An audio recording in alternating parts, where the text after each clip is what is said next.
Just me and Armando. Ah, jeez, I miss Packy so much.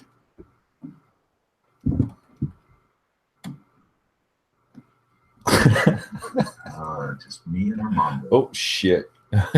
Oh shit! I don't even want to hear that. Oh, I miss Packy so much. Oh shit! Just me and Armando. Oh, there we go. Stop that loop.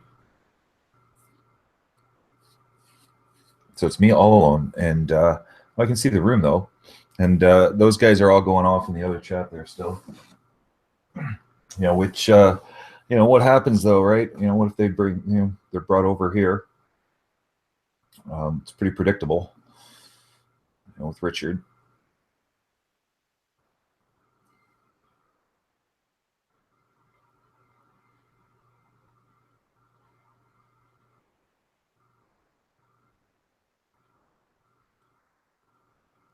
Yeah, I hear you there, Rupert.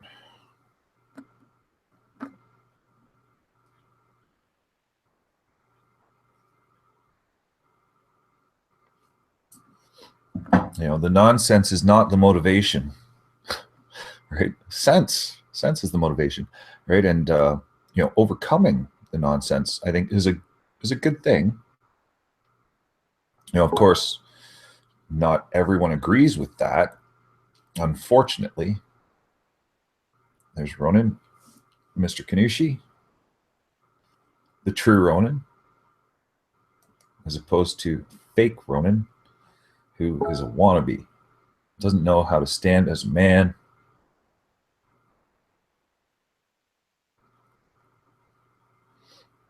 That was a good video, actually. That was, you know, from a couple days ago.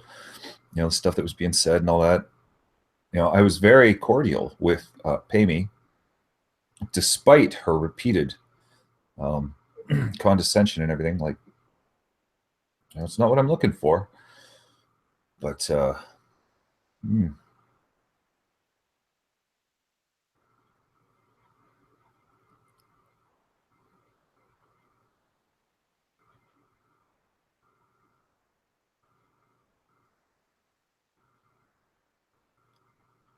poor Armando. You know, this is, you know, like I said, you know, Armando, you're you know, in a lot of ways you're doing it to yourself, right? Like, you know, and us, and oh, you know, all the things I've mentioned and said and explained, and it's like, you know, if, you know, people keep doing this shit, okay, just, you know, they're not welcome back. And you know, unfortunately, Armando did not get on it quickly, and things were just horrible.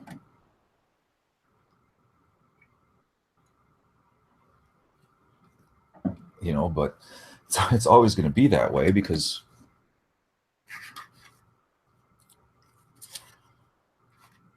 you know, he doesn't seem to get it. But you know, while religion might be protected under the Constitution, so is free speech. And every single time reason comes into conflict with religion, only one walks away. And every single time, it's reason. Without fail, 100% victory for common sense. You know, but they don't like common sense. Theists, you know, they hate it. It's like, you know, to them, you know, they even see it as evil.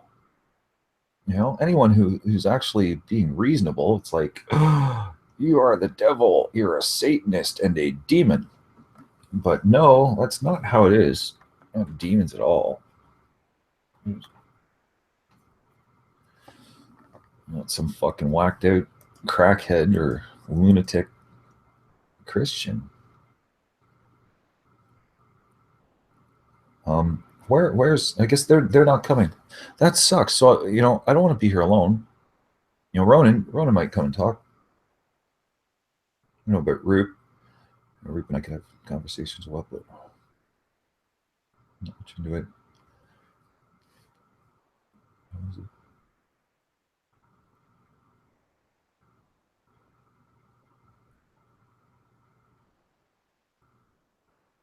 Oh, Ash. Ash.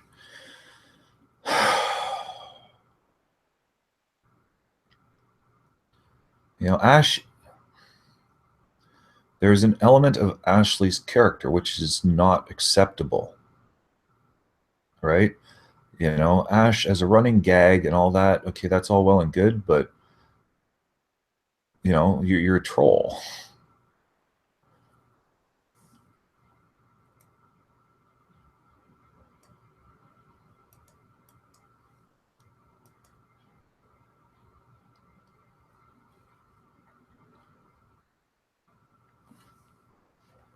Maybe Ash will come up. I know Ash likes me, or at least so reputedly.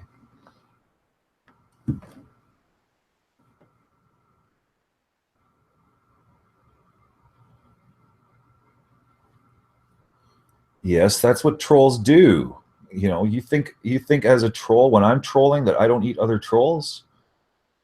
You're one of them.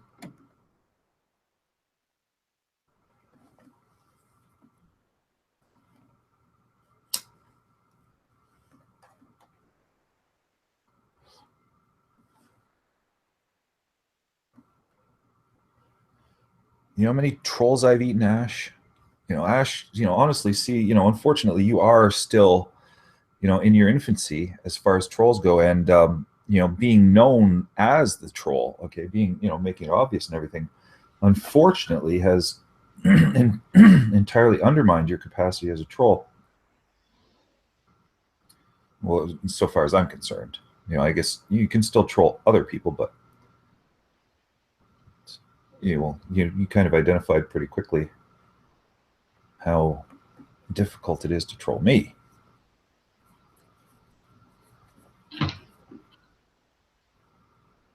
Aha. Well, Serge, can you just shut up for 5 minutes till some more people come in, please? You're giving me a fucking headache. Well, maybe you should take a fucking pill then. All right. You can even make it a suppository if that's which I would presume your preferred mode of application. Why would you assume that about D-Beck? Because he likes putting things in his bum. Oh, where did you get that from? You just make it up, or did he said that, or how did you figure that out? Well, it's just naturally follows from his demeanor. So you're just trolling. I see. Never mind. He makes a lot of stuff up. He just doesn't realize he makes it up. I see. I think that's trolling. All I was really trying to find out, Beck, was if you're gay, actually, but never mind. Not this month. I hope. Okay. I hope Richard can behave this time. I was talking to D-Beck, not to you. Why don't you just leave me off of your list of people to talk to, because I have no interest in talking to you, okay? Well, we're in the room together here, okay, and that doesn't mean that that just because we're in the same room doesn't mean that you're prevented from not talking to me. You could, if you choose to, just not talk to me, and I would appreciate it if you would. Well, thank you.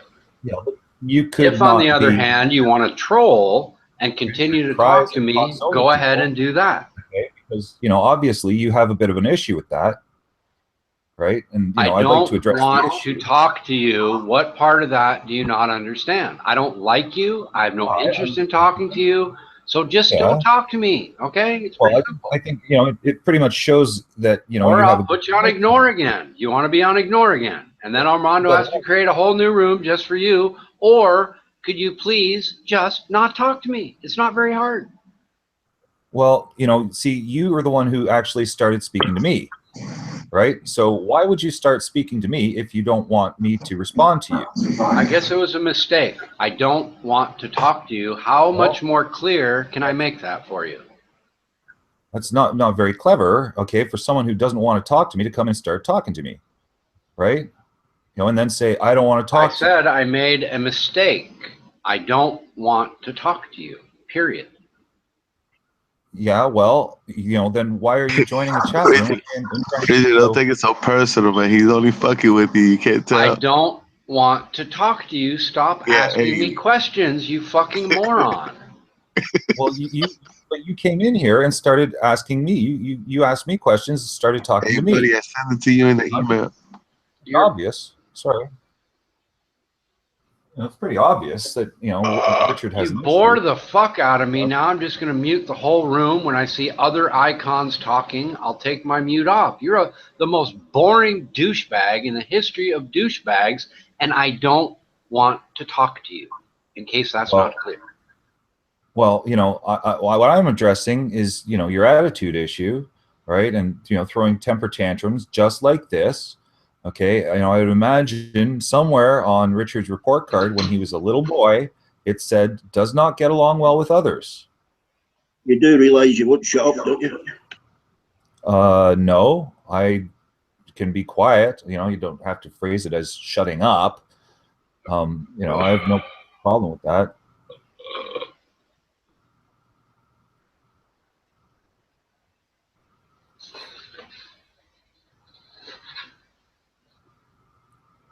Well, I'm trying to figure it out. He says it was a mistake, you know, so he keeps flipping with his rationale and shit, you know, so this erratic, you know, inconsistent behavior seems to be a problem, you know, and it's like, you know, he's coming into a chat room saying, you know, don't talk to me, like, don't talk about me.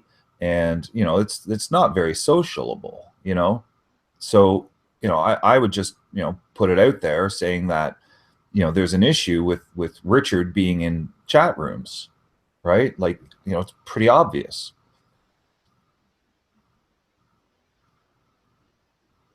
You know, why would you come in to not talk?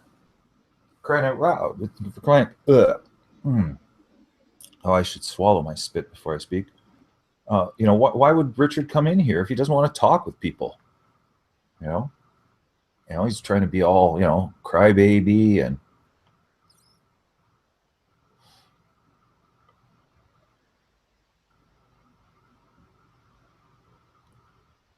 You know, that's what I'm here for, right? Conversation, talk, get along with people. You know, Richard comes in, right? So, you know, I think Richard has a bit of an attitude problem. Get along with people.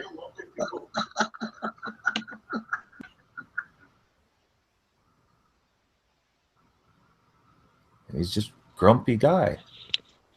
I don't think, you know, it's pretty obvious that he doesn't like me, but I don't think it's really my fault.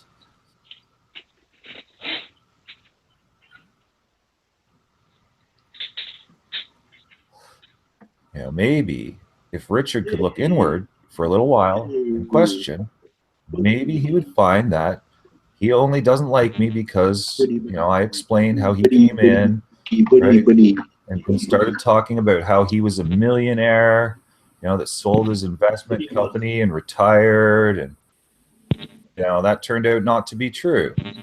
So, you know, Richard doesn't like it that, you know, he was caught being full of shit.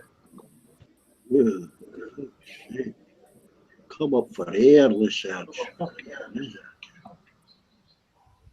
What do you mean? Okay, this, you know, I give silences. Why aren't you talking more? I was trying to say hello to Matthew. Say hello to Matthew and Buddy, who just came in, but you were fucking ranting. I'm not ranting. Hey, Scotsman. You How know, you holding up there, Scotty? Listen to D-Back saying he was trying to say hi to people. Meanwhile, he made no effort to do so. That's not very true now, is it, D-Back? Yes, I did make an effort to say hi to Matthew and Buddy. Yeah, but you were spouting Well, out your no, arse. you didn't. Or else people would have heard you, and then you'd actually have an argument. You were fucking reacting. Shut up for fucking 1 minute. Well, you know, here you are, okay, being full of shit again, right? Trying to put blame on me. Okay, dump on me. You know, come on, Beck. We should try and be adults here. Have you got a mental disorder, LaSurge? Can you not shut the fuck up for 30 seconds? Nope. I can certainly be quiet as long as I choose to be. Okay, you know, what about you? Okay, right. Trying to go around telling people shut up. Well, let's say I can be quiet for 1 minute. Watch, mic out. All right, good. I can be quiet for a minute too, and I don't feel any need to prove that.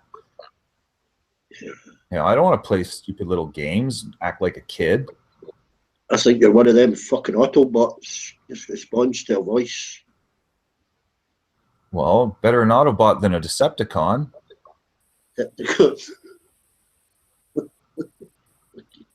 Okay. Oh, you're a fruitcake. Deserves you. More than meets the eye. You certainly belong in this fucking room.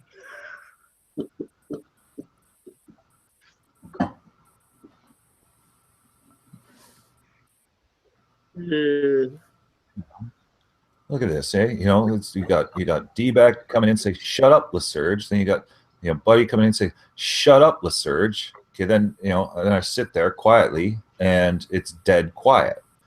What fucking good are you to be here to come in telling people to shut up and then not saying anything? That makes no sense. 59, 60. Yeah. Yay, I did it. I reached my goal, LaSurge. I reached it, man. Congratulations. All right, let's get him a fucking cookie. We'll bake him a hero biscuit or something. That's okay. I've got some right here. Can you unmute yourself, Matthew? You know, maybe instead of trying to amuse yourself, you should just, join in with the group. Who are you talking to now? Okay, Mr. Dictator, I sure will. Well, how's it dictating when I say maybe? I'm not dictating anything. Okay, I don't think it makes sense to call me a dictator. Obviously. No, just a dick. That's like dictator. Just say dick. Well, that's I'm sorry. That's Richard's name. Right? Dick Garnish is what they call him. You've not been on for a while, Matthew. I couldn't find you in the search, Matthew. Sorry. Yesterday. Yeah, welcome back, Matthew. Good to see you. Hey, hold on. Give me a minute. I'm doing something. I'll be back. All right. Take your time, man.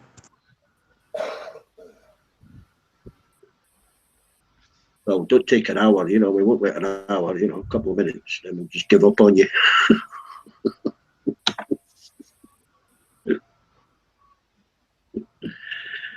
Right, Hank. You still got a stream running, Hank? I do it sometimes, not very much these days. How? Yeah, I just got Fallout 4. This video game I'm pretty impressed with. It's made by my top 3 favorite game makers, Bethesda. Well, that's on a PC. PC you're on, yeah? Yeah, I'm overclocking it right now. I'm at 13% overclocked. We'll see if it holds at 71 degrees Celsius.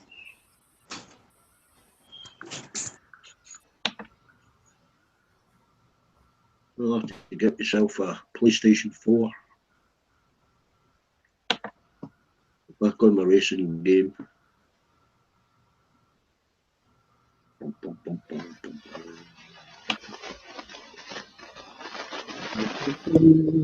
Get my PhD in Gran Turismo. Yeah, I love that. That's a great game. Gran Turismo, yeah. Yeah, they take it too serious though, they fucking set up the cars, perfect tires, everything. They set up a race and then pit stops, everything like that, and then somebody comes along and just wrecks it. Yeah, it took me a while to get good at that game, with the simulation being so accurate, how you have to take the corners perfectly Oh or yeah, you're just not going to win. It's a great simulation. yeah. Especially if you haven't got traction control, or any of the steering helps or anything like that.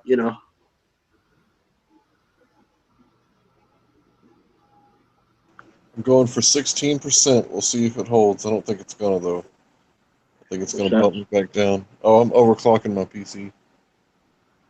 Oh. I'm up to 4,875 megahertz right now. We'll see if it holds. What's what, do you think the graphics are better on that PC than on? The frames per second is the main thing. Yeah. If you're talking about frames per second, yes. But if you're talking about graphics quality, no. I don't have a 4K gaming system. I only have a 1080p like everyone else. So the only real difference is the frames per second. And most people can't detect it. If you've been playing 60 frames per second your whole life, you're not going to know it. No, no, I didn't. No, I don't think. Most people don't spot a difference. No, unless you were freeze framing on the game. Yeah, sometimes that happens. Oh, what happened? Got too hot, shut down. That's it. I guess There's a lot of hacking. 13%. There's a lot of hacking goes on. Yeah, there's hacking goes on in the PlayStation.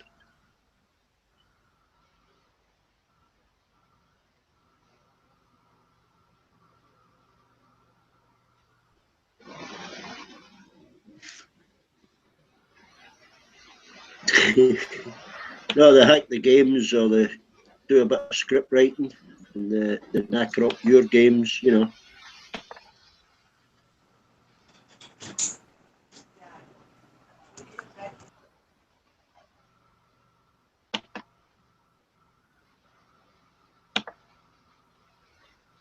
actually got banned. My SP got banned from PlayStation Network, but somebody told me there was a way around that ban, but I didn't bother.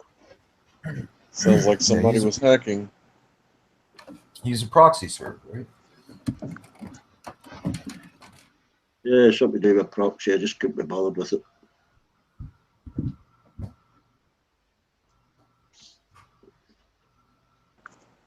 Oh man, Too I passed geeky. the test for 13 and then they bumped me back down to 10. I don't understand that, but I'll just get it as high as I can. And then when it starts failing, back it back down a little bit. How much do you get? How much does that game cost for the PC, Hank? I got it for $40. 40, what's that? Like 30 quid. 32 quid, yeah. Put the same price here. Here. I think Yeah, it's go to about Walmart. I think it's about 40 quid for the PlayStation. That'd be about $53, something like that. These guys almost sound depressed, for crying out loud. Well, I mean, you're here. Well, I don't think it's fair to say that. I haven't really been here. I just was out of the room and everything. I come back and Well, what are you doing? Analysing voice traces for depression? What are you doing? Yeah.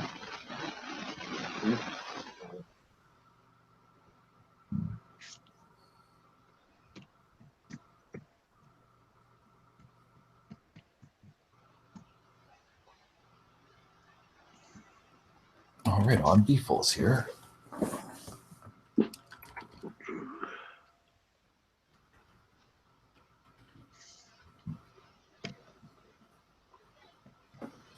It'd be nice to get more women involved in the calls and everything. And, I think we've lost a lot of, there's like Sean doesn't come around all that much. Athena, I haven't seen them. There's Melissa, wasn't. There's a couple on the text chat. Get your finger out. Yeah, Put your finger out your bum. And type on the text chat. Well, that's obviously I'm talking about the panel. if you haven't figured that out, I'll explain that specific. for you. You weren't specific. No, I know. Okay, that's where I'm relying on your intelligence, and you know what you're telling me then is two choices. Two choices. You were talking about the voice, or you were talking about the text. So I plumped for text. So I would say I plumped for the wrong one. Well, do you see any of the people who I named in there right now? No, is that important? The answer is Three's no. in there. Well, the answer, okay, I'll answer for you since you seem to struggle a little bit with answers. Well, okay, go and on no, then. you know, I won't be listening though. Well, remember, I won't be listening. What you well, say? you know, thing is it doesn't actually make sense to think what you're suggesting. A couple of intelligent people, You know, a couple of intelligent women on the text stream, a bit smarter than what you are.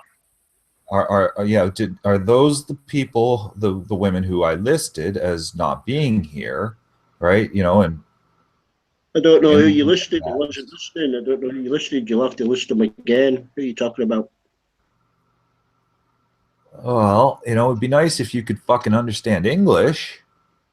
You know, it is your first language. Well, no, it's not my first language now. What is your first language? Gaelic? Yeah. Really? Yeah. So are you fluent? No. No. No, I can Wow. say Pokemon. I can say Pokemon. So you. So wait. Okay. I see. Okay. I don't think you know what first language is. Apparently. Is that the one that comes before second? Between third and fifth? Can't remember. Well, that's a bit of a dumb question. You know, It was a dumb question. That's why I answered it dumbly. Well, I think you know, it's pretty obvious you're being full of shit. In other words, LaSurge, he can count to two, man. Yeah. Well, he doesn't speak in Gaelic. I know how to say, you know, hello, right? Do you do it? I just said something Gaelic to you. I said "Puch Mahan" means kiss my ass. Oh, okay. So you know. Please say it again so I can hear it. Puch my horn. Puch my horn. My horn.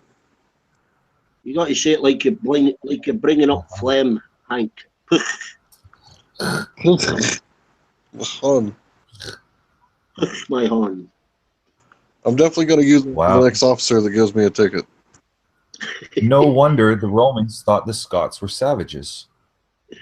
Well, it wasn't Scots then, it was Picts. It wasn't Scots, LaSurge, it was Picts. Yeah, and who are now, you know, it's pretty obvious what I'm saying. Scots weren't there when the Romans were there. Scots were Irish. They came across the Irish Sea to Scotland. Mixture of Vikings, you know. That's, yeah, I think you're actually missing, you know, the people who are there and have been there. You know, I think you're actually, you know, wrong. No, you said Scots. The Scots weren't here when the Romans were here, LaSurge. You need to go Google that again. Come back to me. Well, you know, I'm talking about the indigenous people there, like you say, the Picts. Okay, the Picts and this, you know, indigenous people were Picts and Vikings. They weren't Scots. The Scots came later. Scottish is actually an Irish Gaelic name. Indigenous, no. Okay, you say the Picts and the Vikings. The Vikings aren't indigenous to fucking Scotland. What the hell are you talking? I didn't say they were. I didn't say they were. I said they'd mixed with the Picts. With the Picts at that time. That's who the Romans met. Yes, you did. You just said that. No, I said, okay, now what I said, I didn't say they were indigenous. At no time did I say they were indigenous. I said at that time it was a mixture of Picts and Vikings. I didn't say the Vikings were indigenous. Well, that's what I heard you say. No, I know. The words "the Vikings are indigenous" didn't come out of my mouth. That came out from your mouth. Well, you know, that's what you're saying. I'm strawmanning, but you know, I'm pretty sure I heard, you know, you're saying that. You know, you need to try and remember what you said, LaSurge. What you actually said was it was the Scots. The Scots weren't even here at that time. Yeah, of course. You know, what are the Scots, right? Modern day. You know, you're trying to say that nobody in Scotland is an actual indigenous Scot? Like, what about you? You're Scots in Alba. The Scots Scottish is an Irish word for raider or pillager. They were Irish. They came long after the Romans left. Yeah, but I'm talking about modern day, right now, people in Scotland who are Scots. Uh-huh. What are you talking about now? Okay, all of that. Okay, so you're saying that there's nobody in Scotland, there's no lineage that actually ties you to your land. I've no idea. I haven't done it. Maybe do a swab test, shove it up my arsehole and send it off, get some DNA testing done. I've no idea. Here's, okay, now who was it who was asking me? It was Richard asking me about what evidence I have that D-Beck's preferred method is to put things up his ass. Okay, right there, we just heard the conclusive proof coming out of D-Beck's own mouth that he prefers putting things up his own ass. Thank you, D-Beck. Only a small swab. Richard, I have got an Android endoscope. I was thinking of going live cam and that and showing you my large colon every time you speak. You know, I'm just grateful, okay, that you confirmed what I was explaining to Richard about how D-Beck prefers putting things in his ass. Well, I just said two things: a swab and a camera. I don't put much else up there. Well, I don't know, okay, but you know, it's still a preferred method. You know, generally, okay, this, you know, the argument I was making was about, you know, you said give you a headache, okay, I said take a pill, okay, and you know, I said maybe a suppository. Right? Generally, yeah, but you know where I'm going, right? Generally speaking, people take headache pills orally, right? Yeah. Just like, you know, never put a paracetamol up my arsehole, I can guarantee you that. Okay. Well, you know, I just want, for the record, okay, to make it clear to Richard that does prefer, okay, where the regular oral method, okay, you know, we know he likes oral too, right? He's you know, but he prefers taking it up the ass. Okay, that's what, you know. Okay, fair enough. Sorry, just the sounds more tone. Hey, I'm not, you know, like I say, if you prefer taking it up the ass, okay, all the power to you, Beck. Keep mentioning ass. Well, you know, you're the one who did. What do you mean me? What do you mean me? You're the one who said you want to stick it up your ass, right? Why is that what? You know, so you know, Richard was questioning, and I told him, I says, well, okay, D-Beck has made it clear, and thank you. It's just now established. So D-Beck prefers taking it up the ass. That's the fucking, okay. For the record, okay, that statement is true. D-Beck prefers taking it up the ass. Talking about men's asses. Let the record show. It's established. We're going to talk about ass for an hour, aren't we? You brought it up, you know, and I'm grateful. I brought it. So there we go. Okay, that's settled. So there, Richard. Okay, remember that. Narcissism. Beck himself. Why do you keep insisting talking to Richard? They told you you didn't want to speak to you. Well, he's here. Okay, we were speaking earlier, and again, okay, if you'll remember back, he was the one who started talking to me and then says, I don't like talking to you. And it's like, well, why are you fucking coming in here? Okay. You know, I told him, you know, this is for everyone. We're all sharing here. This is fair. I just, you know, I'm more than willing to share the floor. Okay. And I think Richard should be the same way and should be telling people that they can't talk. It's like Buddy and D-Beck. You know, Hank is a good man. He doesn't go around telling people shut the fuck up, all this, that. Hank is a good man. Stop whimpering, you pussy. Hank is a good man. Thanks. Always complaining. Always sad. You know, and so far as I know, Hank does not enjoy, you know, Hank is not a take it up the ass kind of guy like D-Back. There he goes. You know, which I also respect. I have so much more respect for Hank. Hope you're willing to talk about men's asses, Matthew. That seems to be the subject for the next hour. What's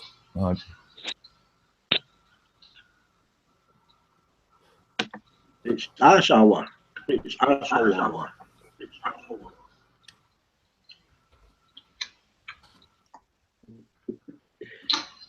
Wasn't listening to you anyway, Lesage. I was reading the text. You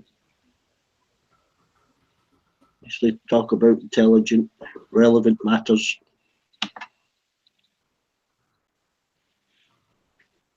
Well, there's lots of stuff going on. Yeah. We can talk so many things. Hey, Matthew, what's going on? Hey, what's up, Richard? How you doing? Hey, not too bad. I didn't know who you were. Now I do from your voice. Yeah. How you doing, man? How's your wife? Not bad. She's doing well. Good. Glad to hear it. How have you been? How you been, man? You haven't been on here in a while. Yeah, I'm seeing the light at the end of the tunnel on my house painting. So things are looking up there. I'm a little disappointed today. I went to Toyota. I wanted to replace my brakes, my intake, exhaust, coil, mass airflow sensor, all that stuff with Toyota racing development parts, but they couldn't look them up. They couldn't find any. It's like, oh, they don't make those for the Camry, which is not true. They do, but they just couldn't find them. So who knows? I might have to order them from America or something. I don't know. We'll see. But anyway, that was a bust. But other than that, things are good. Yeah, it's kind of weird they couldn't find that stuff, man. I thought that was pretty easy to find. Well, you'd think so, but the truth is that almost nobody puts that stuff on a Camry. So I wasn't surprised they didn't have the parts. I was surprised that they said they couldn't order them for me. So it may be that the people that buy Camrys are my age. They're 50-ish. They don't want to turn a Camry into a tuner car. But they do have the parts available. They do make parts for the Camry, but first they've heard of it in Thailand, evidently, or at least the dealership I went to. They're actually making, I think they have a 2018 stock Toyota Racing Development Camry that I've seen at the previews to motor shows and things. They hadn't heard about that either, so these guys didn't know shit, really. Right on. That's pretty cool, man. You gonna get one of those ones?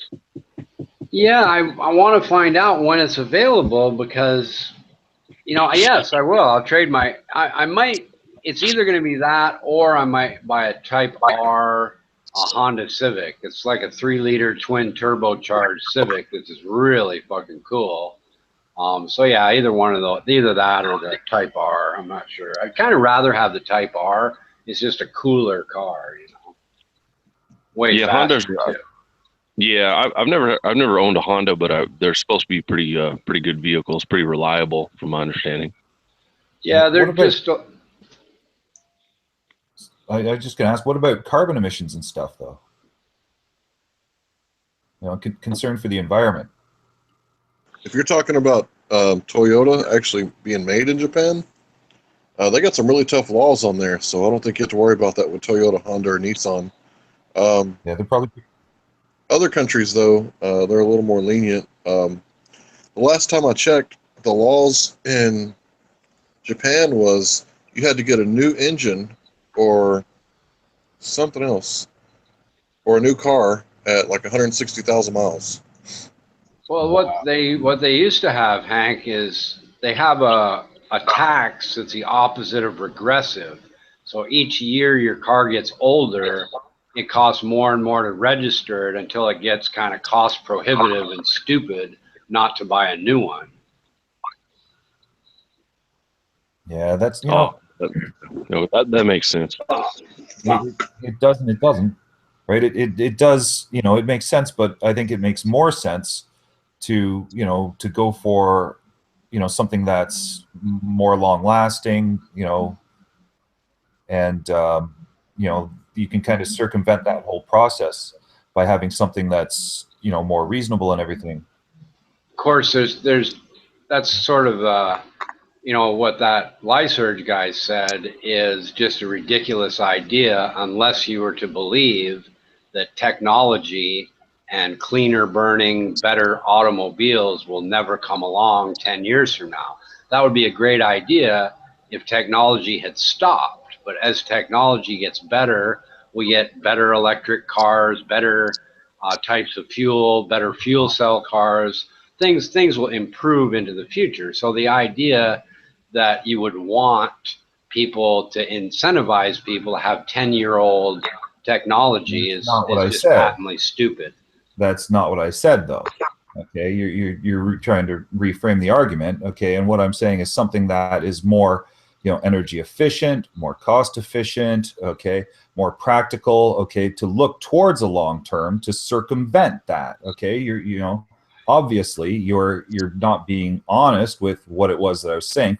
I was addressing the long-lasting point you made. You don't necessarily want long-lasting technology. You want technology that lasts until it needs to be replaced by better technology. All the cars made today are long-lasting enough. Well, obviously not. Okay, obviously there's issues with today's technology. Okay, and I don't know if you're familiar with the term ossification. Do you know what ossification is? No. Okay, well, ossification is the rate at which new technology makes previous technology obsolete. Okay, and it only increases as technology progresses forward. Right. Okay, and I'm looking to undermine the ossification. Okay, that is, resulting in having to recycle through things. Okay, where these technologies become replaced by others. Okay, which is looking. So how long do you think that would be? How long do I think what would be? How long do you think you need to hold on to a car before better technology comes out? Because the point I'm trying to make is that cars already, if you just change the oil in cars today, they will last you 20, 30, 40 years. You're going to replace some brake pads and things like that. But the point is that cars already last much, much longer than the new technology that's going to come around to replace them with. That's my point, is that the ossification you're speaking of happens more quickly than the cars turn to junk, is what I'm saying. No, sorry. Yeah, and you're completely wrong. That's actually not true. Okay, the durability of cars, has not gone up increasingly like that. I didn't say they've gone up. I said they are long-lasting enough. To me, if they last 10 years, they should be replaced. Every 10-year-old car, 10 years later, the technology is better. They already last 10 years. Yeah, but we're talking about planned obsolescence here too, right? Okay, that's what crept in. Okay, because for car makers, it is in their best interest to sell as many cars as they can. Okay, you're changing the subject. System. The subject is: do cars last long enough, or do they need? I'm not changing the subject. Okay, we're still talking about cars. Okay, and durability of cars and products. So what would you like to see? Would you like to see today's technology last in a car for how much longer than they last now? I guess is my question. Well, there's so much to take into consideration to look at the benefits of new technology and stuff like that. Okay, now what is the purpose of a car? I'm asking you a simple question, and you're answering it with a question about what is the purpose of a car. My question is, how much longer do you think cars should last than they last now?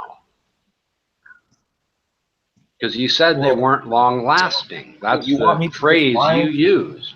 Yeah, because did I not just explain planned obsolescence? How much longer do you think they should last? Well, as long as possible, don't you? No, I do not. Really? You want something that's going to break down?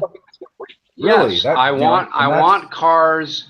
I don't want cars that are 100 years old. Let me finish. I don't want cars that are 40 years old driving on the roads. I want newer 40-year new technology on the road. And one way to accomplish that is to build cars that do not last 40 years. No, I do not want people driving around in 1970 muscle cars blowing emissions all over the place. I want them driving the brand new car that, whether it's gas or any of the cars you can buy, are going to be better for the environment, for the road. They're going to be safer and all that kind of thing. And you want it to not last, is what your argument was. You say you don't want them to be built to last. I didn't say I don't want them to be built. Yeah, that is exactly what you said. What I actually, in a sense, yes. I really don't want cars to last so long that people hold on to them when much, much better, safer, stronger, better for the environment technology is available. And I'm not saying I want people to make crappy shit cars that fall apart. What my main point is the incentivizing people to not use old technology, I think, is a good idea. But right now, there are cars, if you take care of your car, it would last 1,000,000 miles. Virtually any car, any new car you're going to buy, the oil, the lubricants we have, the metals in the engine, all those things are fully capable of lasting somebody 25 years. But I don't want to see people driving cars that are 25 years old. You're crazy. Aluminum engines are not meant to last more than 200,000 or 300,000 miles. Yeah, 300,000 miles would be, people drive about 12,000 miles a year. So you do the math. That's close to 25 years, like I said. Yeah, see, this is the thing about Richard. You know, he kind of talks, right, and just says things, right, because to him it's like arguing and stuff like that, and you know, it fucks with people's heads and shit because you know you have to kind of stop and straighten them out. We're talking about cars, not Richard's personality. I know. Okay, you know, the thing is, okay, the point that I'm getting at here, okay, was about ossification, okay, and planned obsolescence. Okay, where you know you're advocating, you're saying that you do want, you know, a faster turnover. Where, you know, where's that going to lead to? Because following your logic and your line of thought, okay, let's go more and more and more. Where eventually, what? Right. Okay, so we buy a car that lasts for 10 seconds before we got to get a new one from better technology. Okay, no, I would say. Let me answer your question. What I would 10 seconds would be stupid. I'm saying we should be slower, okay, in our manufacturing and everything because people got to get to work, okay? There's a lot involved in producing a fucking car, okay? You got to build the factories, all this sort of shit, okay? So I'm arguing against your perspective, okay, where it's like more and more and more, faster, faster, faster, better, better, better, where I'm saying slow down, okay? Let's fucking think about this because a car is just for goddamn transportation, okay? Well, and we want a good product that lasts a long time, okay, that's durable, reliable. Okay, it doesn't have to be the super fucking high-tech shit because we're just getting and going where we got to go, and we want it good for the environment, and we want to minimize the amount at which, you know, we're you know, like I'm dead set against what you're arguing, right? Of faster turnover and shit because look at the goddamn First world. of all, I didn't say that. What I'm really getting at is combining your ossification idea with the idea that I would like to see cars and the ossification merge together so that as the technology becomes much more advanced, and I'm not just talking some little thing here and there, but as technology becomes much more advanced, I would like to see the owners of the old technology that's not as good for the environment to be cost prohibitive to keep, so that it in a sense forces people every 10 or 20 years, I would say 20, to upgrade to something that's better for the planet and for everybody in society. Yep, you should talk to DBAC about this because that's exactly what Scotland has just done with their law. Fantastic. What's that? Right, and see, there's more to consider about that because, right, DBAC was upset about it, right, because you know it's you know that attacks poor people who can't afford. Oh, fuck poor people. They can take the bus or ride a bicycle. I don't give a shit about those assholes. Well, then why can't you take a bus and ride a bicycle? Because I'm rich. I don't have to. That's why. Well, you know, first of all, I highly doubt that you're rich. Okay, because you've already been proven to be a liar. Let's not worry about it. The reason is because I can afford to buy a car. Whether I'm rich or not doesn't matter. People that can't afford proper transportation and have to use some piece of shit blowing smog in my direction, they shouldn't even be driving those things. Well, you know, what about you? You're the one talking. Okay, what started all this? You started talking about, you know, cars, right? Was it R7 or obviously? going on about all of that. What started it was you chiming in to our conversation saying, what about the emissions? And the answer is the emissions get less and less as technology improves. Therefore, I don't particularly give a shit about the emissions. Yeah, but what about the manufacturing of the car that you're talking about? Okay, there's so much to consider about this, because, like I say, right, to manufacture these cars, you got to build the fucking factories, you got to have the fucking workers, right, who've got to get there, and they need cars, right? So what? Well, how the hell are they going to get to work, right? They drive cars to work, probably. How the fuck you think people get to work? Same as everybody else gets to work. They can't afford it, can they? You're telling me that the Japan auto workers in Japan can't afford to fucking drive to work? You're an idiot and you're wrong. So what was Deepak saying before? Richard was suggesting that if I thought something, that it makes me an idiot, because that's like pretty fucking. Your statement that people you're making it sound like auto workers can't afford a car to drive to work, and I was pointing out that's wrong and stupid and not true. What I said was, what if, right? So obviously, it doesn't. They can. There's no what if. They all drive cars to work, to the fucking factory to make cars. Really? Yes, really. Every auto worker drives a car to work. You're just being a fucking idiot, dude. You know what I meant. You know what I said. Fuck. Stop being a dumbass troll. Fuck you. I'm out of here. I don't want to hear you again later. I just noticed that D-Beck was trying to speak, and you started talking, so I wanted to hear D-Beck's. I'm eating cold beef. I wasn't really listening. You were talking about electric cars? Well, that's the thing. Speaking of electric cars, there was a conspiracy in the United States back in like the 1930s where, when they were building the public transit systems, everyone wanted to go electric. Okay, but there was already a vested interest by the oil companies, and they collaborated with like DuPont Chemicals, right? Michelin tires, right? All the corporations got together. Sorry? History. Yeah, do you know stick to today? Well, this is important, okay, right? Because there's it's recognizing that there's this shit going on, right? Where it was planned to go electric, actually, to convert towards electric vehicles a long time ago. It's irrelevant. Right? Well, as I'm bringing it up, I don't know if you're aware of that, but there was a conspiracy to prevent. Okay, yeah. Well, there you go, and that's almost 100 years ago. Still irrelevant to today, isn't it? Off of fossil fuels. Well, it's not as though they didn't recognize it back then. Okay, reasonable people, right? And what happened. That's true. You can look into that. Well, I don't want to look into it. I've already read about it. What's relevant today is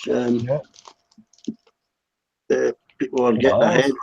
Technology-wise. Well, what's the car that Richard's talking about? Is it even an electric car? The Chinese are far ahead in solar power and electric cars. By the way, India is investing heavily in electric cars. Yeah. Oh, absolutely. Look at the maglev train they made, right? They shifted off fossil fuels. Even another thing. Okay, a lot of people don't know is that the Chinese have been pushing to globalize the energy network, the energy grid, and they want to lead this project, okay? And they're pitching the idea, okay, but because they're actually taking a leadership role, there's politicians and stuff in the West who are reluctant to sign on because, they don't want to, actually recognize that, China knows what the fuck they're doing, Well, they do produce more solar power than everybody else put together. Yeah, no surprise. I told you about that, didn't I? About how like when Trump. Yeah, when Trump was talking, when Trump was talking about China, okay, and taxing them, and how how America's getting fucked by China and this and that. Okay, how he neglected to mention that it was in fact the United States that's actually fucking China, right? Because the Chinese were producing solar panels so much cheaper, and they can, right? They can destroy. In capitalism, they've won. They have won with capitalism, right? And in order for for the United States to protect its own domestic manufacturing, they put a 900% tariff on Chinese solar panels. 900%. They're taxing a product by 900 fucking percent. Are you kidding me? You know, ninefold, right? And that's just the tax on it. So look at how cheap, you know, and here America is saying that China isn't being fair in their business practice. Meanwhile, the truth is the United States is fucking China over every chance they can get. Well, you're just repeating something everybody already knows. Well, no, it's, you know, everyone doesn't know. You know, I've had a lot of people arguing that with me, you know, about Donald Trump and what a fucking full of shit piece of shit asshole he is. Okay, for making this shit up and trying to, you know, convince everyone that, you know, he knows what the hell he's talking about when he doesn't have a goddamn clue, right? The problem is we can't plan 50 years ahead like the Chinese can. Oh, we can't match that. Absolutely. Yeah, and we know. Well, that's what, you know, I was telling, you know, and, you know, Canada's got some good deals. You know, Canada's maintaining good relations with China, and so did the EU, right? Started last year. Yeah, we are. They're investing 130 billion into the UK just this year. What's that? 130 billion they've invested. Who? Yeah, who? You know, investing? China. China. Well, that's not a lot. Yeah, that's nothing to them, eh? Start of 2017. Yeah, you know, I've been keeping up on World Economic Forum and everything, and you know, it was actually a few years back. I think it was like 2014, where, you know, they had their own, you know, like their own building. You know, it's basically like they held their own World Economic Forum alongside the others, just to show how well they're doing. Yeah. You know, they were the only one who did that. You know, that's what they're doing. They're showing off, right? And yeah, watching that was wow. You know, that gives you, you know, a better understanding what the hell is going on. You know, it was remarkable. You know, everything was like brand new. Okay, like holy shit. You know, my brother was over there. Well, I would say they were perfect.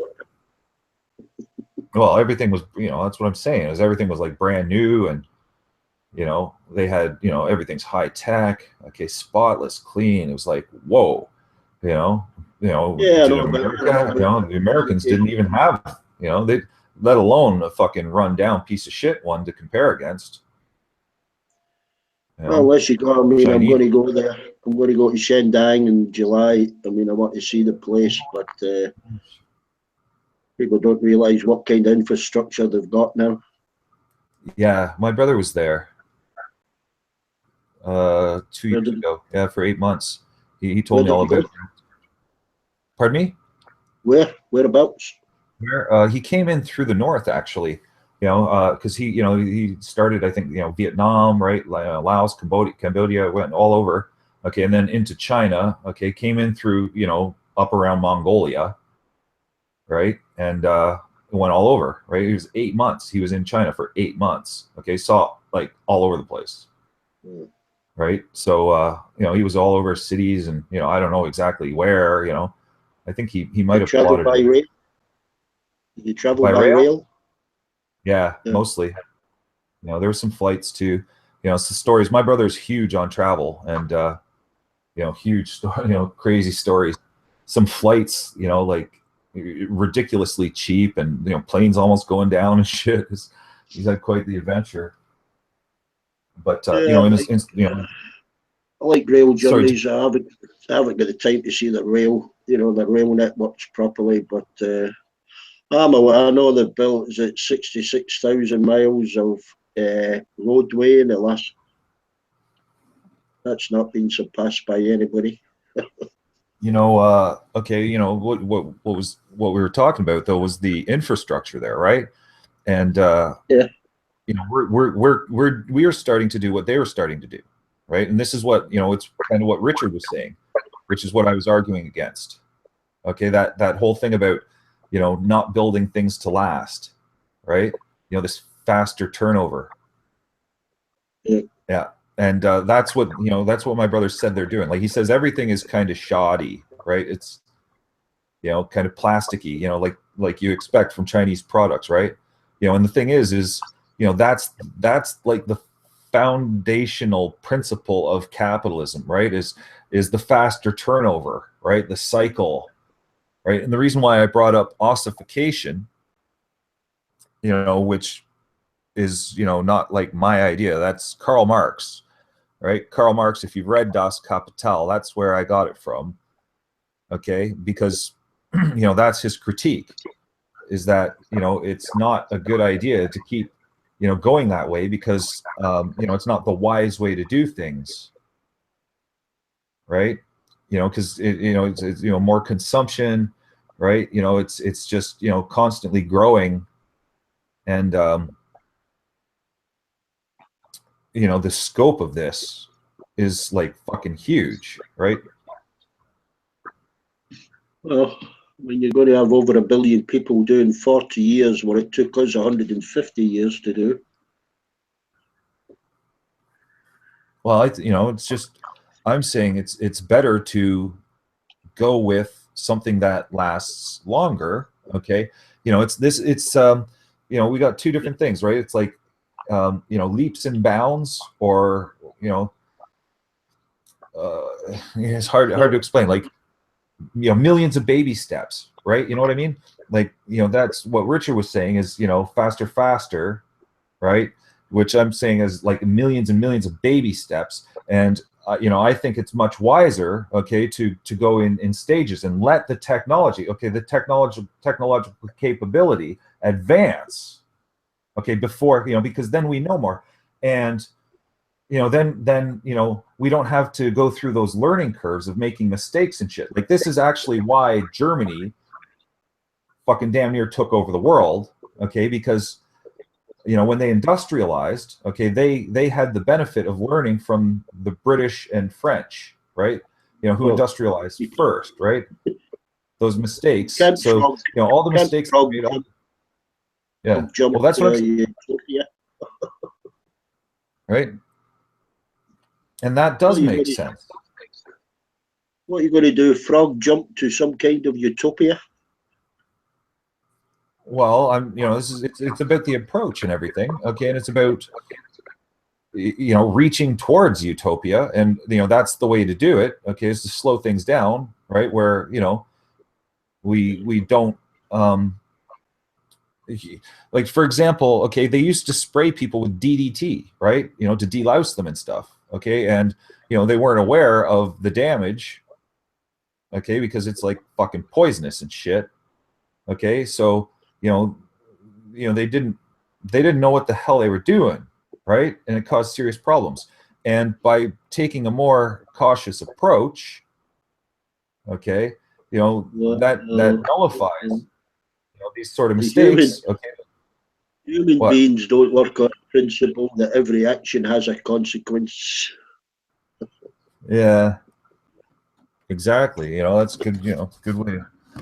Exactly. The lack of responsibility, really, right? And accountability. Yeah, like look at nuclear. Okay, with nuclear, right? Big argument. Okay, and I've always traditionally been in favor of nuclear power. Okay, and now we start to recognize the wisdom of the people who were saying, "Hey, wait a sec," because this is a risk assessment, right? Cost benefit analysis sort of thing, and look at fucking Fukushima, right? And it goes to show that we're very capable and everything like that, okay, and the damage and the cost of when things go wrong. You're only repeating stuff that people already know. Yeah, some more or less. But don't you go down to your supermarket, tell them to stop wrapping up your vegetables and cling film and polystyrene? Yeah, brutal. Everything's in plastic. you know, and plastic, as you probably know, right? That's oil, right? You need oil to make the plastic, and Yeah, and plankton consume. There's actually a movie. There's a little clip. A scientist has watched. He's filmed plankton absorb particles of plastic. wow. That's how it's getting into the fish and whatever. Yeah, well, that's part of bioaccumulation. That's what I was telling someone, you know, I forget who I was talking to, and I said, you know, are you familiar with bioaccumulation? Because I learned about this in school when I was, you know, 20 years ago, more than 20 years ago. And 150 million tons are unaccountable for recycling each year, they reckon, is going into the sea. Yeah. You know, the thing is, you know, with that, you know, the big thing back then was the chlorinated fluorocarbons, right, from aerosols. Okay, and deterioration of the ozone layer, which we leapt into action. Okay, and the ozone layer did, you know, fix itself. That was a have to do. That was a have to do immediately. Well, the chemicals and shit. Okay, you know, hindsight, right? Hindsight's 2020. Like this is what I'm talking about. Okay, with pitching. Okay, and you know, I get attacked like crazy, right? You're a faggot, fucking libtard, all this bullshit. Okay, just by trying to explain this basic principle of you know, the more cautious approach. Okay, which does go along with socialism, right? Like the ozone layer was visible. You couldn't hide the ozone layer. Pollution or food poisoning isn't. Well, I outlined a few things, right? With, you know, chlorinated fluorocarbons, right? Which, you know, they're the chemical half-life. Like these things don't break down. That's what got me onto that, was you saying the plankton, which I didn't even know that about plankton. Okay, which that's fucking disastrous, because that's right at the bottom of the food chain, right? So, you know, this is about bioaccumulation. So, you know, the thing is, you know, there's, you know, larger organisms that eat the fucking plankton. Okay, like, you know, krill, shrimp, and shit like that. The whales eat that. Okay, everything is getting fucking. You know, I try and explain to people, they don't understand and recognize just how contaminated our atmosphere, our environment is, right? And this is why I bring up these environmental concerns. Okay, where Richard's just going on talking about getting a new fucking car and this and that, and you know, meanwhile I'm saying let's look at, you know, the greater concerns of actually being responsible with it, you know, but he doesn't seem to care about that. You know, what I said is technology improves every decade or so, and people should use the better technology to help the environment. That's what I said. Yeah. Well, you know, like I'm just going, you know, I heard, you know, you're talking about a new car or something, you know, and talking cars and all that. Okay. And, you know, I don't think you were even talking about an electric car, were you? No, I was not talking about an electric car. No. Yeah. Well, there you go. Okay. So, right. You know, and like I say, okay, you know, the primary purpose, what is the purpose of a car, is transportation. Okay. If we're going to be environmentally conscientious, yeah, we should be shifting, okay, off the reliance on, because we know we're already past the fucking tipping point. We're actually already too late. And that's not the only purpose of a car. Some people buy cars to have fun because they enjoy driving, by the way. Which is what? When you're driving, you're moving, right? You're transporting your body. Right. My point is, it's not just to go to work or go to the grocery store. Some people just enjoy driving. Yes, it's transportation. Well, that's even worse, right? Why is that worse? Because you're afraid that people enjoying driving are going to wreck the environment. It's a bunch of nonsense. Because no, what do you mean it's nonsense? Okay. It is not. It is nonsense. You listen to these global warming morons like yourself. The ocean should be 10 feet fucking higher, dude. It's nonsense. You know, you shouldn't go around calling people morons, okay? And you should stop and let people explain what they're saying, okay? And okay, you're arguing about, you know, luxury or recreational driving. Yes. Now, what is the value of recreational driving as compared to actually, you know, driving for a productive purpose? It would be less, obviously. Well, there now. How am I a moron? Okay, you know, you shouldn't call me a moron. Dude, you're just talking word salad in circles. You're saying nothing. It's not word salad, and it's not a fucking circle. Okay, it is. There's nothing wrong. My point is, there's nothing wrong with people using engines for recreation and their personal entertainment. Really? You might think, oh, they should all be on bicycles. They should all be walking through the forest or something. But there's nothing wrong with people having speedboats and jet skis. That's not what I said. See, you know, you just made another bad mistake. Okay, you think, okay, and blah blah blah blah blah. Which, you know, as soon as you start, you're insinuating that people who use I'm not insinuating carbon emitting items for recreation are somehow doing something wrong.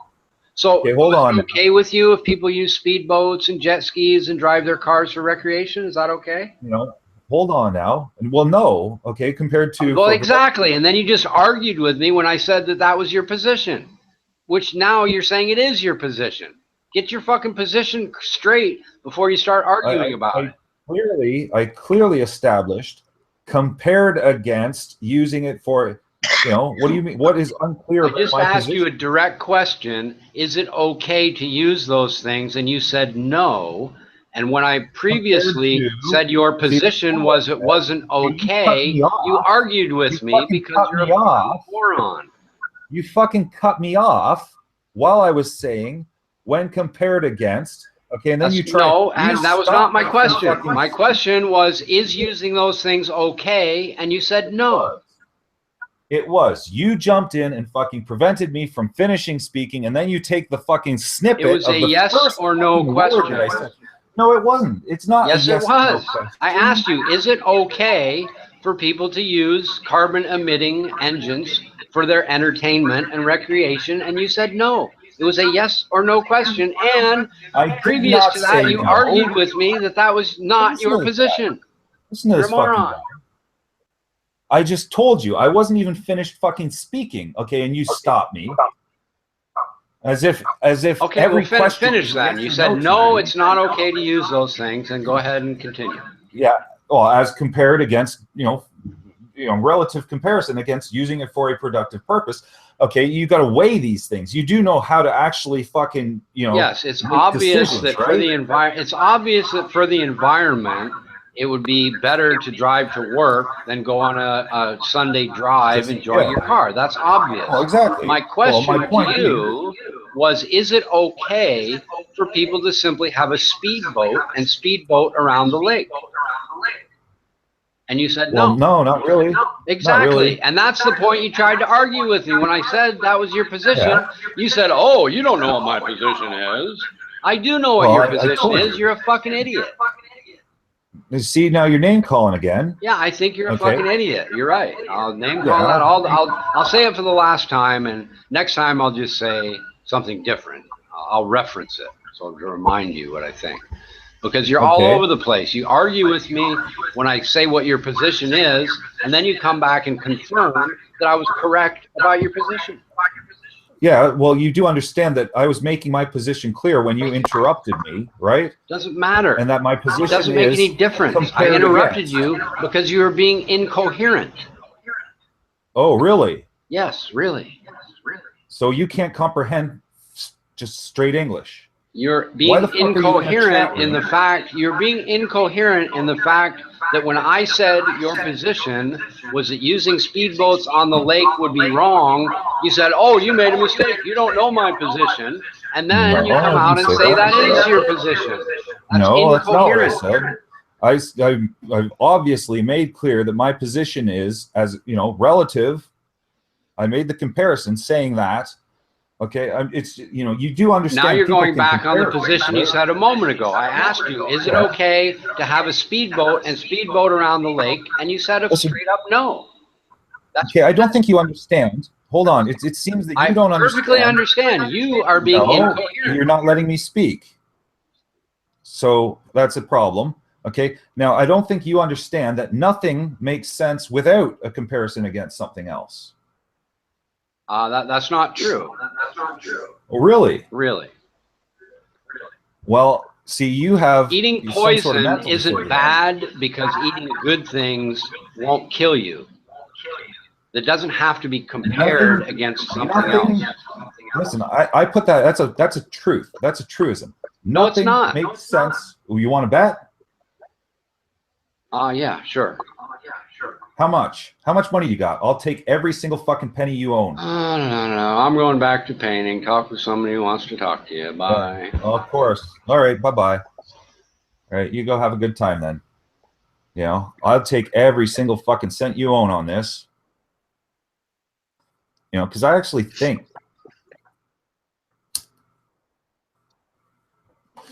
you know, nothing has any meaning without. There's some air corridor. Made somewhere for delivering parcels by those drones. Sure, it's London. They've made a 100-meter wide air corridor for these robots to deliver parcels. Wow. Experiment thing. Yeah. What the hell is an air corridor? Just free for these drones alone, you know.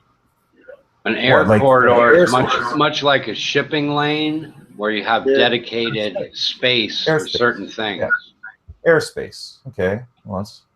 I just know it's going to end. But the corridor part that you don't understand would be like a shipping lane is a good analogy. We have shipping lanes that are dedicated for shipping, and these would be air corridors dedicated to a specific purpose. Yeah. It's those drones, it's like 100 meters wide, helicopter height, about 10 miles long, and it's an experiment for these delivery drones. Yeah, they have a BMW that has its own. It comes with its own drone that you can fly ahead of your car to check for traffic. And I don't think it'll take off because you can already, use Google Maps to tell you if there's too much traffic ahead. But the BMW has a car that comes with its own drone to fly ahead and see what's going on before you get there. It's kind of cool. Excuse me, I'd like to interject just one point on a topic that you had just chatted about motor vehicles. It's on either Vsauce or Veritasium channel. It shows where the majority of the pollution is created in producing the vehicle. Anything after that doesn't really add up. It's a small percentage versus the amount of energy. Energy used up to produce the actual vehicle. That's the difference. Thank you for your time. Yeah, here. Yeah, that's what I was, like I don't even know that shit. Okay, it's just obvious, right? The amount of cost of in pollution, in energy spent and all that to actually even manufacture vehicles like this. This is the whole thing about ossification, which nobody even knows about that. Okay, and unfortunately, it's because Karl Marx isn't taught in our schools, right? Everybody knows about it. They just don't necessarily know the word ossification. Everyone understands that technology improves and replaces things at an ever-increasing rate. Yes, people know that. People are quite aware of things like Moore's law, for example. Some people.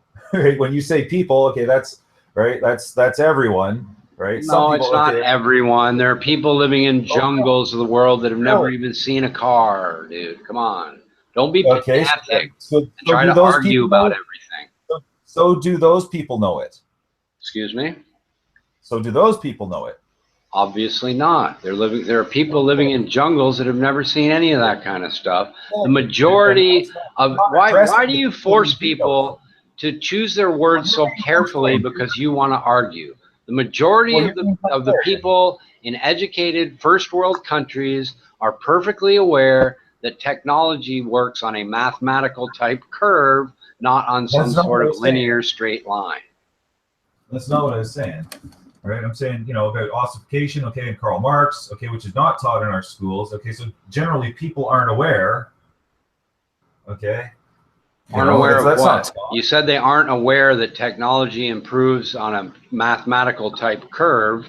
Most educated people from first world countries are perfectly aware of that. If you walk down the street and ask people if they know what Moore's law is, they might not get it exactly correct, but they understand that things get smaller and faster and better more quickly 10 years from now than they did in the last 10 years. It's only obvious when people have lived through a computer age and people have seen the improvements in their cell phones and their computers and all that kind of stuff. There's a big point, okay, Ronan came in, okay, with the this data, or the point of the cost, right? His claim is basically that the factory that makes 1 million Toyotas puts out more emissions and more problems than those 1 million Toyotas is probably not true. Yeah, I don't know. Over the life of the cars that factory puts out, it seems highly unlikely to me that there would be more in the production. Now, there's going to be more in the production of the car when it rolls off the lot if you only take 10 miles of emissions of the car. But if you take the life of all the cars versus the amount it took to make them, my guess would be the cars would be far more polluting than the factory, which is going to be run for efficiency. But I would have to look into that. Yeah, and we'll see. The thing, what I'm getting at the philosophical points here. Okay, looking at like all society, civilization, and all that. Okay, and okay, like I say, a long time ago, Karl Marx was talking about this. Okay, that's where I learned the word ossification from, and that's like central to his argument. Okay, critiquing capitalism. Okay, and consumerism. Okay, and if it doesn't seem obvious to you right now that he's right about what? Okay, well, about the costs and ramifications. Okay, about the flaws in the system. It takes energy to make cars. That's very true. His claim seemed to be, he didn't really expand on it. He just said somebody posted a link. I looked and couldn't find it. But what he seemed to be trying to claim was that a factory that makes 1 million cars pollutes more than the lifetime of those 1 million cars. And I don't believe that's true at all. Yeah, you're going technical on what Ronan said. Okay, and what I'm talking about, okay, is the principle, okay, with the increasing technology and everything, okay, and the capitalist system, right? And well, if it's about the pollution, okay, and the contamination of the environment, okay, and okay, now the point that you're picking on, okay, in particular, which you're contesting, saying it's obvious by the way that we're deteriorating the fucking environment that we live in, right? What's obvious? I'm pitching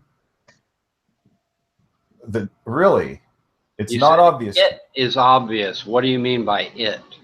I just framed the whole fucking thing. Are you kidding me? What are you saying is obvious? That Karl Marx is right about everything? Is that what is it? No. Now you're asking me to define it when I just did that. Well, please do it again. And then I say it, and then you ask what is it when I just qualified it, dude. And you're not being what are you talking about when you say it is obvious? We're talking about manufacturing of cars.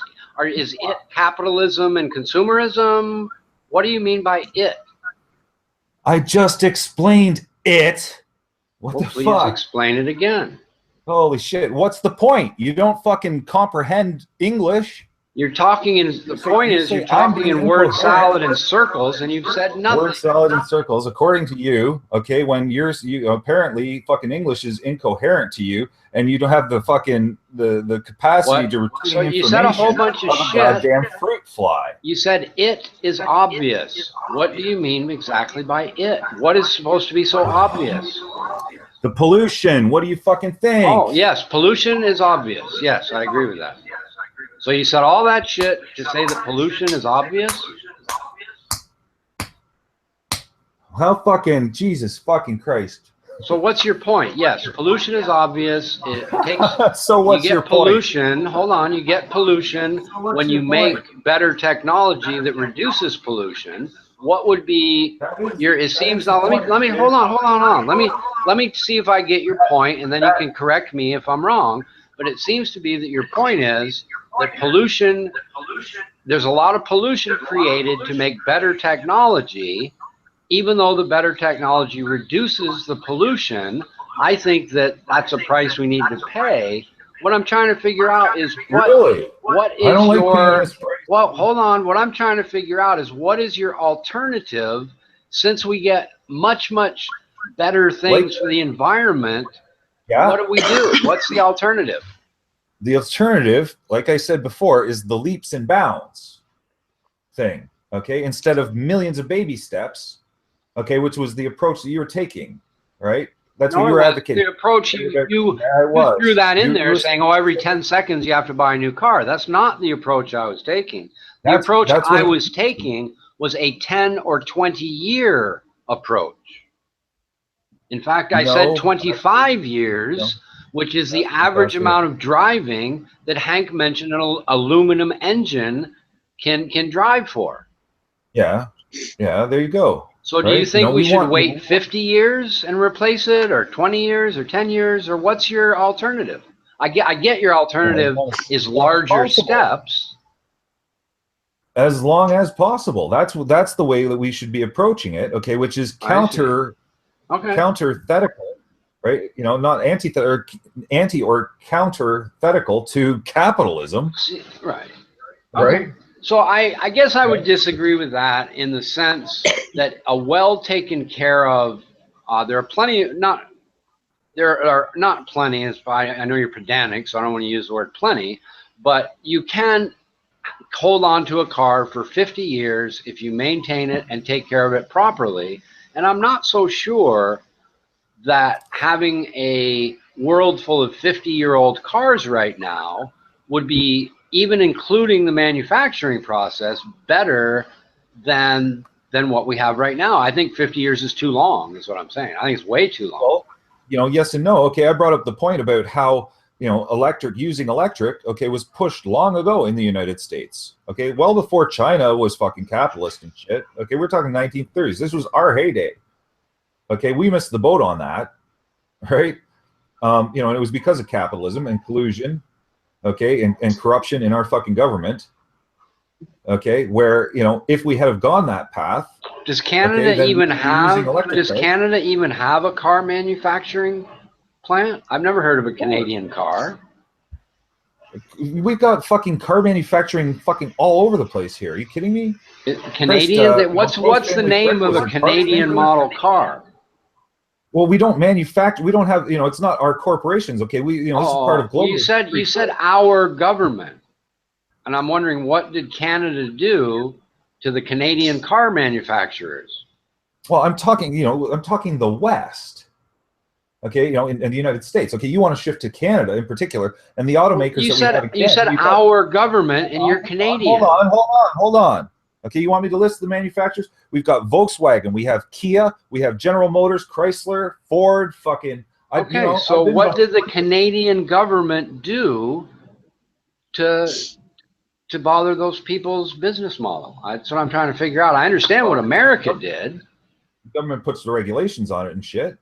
Okay, and you know, let's get back to about how, if we had have been going to electric much sooner, which is what the fucking scientists and everyone was advocating back in the 1930s, okay, for the United States, right? You know, they were saying, you know, go electric, right? Who was saying that? You say everyone. No, I didn't say everyone. I said the scientists. Yes, you did. No, yes, I did not say everyone. Yes, you said everyone. I didn't say everyone, and it doesn't fucking matter, okay? Yes, you did say everyone. I'm not here to fucking argue. That's why I asked you who is everyone, because you did say that. No, I didn't say everyone. Okay, fine. You didn't say it. Move along. Okay, I said, you know, people were pushing. Okay, right? What the scientists, people? The people who were pushing. What scientists? The scientist people. Do you have any names? I can get them for you. Okay, are you disputing whether or not this happened? I'm asking you what scientists were pushing this agenda in 1930. Well, American. And according to you, it was most all of them. Group. Okay, look, I don't want to fucking. I'm not here to bicker and argue and shit. Okay. Right. You see how when people are pedantic, it's a little annoying, isn't it? Well, it depends. It depends if you're getting to a point or not. Okay, and you're not getting to a point. No, okay? my point's pretty simple, dude. My point is that I think 10 years. After 10 years, cars should be replaced. That's my point. You keep questioning. This is one of the things. Okay, I talked to you about this last time. Okay, and I pointed it out to people how you do this. Okay, and that's not constructive. What I'm talking about, you're taking everything way the fuck off course here. What I'm talking about is how long ago in the 1930s. I don't know if that's even fucking right. Okay, you can fuck all you want. Okay, I'm trying to make the point here, which is that we were going towards electric, okay, and we missed the boat on that, okay. What manufacturer was manufacturing or wanted to manufacture electric cars in 1930? Well, I'm not saying manufacturers. Okay, this is about the politics. Okay, where that was what was being pushed. What politician was pushing electric cars in 1930? The fucking dude. It's like not just one. And I'm asking you to verify the academic and political community. Okay, you obviously don't know about it. You're saying it's politics. What politician was promoting electric cars in 1930? Do you know about it or not? Okay, that by the way is a yes or no question. When you say, do you know I'm about it or not? asking you to verify your claim. Obviously, I don't know about it, or I wouldn't be asking. I don't believe you're correct. Well, you're wrong. Okay. D-Beck knows about it. What person was advocating for an electric car in 1930? Dude, how many fucking times you keep going in these fucking circles? Scientists? What politician? You say academia. I've already answered you 8 times. No, you haven't. You haven't given me one single name. I don't have to give a fucking single name. I said in general, it's a group. It's academia. Okay, scientists. You used the word everyone at one point. There wasn't a single car manufacturer talking about electric cars in 1930. You're full of shit. This is the problem with you. I think it was an experiment for one of the car companies, and they just gave up on it because there was no relevant legislation that made it worthwhile carrying forward. That's what they wanted to do. They wanted to shift off of the fucking oil. Who is they? Fossil fuels. It was in California. Look, dude, you have no idea what you're talking about. Okay, hold on. I will hold Baby Richard by the hand. What? Baby Richard wants to be held by the hand. Okay, I will hold your little hand. I just want one name. One name to back up your claim. Can learn something. I will help you. Here we go. Just post a link in the side chat. That's all you need to do. Little Baby Richard. Why are you getting so angry when I'm asking you to verify your claim? You 8 times in a row and then you say no, I didn't. You have no answer. I asked you for a name of a politician, somebody in academia, a scientist. One name is all I asked for. I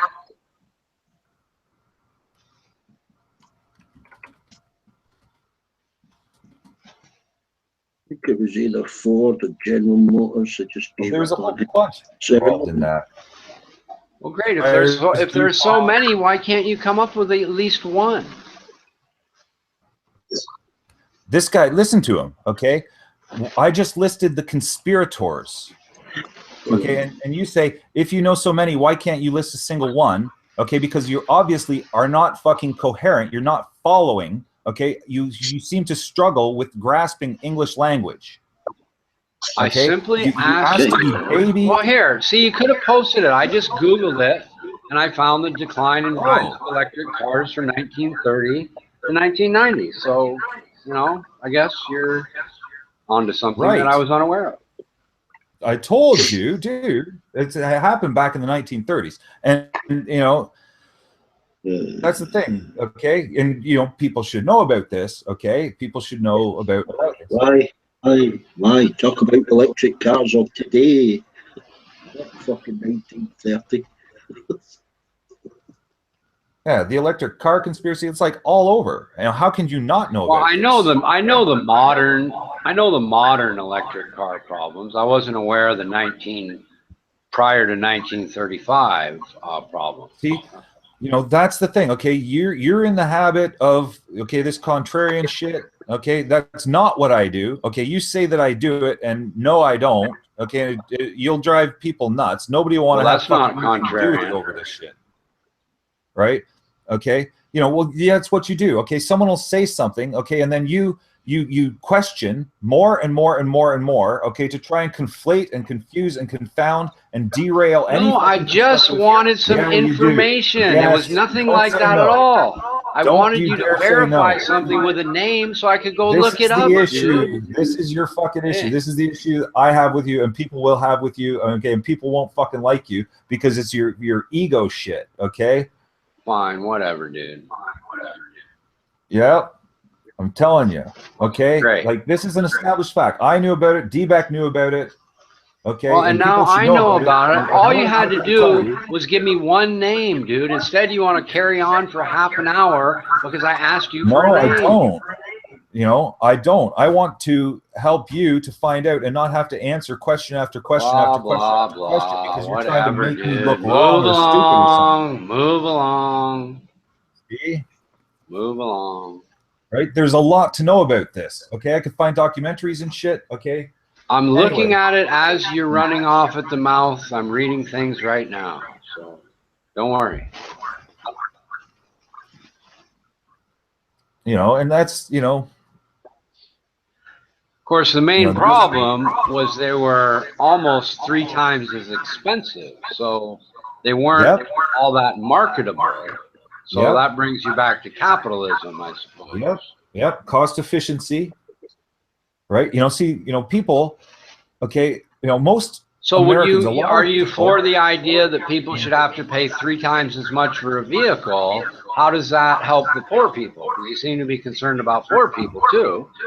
Well, see, you're just trying to nitpick and shit. Okay. I'm not trying to nitpick. It's a perfectly legitimate question. Yeah, you are. If back in the early 1900s, see, you're being argumentative. I'm asking you, how does that fit in with your idea for poor people? The gasoline cars were about $650. That does not matter. That doesn't matter. The electric cars were $1,750. And what I'm really trying to get at, what I'm trying to ask you is, do you think that having it at that high a price, would that have been okay with you, and that would have put a lot of people out of the car buying market? Would that be a good thing? Richard, you need to listen to people, okay, when they're critical of how you approach shit. I'm asking you. We're talking about electric cars now. Listen, Richard. We're talking about electric cars, not my approach. And my question is. Yeah, I am talking about your approach. I'm changing the fucking subject. And I'm talking about your approach and what it is that you do. Put Rome on mute again. Whatever. Listen, now he'll baby. I'm leaving. Goodbye. And it's because of your questioning. Okay, you go on these question.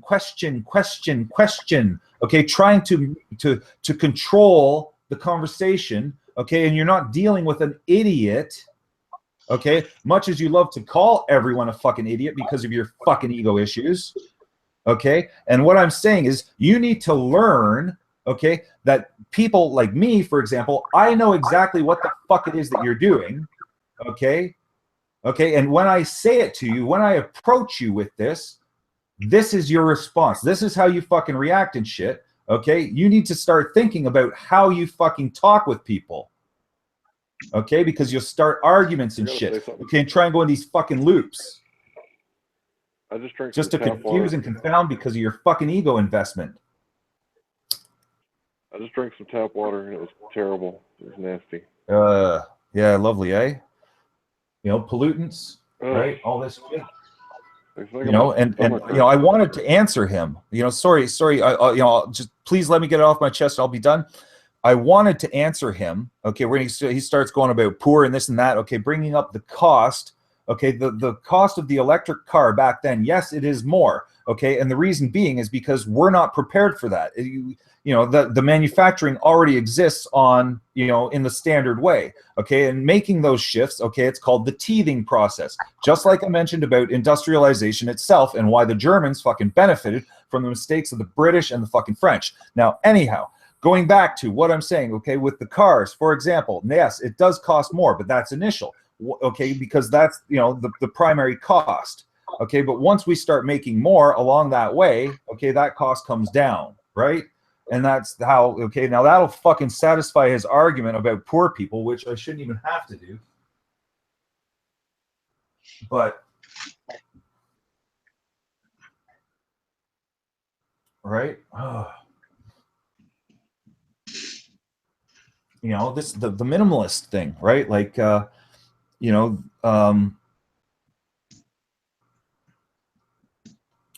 Marxism. Okay, Marxism is like totally demonized, right? Or you know, communism, socialism, all this and that. Okay, and you know, they want Marx to be known as some fucking awful person. Okay, meanwhile, the truth is actually the exact opposite, and they should have goddamn well been listening a fucking long time ago, because it'll prevent, okay, all these problems with pollution and, okay, environmental concerns and all this and that. Okay, you know, slowing it down. Okay, the thing is, okay, yeah, capitalists aren't going to like it, because to them that means money, right? That's less fucking money. Okay, but meanwhile, okay, the truth actually is that it comes at greater quality of life. It's better. We got fucking, you know, green trees, clear skies, fucking, you know, no climate change, no this, no that. Okay, people should have been listening to people like me a long fucking time ago, instead of fucking arguing over every goddamn thing. Okay, and keeping, you know, so much interest in fucking video games and fucking cars and all this and that. Okay, where, you know, it's like time to sit back and, you know, goddamn Jesus Christ, hallelujah, I need a Tylenol.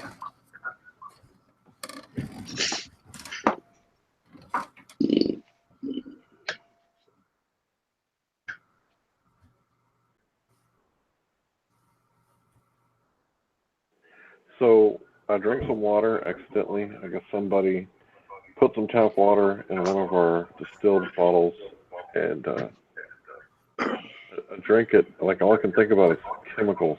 Like, how many chemicals I just put in my body. I realize a small amount. You know, we're talking parts per million. I probably got like 20, 30 parts per million. But man, that shit.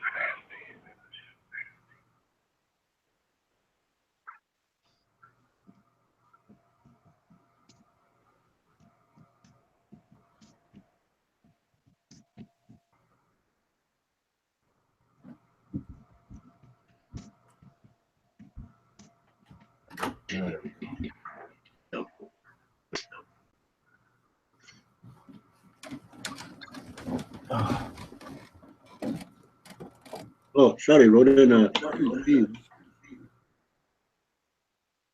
think that's controls up. Just read the text.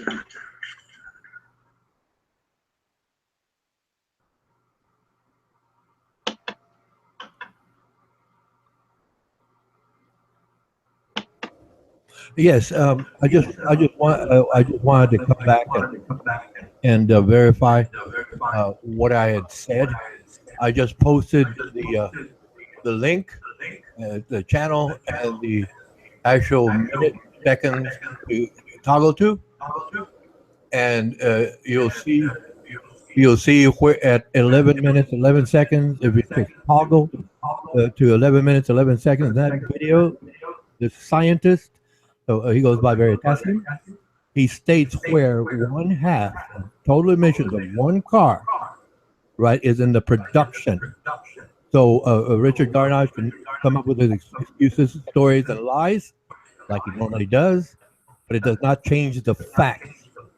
That is it. Now he's probably painting. So if you'll just, point him to the information, he'll obviously try to talk over everybody, do the same stupid man thing that he does. And I don't really care. I don't really care, But the fact is, I'm just calling him out as nonsense. And if he was here, I'd be ejected by now. Obviously I can figure that much out instantaneously. Yeah, people were convicted of this in 1949. It happened even previous to, like I said, I was saying 1930s. It's known as the General Motors streetcar conspiracy. Right? The General Motors Streetcar Company refers to convictions of General Motors and other companies for monopolizing the sale of buses and supplies to National City Lines and its subsidiaries, to allegations that this was part of a deliberate plot to purchase and dismantle streetcar systems in many cities in the United States as an attempt to monopolize surface transportation, which is what they did. Right? The shift to electric, there was a big fight over it. In the end, okay, you want to know the biggest fucking stab in the fucking gut over this? In the end, they were found guilty. And you know what they were fined? $1. $1. Yeah. Yep. We said it at the same time. Excuse me. We know. Excuse me. Furthermore, it does not matter if it's an electric car or a gas-propelled car or diesel fuel car. It does not matter. It does not matter at all. If you think of what it takes to manufacture the battery or photo cells, it does not matter. Like I said, that actual scientist is making that statement. So all of those people on Henhouse Mountain, right? The coop, I call them, right? If they're going to come back and play so-called stupid man like Mr. Richard Garnash, you can be his friend. I don't care. So go ahead and eject me. Anyway, I just had fun japing. It does not matter if it's an electric car or a gas-propelled motor vehicle. It does not matter. It does not matter. Like I said, I put the information right there. A scientist is saying this. And if you want to contact him, prove him wrong, you're going to get a Nobel Prize and $1 million. Collect your money. Anyway. There you go. Yeah. Yep. $1 million. $1 million, Christian. $1 million coming up. Isn't that great? Old Beta Week. God bless that stupid man can go collect their money. Hey, what is the prize? What is his name again? I know it. It's just, it always slips. Randy. James Randi, isn't it? The Randy Foundation. Challenge. Yeah. See, there you go. Okay. Yeah, that's another $1 million you can get. That's what I was. And coincidentally, I wasn't talking about. No, I was not talking about theists. I was talking about hypocrites. Stupid men who want to eject people for making a valid point, and all they did was paint themselves into a wall, right? Never mind a corner, into the whole wall, because the whole world can see it. No, I go with facts, quotes, and questions, but these people, have that mentality. They're friends of Armando Vargas, and Armando Vargas likes that stirring the pot. And I don't appreciate it, but it's just fun for me to go into my little, what I call Muppet drama.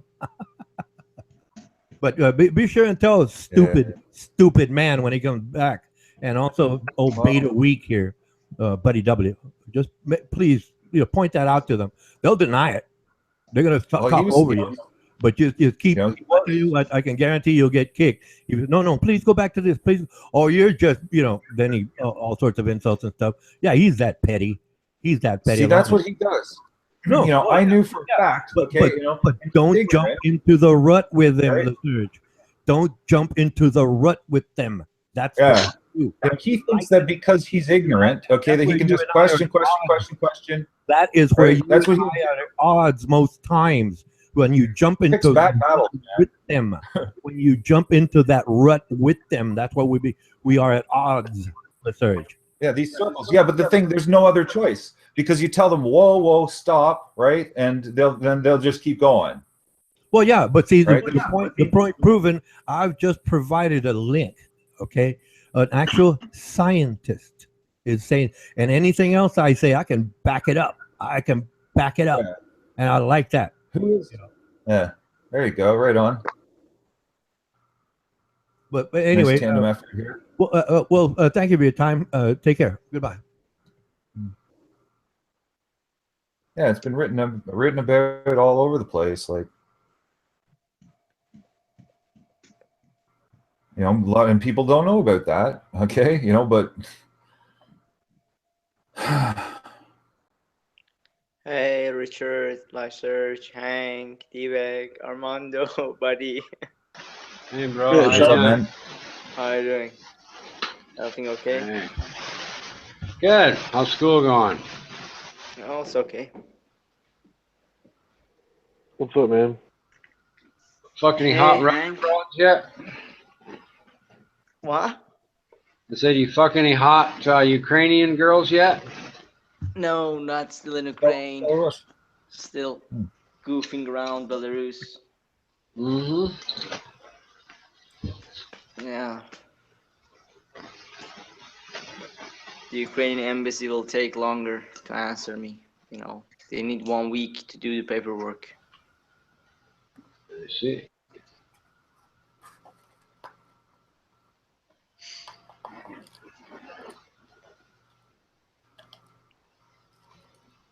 I'm just watching out right now, so I don't give any excuse to the university to drop me out and throw me out like a garbage, so they don't give me back the money I gave them. Just being so cautious about it.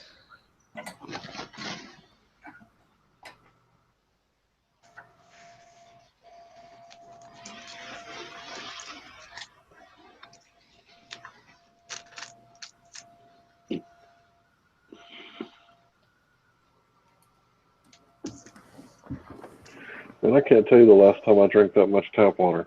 Fuck. I'm kind of grossed out about it. I'm on a well here. It's heavy water. Well, not bad. You know, I know a spring, okay, a Cartesian spring or well, whatever. You know, generally it's 200 years, right, for the water to cycle. Like, you know, it evaporates from the ocean, okay, you know, comes down in rain and snow, right, sinks down through the soil, gets filtered through the clay, all that shit, okay, pools around, okay, and then gets pushed back up through the ground, right, and you know, it's about 200 years, that cycle. And I know a spring that is the second cleanest water ever tested in this province of Ontario. Only one has come out better. Okay, and I know where it is, and nobody knows of this place. Okay, and this water, I kid you not, tastes almost like tree sap. Okay, like maple. It has a sweetness to it. It's almost like there's sugar in it. Okay, it's like not only is it, you know, it's not even bland, right? It's actually it's good. It's like you enjoy tasting it and drinking it, right? Okay, now, you know, people don't know that's what water is because the water, you know, we can't drink from our streams, we can't drink from our rivers, we can't drink from our lakes, you know, the contamination and shit. Okay, you know, not just, you know, biologically, okay, but, you know, chemically and pollutants and that sort of stuff, you know, and the bioaccumulation I've been talking about, like just how much industrialism has already degenerated the environment that we live in. Okay, and you know, people don't even know what they're missing, right? You know, I try and argue in favor of, you know, slow down, right, with, you know, industrialization and you know, the capitalist system and everything like that, because, you know, the cost is extraordinary. The fish in Canada, every year the government puts out, you know, a pamphlet on, you know, fishing, what lakes, you know, the limits, the restrictions and all that. You know, the ministry has to put out the guidelines and everything. And, you know, I've watched year after year, okay, and all of a sudden, you know, it pops up where it's like, well, don't eat anything from here. Right? So And what and about if we get into an era where, see, I envision the Earth, I don't know if it's 1,000 years, 10,000 years, whatever, where it's kind of like the Star Wars movie, where every plot of land is essentially turned into a big skyscraper, and all food is, you know, essentially manufactured in vertical farms and all that kind of thing. I don't see, you know, I understand what you're saying, but at the same time, you know, the catching food, you know, going hunting, going fishing, all that kind of thing as a source of food is going to be replaced by manufacturing food, in my opinion. You know, it's just more efficient. It's just the way I see the world going in many, many centuries, if not sooner. Well, you know, hold on. Okay, you know, you painted a picture there, and you know, and then your conclusion, right? You say it's more efficient. Now, Right. is that necessarily true? Okay, you know, that's conjecture, speculation, looking way the fuck down the line. Okay, and getting there. No, it's true right now. Vertical farming, use strawberries as sort of the very best example. Strawberries can be produced 100 times faster with vertical farming. All things grown in vertical farming is more efficient and it's faster. You can grow it inside the city and reduce the transportation costs and all that kind of thing. It's not speculation at all. Vertical farms exist and they're tremendously efficient. Yeah, and how are they built? With construction workers. And how do those construction workers get their material? And how is that material transported? How do they get to the site? So, right? But what I'm trying to point out is the population. The population is going to grow so large that those things are, you know, not only is the land going to be reduced because people need housing, but the sheer efficiency of vertical farms is so much better than this ridiculous wide area land farming we're doing now that it's just inevitable that it's going to get replaced, much like the telephone is going to get replaced by, you know, a cell phone someday. That's your absolutely. Could you be? I got Planet Nipra supposed to be bypassing us. We could last through that behind us. Hold on. Do you realize how fucking absolutely preposterous he is in his very premise and assertion about some vertical fucking farming?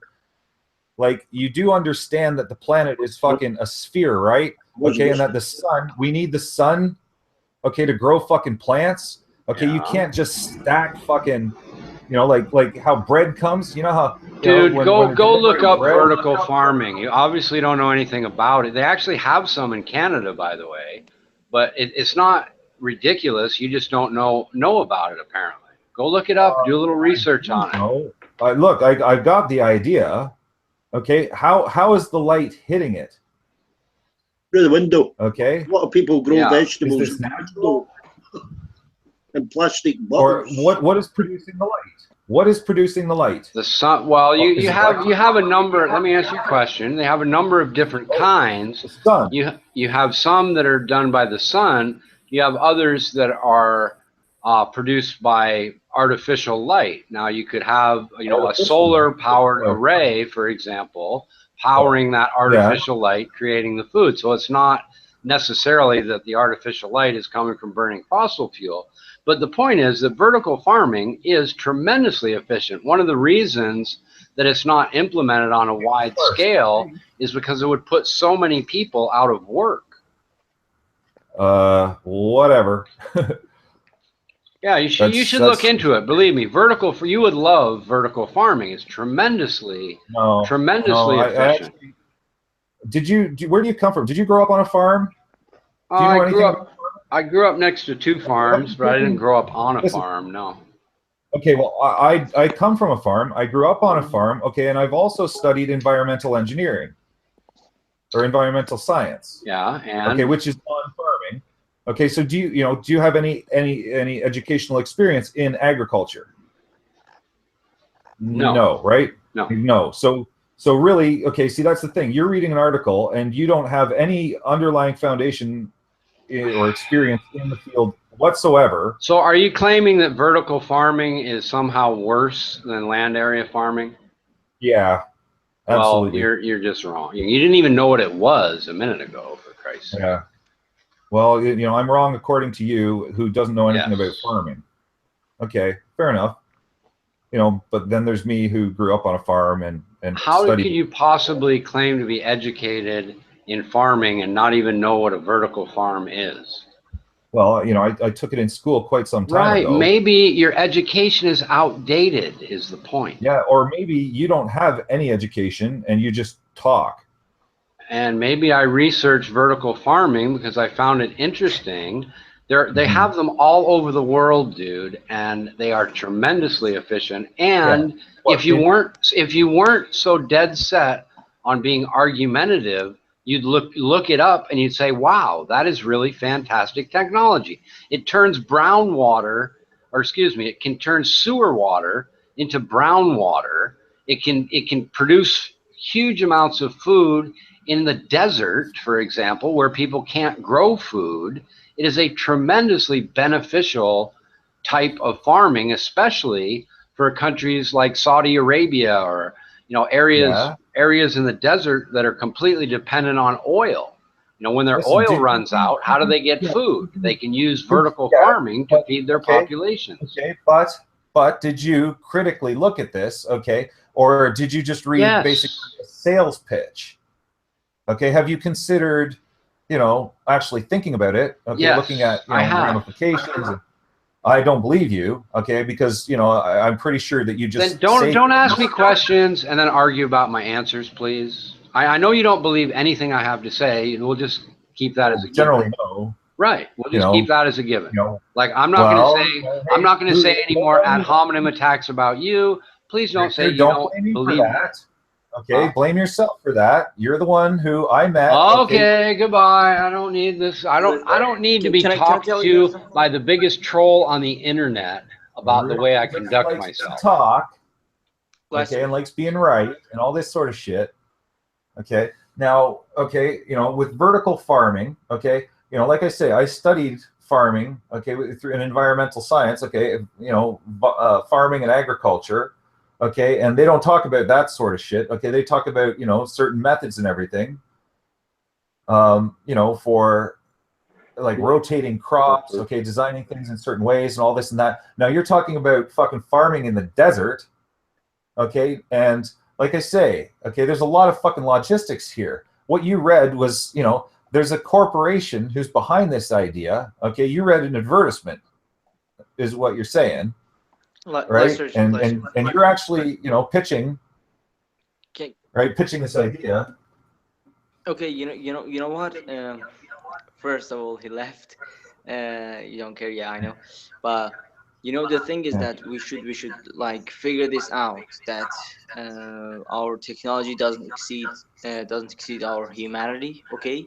And you know, I was born in a city, okay, but my grandparents lived in a little town, okay, with a lot of villages surrounding. And you know, I don't know if you have actually done it or not, but the taste of that natural fruit, okay, and the other artificial one, it's a little bit different, okay? Because now we cannot control, we don't have the sufficient knowledge to grow our products like that, you know, like our fruits and things. We cannot grow them like that, like naturally. But Richard was talking about future, okay?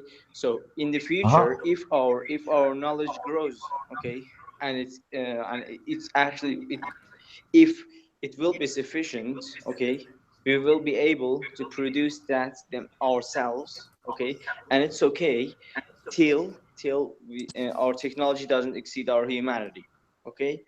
So we cannot like absolutely say that that's wrong. You know how did this kind of farming like grow, how did it evolution thing, how did it evolve? The same thing, just we are that far of that time that we don't see it, you know?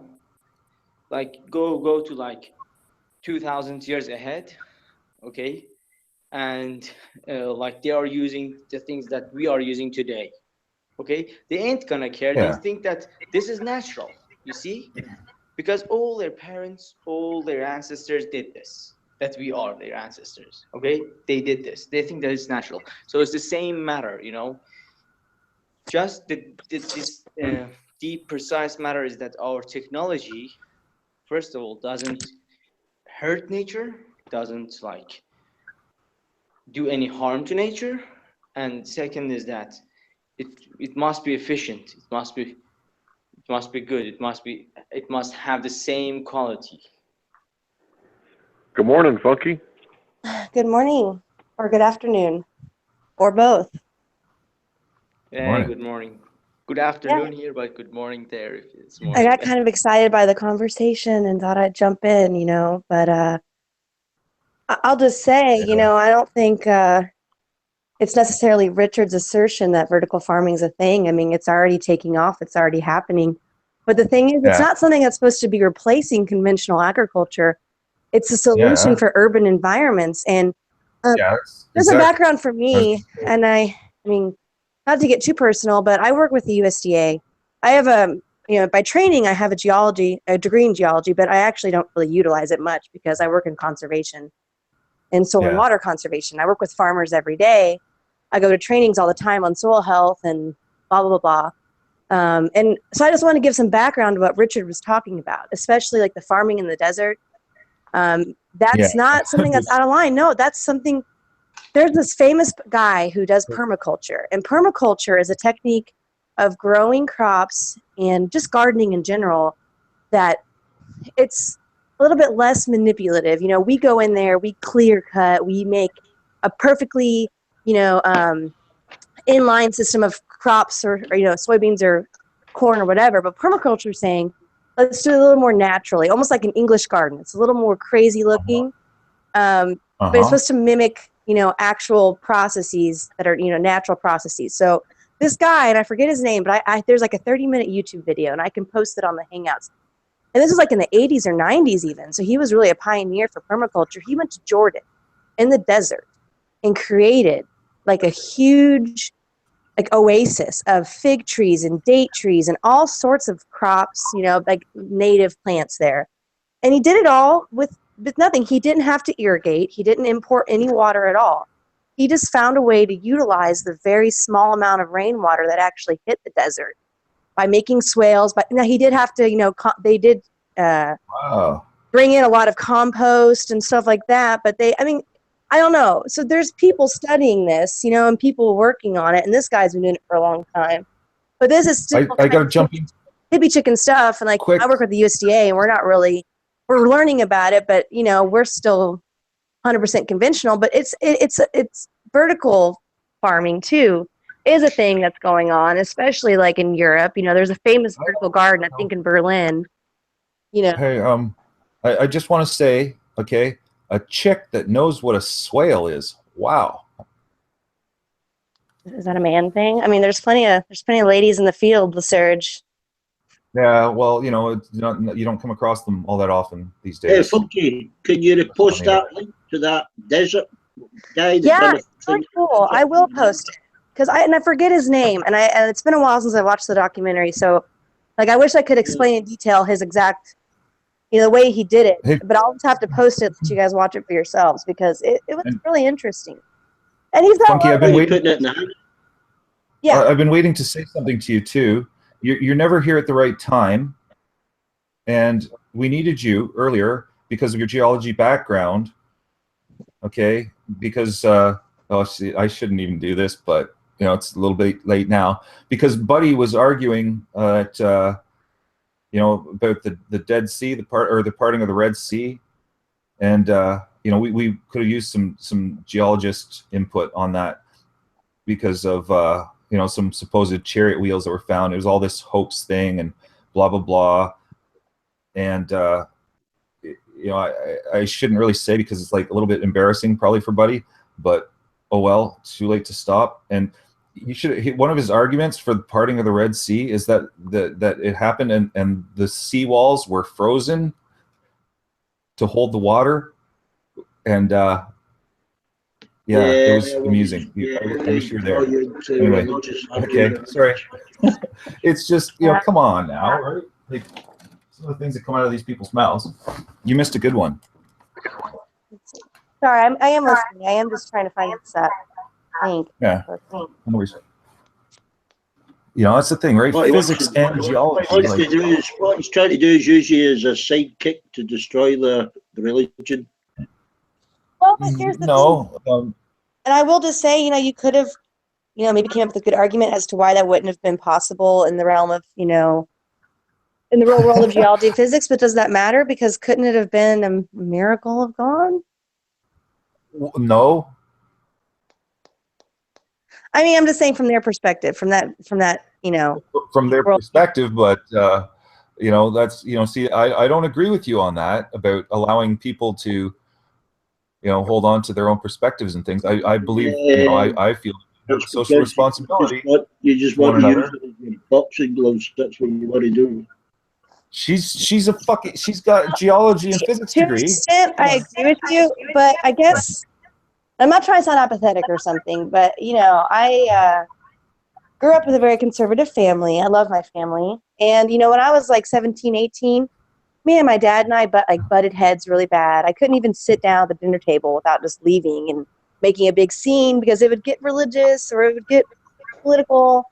Uh-oh. And I think that I have found over the years that it doesn't matter what you throw at people, how many facts you provide or whatever, someone's viewpoint is their viewpoint. And I think, I don't know, I'm just trying to say, I just use my energy in other places, Yeah, that's a problem. Right? We have to shoehorn. Don't try and destroy somebody's belief and move on to something more relative to research. I'm not destroying their belief. I am encouraging and facilitating, like education and appreciation for not sounding ridiculous. Right? It's both sides here. Right? Like it's not all, a bad thing. I'm not attacking, trying to destroy, what my objective is. I'm trying to slipstream here. Right? People spend all day doing it instead of talking about more relative issues. Or relevant, you mean, not relative, relevant. Well, you guys, it's about 6 o'clock here. Time for me to get going with the day. So you guys have a good one. I'll be in and out. I posted that link if you guys want to check it out. So. Oh. All right. Have a good one. Green Desert. Bye. Take it easy, Funky. Right. Here's bye, Funky.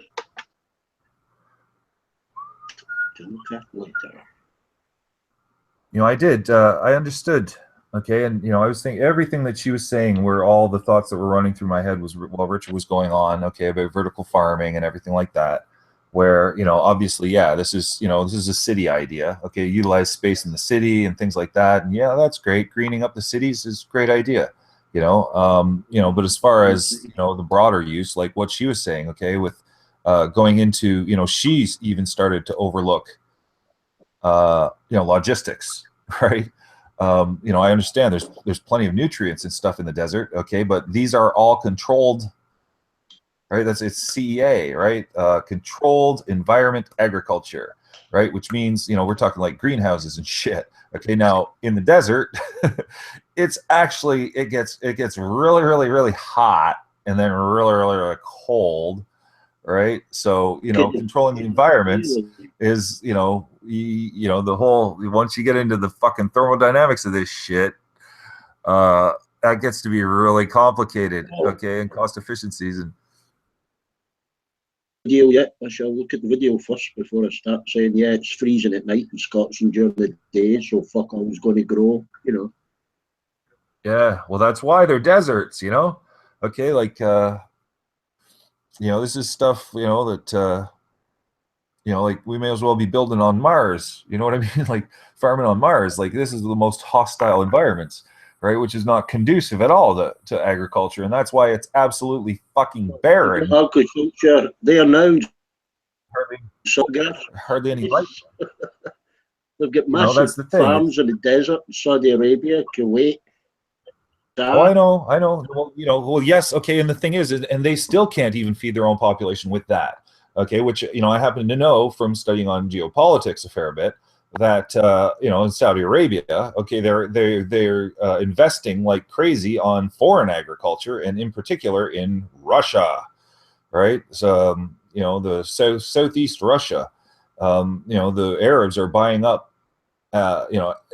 arable, potable land, left, right, and center, okay, because they can't meet their own demands, okay, and it has to do with the cost. Now you think they're buying in Russia and fucking and transporting it all the way. Well, obviously, okay, the problem isn't so much, the food is, population and the amount of mouths to feed. Right now, and then oh shit, getting into all that. Do you know we export sand to Saudi Arabia? Wow, see a certain type, eh? It's a certain type of sand that's better for the beaches. Wow, really? They prefer, wow. Well, there you go. Everything. See, that's the thing, right? Everything, going from here to there, and it's like, why? To make it better, right? This is one of the main reasons going at Richard, okay, because going on about the car and this and that, where you start about joules of energy to ship commodities about, it's crazy. Yeah, joules, calories, all this, like, energy, right? What is energy? That's the point being, like how fucking silly is that? Okay, and the point, like I said, I was trying to tell him, okay, I'm going philosophical, right? I don't want to, nitpick and ant fuck and all that shit, okay, where, just, I deal in more, general, okay, principle. And, the point I was getting at, which I didn't even get to deliver, okay, because he started talking about whether or not I think it's, it's like, oh fuck, framing questions and all his, shit, which anyway, about recreation, right? Where, people don't generally sit back and look at just how much our economy is geared toward leisure and recreation, right? Because what is the productive value of sports? Okay, and in particular, auto racing. Okay, here we're all worried about carbon emissions. Okay, now there's the entire fucking industry of NASCAR, Formula One, okay, blah blah. It's like that should all be gone. You're going to be entertainment and stuff. People are aware what amount of energy goes into leisure. I'm aware of what I wouldn't take my kids to a adventure playground centre and pay £2 in and buy them a sandwich and a pop and watch them climb about, or a safari park. I'd rather walk around the beach with them or walk through the hills. Yeah, people are aware how much money and effort they're spending, how many hours they work for to create and spend on leisure. Yeah, I can't say people aren't aware of what they're spending the money and the time on. When I go stream fishing, okay, and it's like I don't even do it anymore because there's no more fish. They're dead. But and we've tried restocking and stuff, but they will die, and it's because of the fucking deterioration of the environment, right? The more more delicate species are the first to go, right? We're fucking everything, okay? And well, it's not going to sort of arguing with people on here, are you? When I go fishing, okay, I take a bag with me, a garbage bag, right? Because when I fish the streams, there's garbage in them and around them, right? And I don't litter, right? So I take the garbage bag with me, so I actively clean things up. Now, how many people? I pick plastic up off the beach every single morning on the tide, every single morning. Yeah. And that's the thing, right? We're doing the right things, okay? Now, it's Richard's attitude that I'm pissed about. Okay, this whole, I'm rich, okay, which whatever the fuck, okay, like did he rob, bank, whatever. He's, I shouldn't really talk too much, okay, but he is a fucking shitbag. I think we all recognize that. But anyway, it's the attitude, right? And we do need to address these people's attitudes. We need to address people's attitudes on this, right? This guy's got quite a lot of videos on permaculture. Yeah, these people, who don't give a fuck, right? Driving down the road, okay, they do McDonald's, they get their fucking styrofoam shit, okay, and everything in the bag. They eat the fucking, you know, how everything's changed, and then they pitch it out the goddamn window. That's the type of people who we're picking up after, okay, and they're arguing, okay, and telling us and putting us down and all this shit. Meanwhile, it's like, you are the problem, I am the solution, please listen, you know? Now this guy, this Jeff Lawton, she posted the link to, he does a 1 hour, 40-minute documentary on soil permaculture. Yeah. I don't even know much about that, but you know, I know what I learned in school, and you know, I know the basics. Something to look into. Yeah, I've seen lots of all these new ideas and stuff, and you know, that's the thing, and everyone gets all high on it, okay, and you know, these fuckers, okay, sit here going Trump, Trump, Trump, Trump, Trump, like. Worth looking into, I might learn something.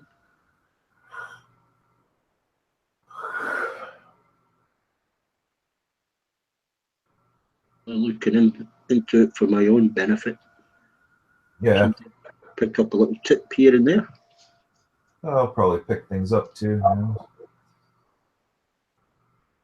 The bottle garden thing, I mean, the amount of people that grow stuff in the windows, you know, that live in high-rise flats, etc. You know, you got a string of plastic bottles, you're recycling a plastic bottle, you feed the water in from the top, it drips all the way through, you don't feed the rest, the other 5 on the string. In there, you're growing strawberries, lettuce, you know, anything. Yeah. Turnips, you know, a bit too big, but pepper. Yeah, well, you know, it can all be grown. Okay. Sorry, the thing is, you know, growing our own stuff, all kinds of well and good, but really, okay, you know, the fact that I do come from a small farm, okay, I can tell you, as far as the economics and the cost efficiency, it's actually, you're much better spending your time just going to buy it from an industrial farm that does it wholesale, mass producing. A piece of plastic, right? You know, tray. You know, which is a shame. Oh, then the energy you're using to go there, the time, the fuel. Yeah. We got to stop money from making the decisions. How do we stop money from making the decisions? Your own lettuce. You know, these fucking idiots went with Trump. You know, and it's people. You know, one of the other big kickers is it's people who don't actually work or give a fuck about anything. Well, I'm retired, but I still give a fuck. You know. Yeah, you do. I just said I do. I'm saying I'm retired, but I still give a fuck. Oh, sorry. You only pass on your genes, nothing else. Yeah, all the more reason, you know. Like this, you know, they don't. It is a fucking global catastrophe that Trump gets in. You know, won't be in for long, really. Won't be able to make too much of a mess. Yeah. We'll see. You know, let's hope. You know, that's the thing is, look at these. You know, they're working so hard. You know, to refuse to. I would say, with Trump, they've got a puncture at the moment, and they'll fix it in 4 years' time. Yeah, hope it comes sooner. You know, there's no question. Like he's before the puncture becomes a blowout. Yeah. Well, that's I don't give a fuck. Right? There's unfortunately, there's going to be a lot of good people paying prices over it, which we've got to convince these people. We got to get people to listen and shit. Okay, and they're so goddamn emotional about this shit. Okay, and I had it out, with Matthew, right? I had it out, and it was funny because I went straight to it. I don't know how else to describe and explain, but in the argument, okay, about political alignment, right? With him being right wing, right? He identifies right wing. I cornered him. I get him to say, okay, so what you're saying is that you're an asshole. And he says, yeah. People, you can't go for the jugular. You've got to bleed them from the finger. Yeah. Yeah. Well, it's this or that, right? One way or the other. And, I don't know. Maybe I think it, might have been more effective, though he may not admit it with me, right? And around here. Okay. I think something might have reached him, right?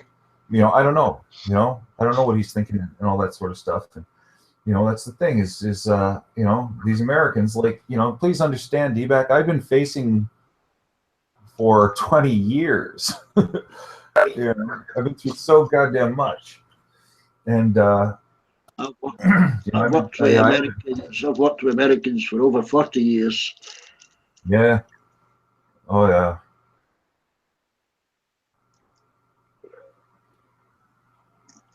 All different other people. Most of them are aware of what goes on. They just don't want to think about it. It's hard enough getting by day, month by month. Yeah. Most people live on the next paycheck. There's no time to think about what you're talking about. They're just getting by. I had the same problem with my brother.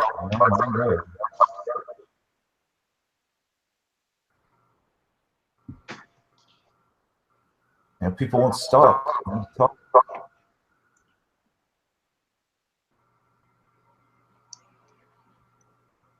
And when they do, it just generally comes out as vented aggression, Well, I encourage my young people because they talk about issues, particularly the third world. And they used to talk about it in small sound bites, but they're talking about it more and more as the exposure it gets. And what it needs is more exposure. The thing, like vertical farming, holy shit. We shifted to industrial agriculture. Okay, so to do vertical farming on an industrial scale, yikes. You do it on a personal scale. Well, I don't know if that's necessarily the pitch. In fact, I'm pretty sure it's not. Like, you Google it. Okay, what Google says straight up is, vertical farming is the practice of producing food in vertically stacked layers, such as a skyscraper, used warehouse, or shipping container, right? Like, okay, a skyscraper or a fucking warehouse, like that's, we're talking industrial scale here, right? Like that's what they did with chickens. The chickens, where eggs come from, okay, which, it's kind of awful. And I wouldn't say chickens, but you look at some of those cities in China, most of the roofs are green. Yeah, really, eh? Oh, yeah. Look at that. Yeah, I mean, the amount of tree planting they're into in their cities is unbelievable. That's on an unbelievable scale to create the oxygen. Really? Yeah. Yeah, tree planting. So they're going to make us look bad. They're going to make us look bad, aren't they? It's a long-term thing, it doesn't happen. It's a long-term plan they do out there. Change our governments every 4 or 5 years. They've been doing this for 30, 40 years. They know what they're doing. Oh, of course. Do you know how big the CCCP is? The Chinese Communist Party, right?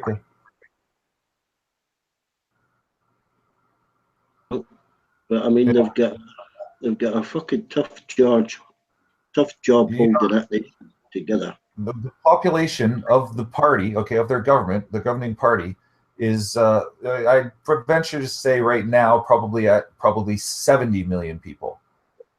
Okay, last I knew it was like 66. Okay, they probably, they can expand government, that's over 5-10 years. It would not be a surprise that they're up to 70 million. And that's their government, 70 million people. It's getting close to 1 every 10. Yeah, there's a lot of corruption and stuff. I watched a long documentary where a Western journalist was actually speaking. He had free interviewing. No, it wasn't monitored. You know, he wasn't policed. There was no one was following him about. But he was speaking to ordinary Chinese workers, and their complaint wasn't their government. Their complaint is they weren't getting the standard of living that their friends were getting. Last complaint, they didn't bother that they didn't live in a democracy. Their standards of living were increasing. That they had running water, clean running water, an electric light switch. That was their utopia. Yeah, they're happy with the government. That's what we don't understand. A slight standard of living for a peasant Chinese farmer is like gold. You know, they don't care if they're working, you know, a 12, 14-hour day for buttons, as long as they were better off than they were before. Yeah, exactly. You know, that's you know, fuck, where are those, you know, get them to listen to you saying that, right? You know, standard of living, right? Standard of living, right? Trying to explain to these Trump, right-wing Americans, because they exclusively look at things through economics, money, blah, blah. And, you know, we're the best. Okay, well, no, you're not, because it comes down to standard of living. That's what is most important. Norway is kicking ass. Australia #2. You know, and it was Obama who brought the United States average standard of living above Canada's. Okay, and you know, it was because we had the fucking idiot right winger in Canada. Okay, bringing our standard of living down. Okay, because it's proven that capitalism does this. The science is in. There's no dispute on it. Okay, socialism raises the standard of living. Capitalism increases the disparity between the top and the bottom. Now, sure, for the people at the top, that's great, but are they the majority? Not even close. And trying to convince these right-wing fucking Americans that they are consistently voting against themselves because of their party affiliations, the fucking emotional aspect of themselves identifying as being right-wing, how they've been fucking so programmed to be rah capitalism against the fucking left. I think even they realise it was socialism and unions that raised their standards of living up until the late 70s. Yeah, they goddamn well better, you know? Like, but I don't think they'd be willing to accept a 40% cut in their standard of living. Yeah. Well, we'll see. You know, that's the thing. They are gonna drop. The longer Trump is in, the harder it is for you know, the majority of America. Right? That will drop them. So, you know, and how many times do I have to, you know, how many times do they have to be fucking proven wrong?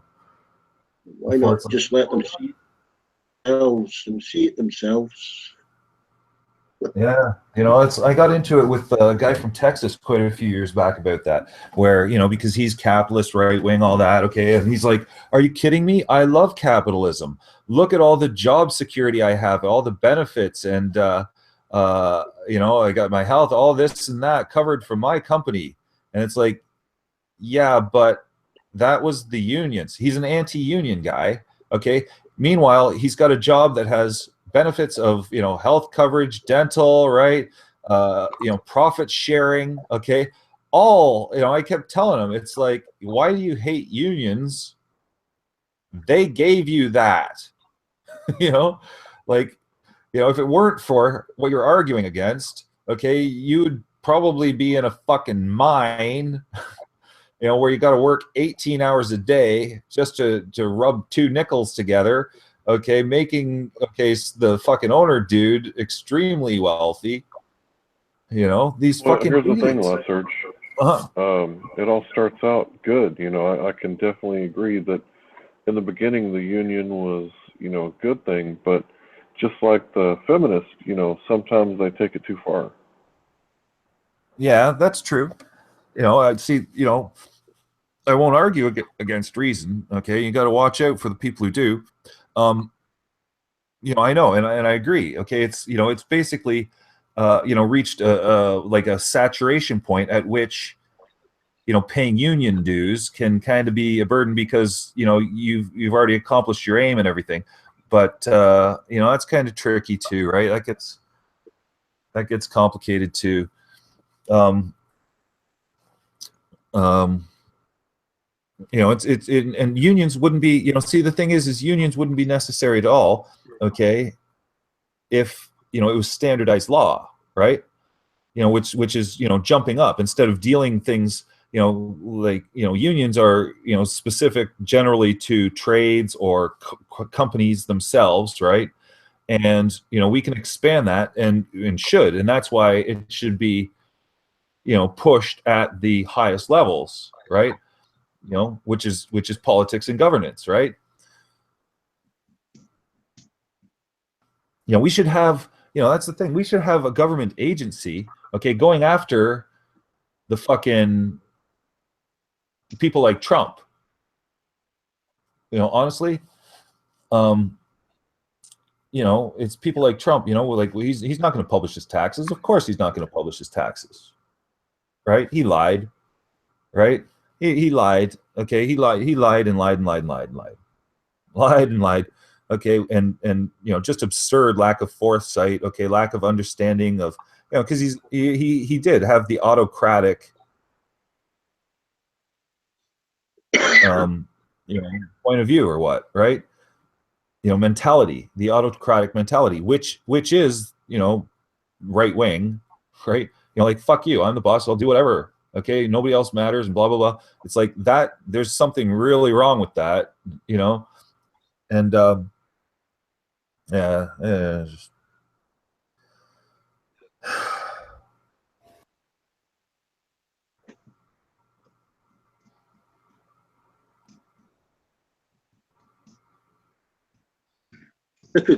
difficult when there's nobody to argue with, Serge. Yeah? it's just no, it's I'm like tired and frustrated and shit, and it's I'm not looking to argue. I was with Hank, right? So what he said, I responded back, and it's like where to go from there, right? I agree that unions. Well, I said the whole pitch, right? It really just swung back to left wing politics at the top, which is why I'm a Bernie Sanders fan, right? Like Bernie, this is fucking catastrophic for the United States and for the world and for the future, and it's absolutely fucking catastrophic that you let someone with that autocratic mentality, because he will fight tooth and nail. Okay, they don't listen to fuck all, right? Really, the American people, and there's fuck all they can do. Okay, if Trump was a good man, okay, he'd be talking about how Bernie had the majority vote. Okay, and what's broken about the democracy is that the person who really was, democracy showed quite clearly through the polls that who should be president of the United States right now is Bernie Sanders. Okay, now if Trump was a good man, he'd be saying that. Okay, but of course he only cares about winning. Okay, and blah blah blah, and okay, he doesn't give a fuck about, right? So, that's a pretty good argument right there. Well, I haven't heard anybody. Yeah, he doesn't give a shit. He's just full of shit.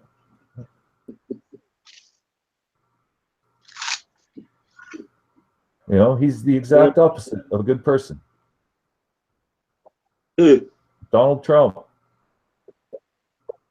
Well,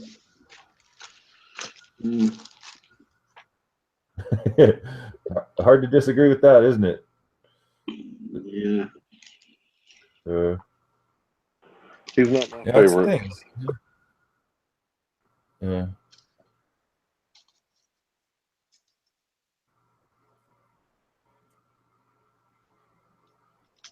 Yeah. So many problems, and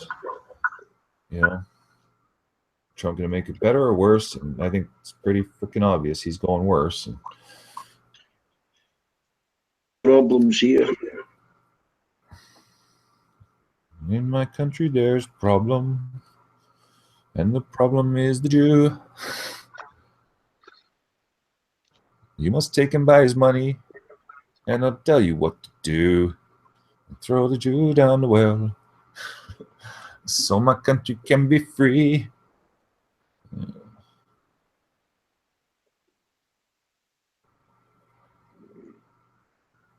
Not heard much from Hillary. Is she recuperating? Yeah, Hillary's dropped off. She was around in the news for reading on the front page about how Pence had a private email account or something, and that's kind of misleading too, right? There's yet another problem we talk about all the fucking time, the American media, right? Fox, okay, and these people will defend it, and it's like boycott Fox. MSNBC, yeah, MSNBC too, but not to the same extent as Fox. CNN, oh my God, poor CNN. They're actually trying so hard, and they're doing well. And Trump, okay, Trump, like holy shit, what an idiot and problem he is. Because like CNN is not bad, and he's trying, he thinks everything. He's just fucked. He's fucked. He's a fucking crazy person. Well, I find all mass media news about comedy on the BBC. Oh, speaking of which, did you hear? Okay, Saturday Night Live knocked it out of the park again. It's being talked about a lot. This has gone viral. Instead of going after Donald, okay, what the big news is going after Ivanka. And what's her name? Oh fuck, she's hot. The actress. I forget her name. Okay, but she dresses up as Ivanka. Okay, I haven't seen that. I got to look into it actually. I'm gonna laugh my ass off because this is huge. They see, that's the thing. Okay, Ivanka's image. Okay, she's done pretty well at maintaining her image and everything. But now her hypocrisies and shit. Okay, it turns out, Trump is making her out to be the good one, right? Keeps me grounded and blah blah, right? And word had it she was kind of left leaning, and now it's coming out. It's like her products are made in China, right? Her hypocrisy is getting blasted. You mean Melina?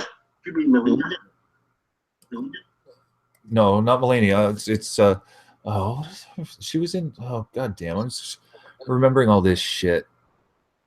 I can see her face. She's so gorgeous. She just did. She was in the. Oh man, seen all the movies. I just overwhelmed with information. What's his wife's name? Melina. Hold on. Okay. Yeah, Melania. She looks scared of him. She is. Yeah. Oh yeah. There she is. Yeah, she is a fucking sex symbol. That one. Mm-hmm. Can't hold the man stare for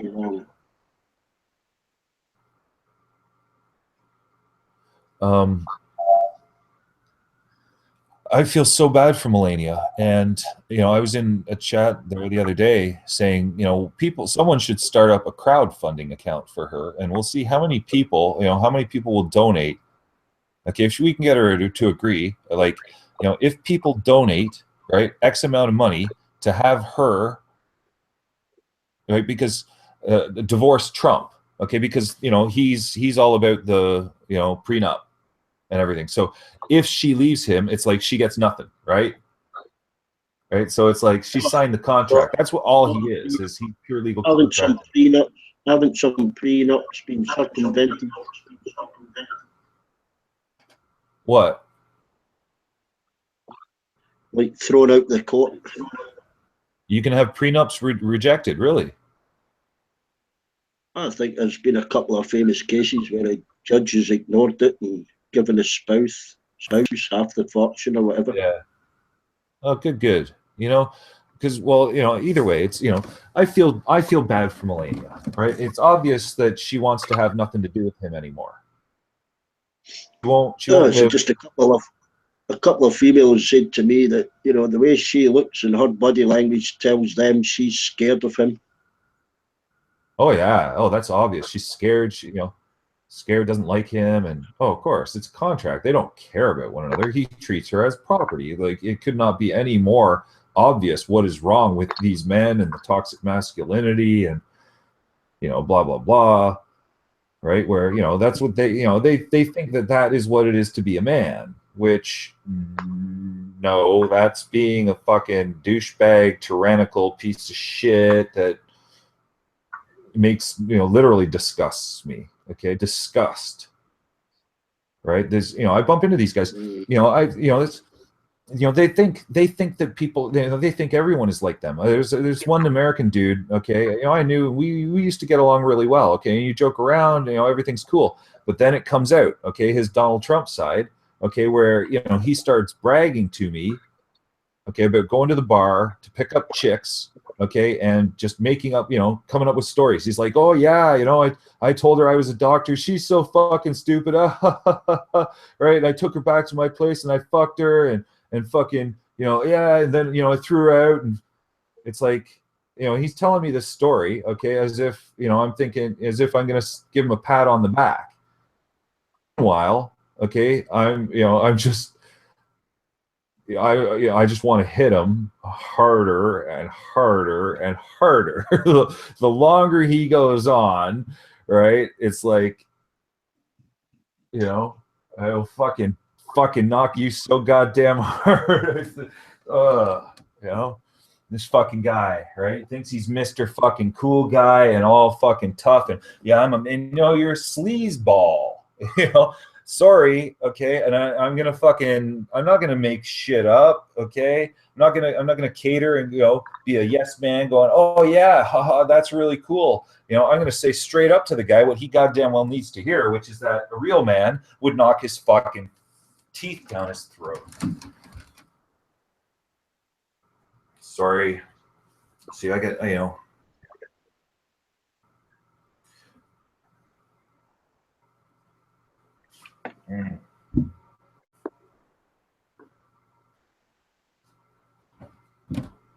I've seen worse. And this is real life.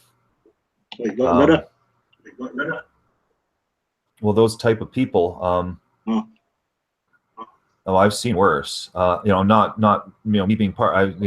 I've seen a person telling me, okay, and boasting and bragging about the shit they've done, and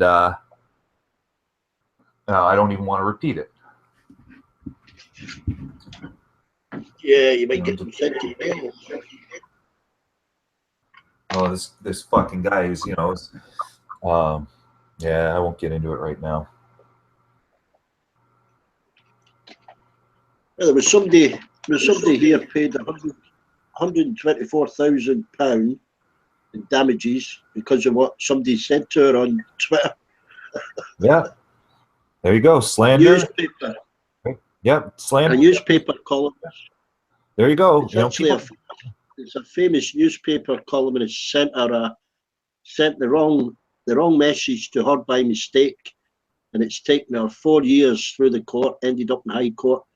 She had to pay £80,000 or something in court costs, and the rest was in damages. She had to pay to this woman that got the wrong tweet. Wow. 124,000. Wow, that's holy shit. Talk about swallowing your pride, right? Like, that's why didn't she just retract? Okay, right away. Okay, that's all you got to do is say, oops, right? Sorry, and no problem. But because of the person's ego, okay, they're going to fight so hard that they end up having to pay, right, $100,000. Like, that's a big humble pie to swallow. Personally, I would choke on that. That would kill me. She's a woman journalist that works for the Daily Mail. Very tabloid. Racist. Yeah, she's very racist, and she's she doesn't believe. Oh, dude, that's great. Yeah. Oh, that's mix her kids with poor kids, in case they end up talking with them. She's been on chat shows, but she sent the wrong tweet. He sent a tweet to this woman by mistake. She had to pay her, Wow. I don't know, Unreal. 1,000 damages, £80,000 Yeah. court costs. Unreal. You know, that's what I, you know, the other thing I said is, you know, Obama, I don't know if Obama's done it or not, but he would be stupid not to, because, okay, with Trump, okay, sending out that tweet, okay, accusing him. Now, Obama knows if he's innocent or not, okay, and now I presume that Obama is innocent, okay, which means Donald Trump, the sitting president of the United States, for slander and libel and defamation of character, okay, or see, they're all different, okay, libel, there's, you know, there's certain, you know, technical legal definitions, but just, you get the picture, and, you know, he can sue him on that. Well, the gist of this High Court case was the result of it was anyone, she was made an example of because she was high profile, but anyone can be held responsible for what they tweet or say on any kind of media, whether it's in voice or in text. Yeah, exactly. You know, people generally on the internet, they have no idea about that, you know, and, you know, the thing is the more, you know, we see people, okay, doing it, like abusing the fact that they get away with absolutely fucking everything, okay, the more likely, okay, someone is to compromise themselves and do the same goddamn thing, right? You know, which, you know, they shouldn't be getting away with it. Like, you know, America, okay, and they say, oh, free speech, and it's like, wait, no, you don't understand. Like, what you're doing is not just ethically wrong, you know, it's illegal in, you know, in principle, like across the board, you know, you don't go around, you know, Yeah, but the thing is, this was only one tweet. This was only one message. You think of someone that's stalking. If I stalk you for weeks and I say to you, I'm going to fly over here, I'm going to find you, I'm going to shoot you. Yeah. The stream now, yeah, that's recorded on the Commando posts this, he saves them. Yeah. You know, it's freely out there for anybody to say, listen, this guy threatened to do this.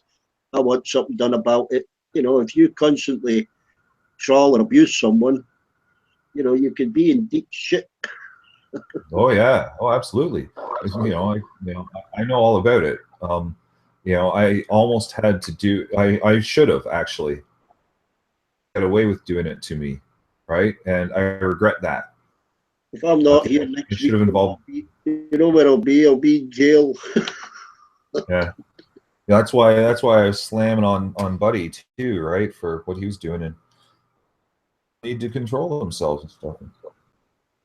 Between winding people up and having a slagging match and trolling and deliberately threatening and constantly abusing somebody, you know. Yeah. Yeah. I mean, we know you've got a bit of Asperger's or whatever. We won't be too heavy on you, you know. Yeah. Well, of course, you know. Richard there's got his autism, so we'll go gentle on him, you know. What's that, Beck? Sorry, I had my TV on. Well, just talking about, you know, vertical gardening. Yeah, it's a fascinating kind of new industry, I guess you could call it. It's not big yet. Like I said, one of the problems is putting so many people out of work. Singapore, you know, Singapore, moving. I forget the exact number, but I think almost all of their fresh vegetables are vertical farmed because they don't have any land to speak of to farm on, you know? Well, you know, we talked about it a little bit more, and in discussing Saudi Arabia and their situation and everything, okay, you know, where I ended at was actually the problem is more, you know, population, right? You know, the fact that our population growth and you know, needing mouths to feed and shit, right? Like, right. That's kind of what is bringing about this shift towards, you know, this you know, agricultural method and everything, right? I don't know if it's just that. I think that somebody came up with an idea and they ran with it, and people have been improving it over the years. You know, I suppose you could say that, but I don't know where you're going with that, but I see the population continuing to expand for quite some time to come, you know. Yeah. Well, Yeah, did you know? Did you know that? 10 billion people. Yeah, it's, you know, we're approaching 8, right? We're over 7 billion. Okay, I don't have now, a problem with a trillion. Yeah, see, that's, you know, exactly. That's kind of Because fucked you up. won't be here, Richard. Why is that fucked up? Why do you think that through the, you know, what I see is the efficiency and the ability to feed ourselves and clothe ourselves and house ourselves. I don't see a problem with a population tremendously larger than we have now, except that a lot more land is going to have to be built on, which squeezes out some of the, you know, natural environment, obviously. Yeah. Now, you know, when we get up to 1 trillion, okay, now the question of our primary food source, are you suggesting Soylent Green? No, I'm suggesting that we can feed ourselves through what I'll just use a general term and call it artificial farming. And by that, I mean growing our things such as vertical farming, but also better technology inside of buildings with farm animals and fish. You know, I don't see a problem with. I see it as being much different, but I don't see it as being, you know, all that difficult to feed a huge population through this type of agriculture and farming. I'm not scared of, you know, I'm not scared of building buildings as high as we can build them as technology improves and having the whole planet covered in skyscrapers. That's not a problem for me. That's it. Well, I know. We could live in space. You could live in space. Yeah. Imagine getting a blowjob in space. Well, yeah, and even populating the moon, for example, if we wanted to. You know, I don't see a problem with an ever-growing population. I really don't. Yeah. But I was wondering where you were going with that. Do you think we should, you know, limit the population to a certain number of people, kind of thing, or do you see it declining, or you do? Okay. How many people? You know, how many? I guess what that means is you're going to have to legislate how many children people can have or can't have. So what would you call your number, and what would be your plan? I would say 200, and we could all have a Ferrari. Well, who's going to build them if there's only 200 people? The 200 lying about already. Oh, okay. Well, that's true. So what would you limit the population to? And I guess I wonder why. You know, we have the ability to easily feed all the people on the planet now. Why can't we have more? Well, you know, we're kind of you know, struggling at that, right? You know, insofar as the politically. Well, yeah, the equitable distribution. Right. You know, here we have half the world, okay, struggling with obesity, while we have the majority. Well, I shouldn't say half. Okay, a small fraction of the world struggling with obesity issues, while the vast majority is struggling with starvation issues. The vast majority are not starving. That's an exaggeration, but you're missing my question. My question was, you said you wanted to limit the population, and I'm wondering how many people you would limit it to. Well, you know, it's going to be fluid, right? And you know, see, unfortunately, okay, you know, I think we'd have to go with the one-child policy, okay, for quite some time. Why? It's political. The reason people don't have food is more political than it is that we can't grow it. Listen. Okay, you started why? Yeah. Okay, then you start talking. Right now, why? Okay, is because, you know, why do you think China did? I'm asking you why. I'm not asking for you to ask me a question. The same reason that China did. Okay. Right. I don't agree that. I don't agree that situation. Why. Hold on. Do you want the best answer that I could possibly give?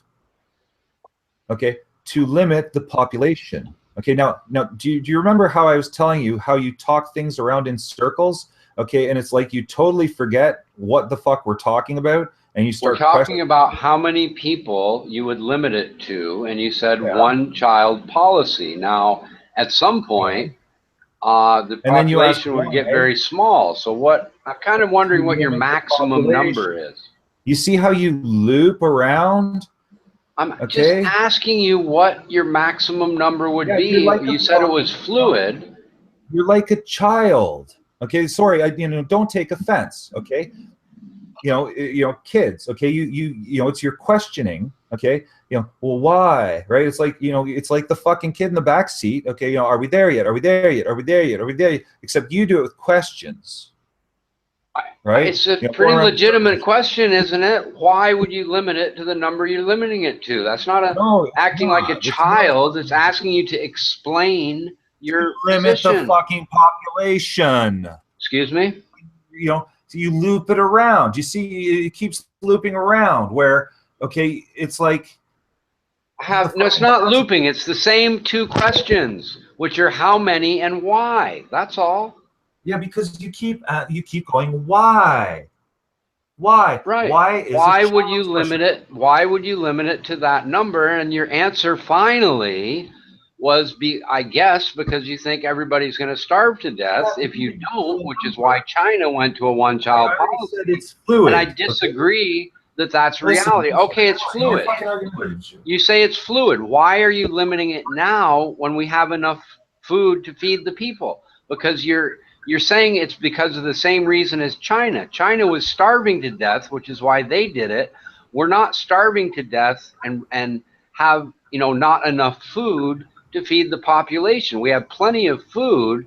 It's for political reasons that it doesn't get distributed. So I don't understand how the China analogy works on the overall planet. That's kind of why I keep asking why. Do you believe there's not enough food on the planet right now to feed the population?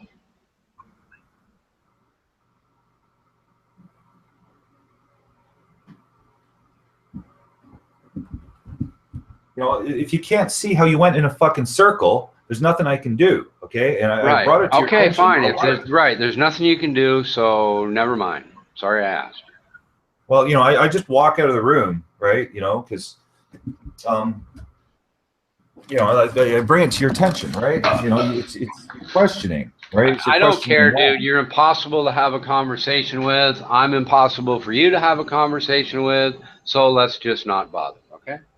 Well, no, it's not impossible. Oh, you do want to have a conversation with me then? But the issue. Well, I don't want to have a conversation with you, so unfortunately, it's not going to happen. Well, see, so well, there you go, and that's not going to solve your fucking issue. I don't have any issues, dude. You're the one that has issues, okay? Oh, yeah. I don't need any advice from the likes of some fucking complete douchebag like you, believe me. Nobody needs any advice from you, dude. Trump at all? Nobody. Hey, sound like Trump at all? Believe me, okay? Excuse me? Meanwhile, okay. I don't care, dude. I really don't care about anything you have to say. Go talk to somebody who cares. He's a fucking con artist. Go talk to someone who cares, dude. Right? Go back to talking to D-Bag. Listen, do you think I believe you? No, I'm not going to listen. I don't need to hear you. I don't care about anything you have to say. Believe me, sounds just like Trump, okay? Who's been diagnosed with 3 different personality disorders. You sound just like him. I don't care about anything you have to say. I'm just going to mute the room again until I see a different icon talking. Goodbye. Yeah, of course. It couldn't possibly be Richard. Have a point. I'm not the fucking one with the fucking issue here. Loop de loop is.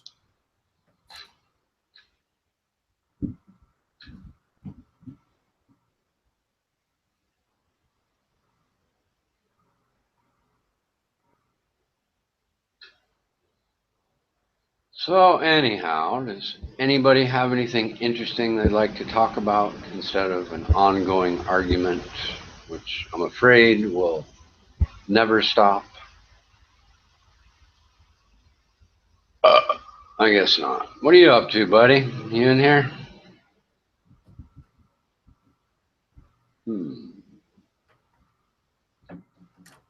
Well, looks like we're going to start raising interest rates here this week into the future, I'm guessing. People are now betting on 4 interest rate hikes this year. Remains to be seen if that'll happen or not. Well, that doesn't say a whole hell of a lot. Interest rate hikes from where? From who? Right? What's important, when you're providing information is, to be journalistic and objective about it, right? The who, what, where, when, why, how. Okay, so saying, people here are raising interest rates. Well, you're kind of not saying anything. So you're kind of inside your own head. Okay, and just talking to hear your own voice. I'm referring to the Federal Reserve, and everybody that I am talking to, which doesn't include you, would know that. Well, did anyone ask you that? So anyhow, interest rates are going up, and if anybody besides Lysurge would like to talk about it, feel free to chime in. I think it's a good thing.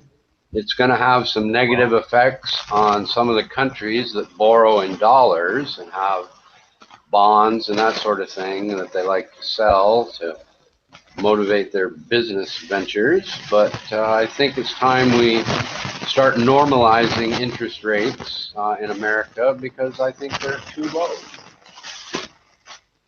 Really? Yes. You think they're too low? Do you consider evidently you didn't hear me when I said I don't give a fuck about anything you have to say, and please don't talk to me. Yeah. Evidently you missed that, so let me rephrase it again.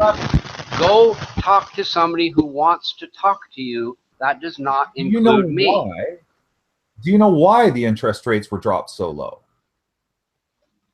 Go talk to somebody who wants to talk to you. Yes, I'm quite aware why they dropped. I don't want to talk to you. Go talk to someone else. Who was behind that? Like, as far as, political affiliations, okay, and ideologies. I have no interest in talking to you. What part of that do you fail to understand? If you just want to, talk about what I'm talking about to the rest of the people, go ahead. But I'm not interested in talking to you, which means asking me questions makes you a fucktard. Well, no, it doesn't make me a fucktard. I'm just asking you because, after all, I don't want to talk to you. Don't ask me questions. What part of that are you too stupid to understand? Well, are you or are you not the person What part of don't ask me questions are you too stupid to understand? Well, I understand. I'm not too stupid to understand that at all. Okay, and then stop fucking asking me questions. Well, you started talking. You're in a chat room. Okay, can't other people speak? Everyone can speak. I don't want you to talk to me. Well, you just spoke, and I'm responding. Well, that's not, then leave. I know it makes you feel bad that the king won't talk to you, but I'm not going to talk to you. You're a fucktard. I'm not answering any questions. I don't give a fuck about you. You're a moron. Go away. Stop bothering me. Listen, I just want to establish that bothering me. I don't care what you're establishing. You're a fucktard, and I don't want to talk to you. Get over it. Yeah, and I know you'd like to talk to me. I don't want to talk to you. Fuck off. Yeah. And you're the one who came in claiming that, that you were some, executive in investments and that you sold, millions of dollars and that you're tired. I never claimed any of that. You're just making shit up because you're a fucktard. Yeah, I know you did. Right now you deny it. You're a fucktard, dude. Go talk. You're just trolling. You're just a troll. You're just a dumbass fucking troll. I never claimed to be an executive in anything. I never claimed to sell millions of dollars of anything. You're talking out of your ass, trolling again. That's all you want is to try to annoy me because you're a fucktard. You're a liar. You're a liar, and I want people to know. You're not capable of annoying me with your bullshit. Everybody in this room knows they've never heard me say anything like that at all. What is your education in economics? What part of I'm not answering questions because you're a fucktard do you fail to understand? So you don't want to tell people that you What? don't have any actual fucking education in No, economics. no. Just because I don't answer your questions doesn't mean you get to choose the answer that works for you. Fuck off. I'm not answering anything from you. You're a fucktard. Well, of course not. Yeah, because you're a fucking liar and you're full of shit, and I exposed you for it. Great. Right? And then it Great. came out I'm that a you're liar and actually full a of shit. Anything else you have to say? Fine. right? Go ahead. You're a reformed crack addict, and that is true. You know, you're involved in a bank robbery. That's true. Okay, so the people you're hanging out with, you're wanted. You're actually a fugitive, an American fugitive. No, my warrant's in what's called the dead file. Yeah, so you actually fled as a wanted person. No, I did not flee. You're lying and making shit up again. You're like a fucking con artist, right? No, I'm not a con artist, actually. I'd like to be. No. It'd be a cool job, but I'm not. Yeah. Well, I'm sorry. I'm talking to you again. I'm going to mute the room because I don't want to hear you. I don't want to talk to you. I don't want to see you. I don't want to smell you. I don't want anything to fucking do with you, dude. You're a moron. Oh, that makes me a moron. That you got caught. Okay. Before you had ever spoken. Just this troublemaking little sad sack douchebag who comes on the internet trying to cause trouble. That's all you are. No, I think it's important. You're just a sad sack little troublemaking child who wants to create arguments. I'm not sad. I think the person who pretends to be something that he's not and gets caught, okay, and then tries to say that the person who caught him is a fucking liar. You are a liar. I never said I was an executive. I've never used that word. I've never said I sold something for millions of dollars. Executive, okay, you know what I'm saying.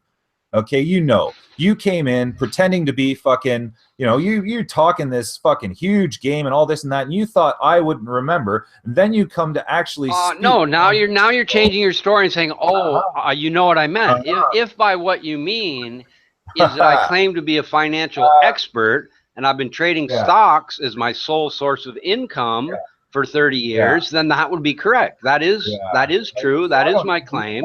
I never claimed to sell something for millions of dollars. I don't believe that either. I don't care what you believe. You're a fucktard who just wants to cause trouble. Yeah, well, calling people names. It doesn't matter what you believe. You're a fucktard. Well, it does matter what I believe. It matters what I know. Not to me. It might matter to you. Do you think anybody in this room gives a fuck about what you think? Yeah.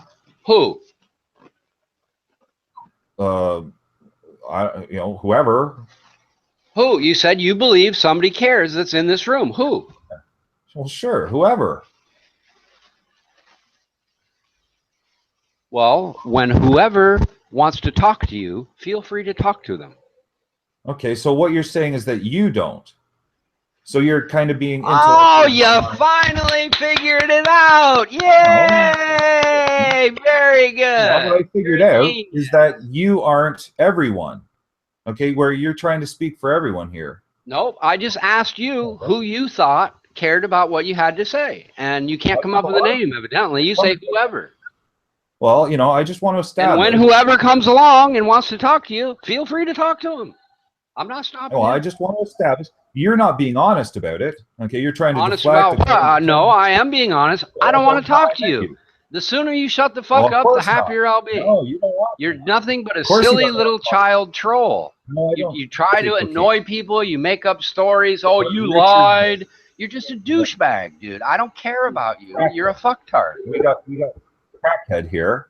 Okay, so let's find out what the actual truth is. We'll never know the fucking truth with you. Right? Okay, I've proven that. Nobody cares, dude. Nobody gives a fuck about your little rant with Richard. Shut the fuck up. You're a troll. See, nobody in text likes you. Nobody in chat likes you. You're a complete fucktard. You come in here telling D-Beck how he takes it up the ass. Buddy won't talk to you. Armando won't talk to you. I won't talk to you. Who the fuck is left? Nobody rotting in the sun. Okay, why don't you just fuck off? Okay, if you don't want to be part of a group and a chat, okay, and you think you can. I am part of a group. You're the one that's not part of this group, dude. Hey, I'm not the one in here telling other people that they have no right to speak, that nobody wants to hear what they have to say. Okay, all this shit is coming out of your fucking disgusting shitbag gaseous mouth. Okay, not mine. Right? You're the one with the fucking antisocial disorder here. Okay, well, like I there say, you have it. you were Blocked just again. talking like Trump Fuck not off, that long ago, douchebag. right? Blah blah blah. Believe me, right? That's a fucking tell. Okay, tells a lot about what you're all about, where you're at. Okay, your credibility and honesty and integrity as a human being.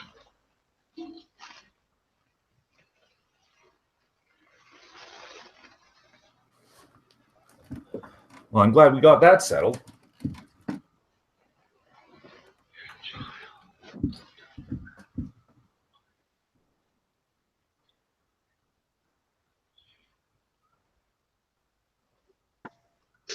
Oh, sorry, I had to mute the stream there. I felt like I was passing a fucking orange. So have you guys made up then, yeah? No, I just muted him again, or blocked him, or ignored him, whatever you say. I'm not listening to that anymore.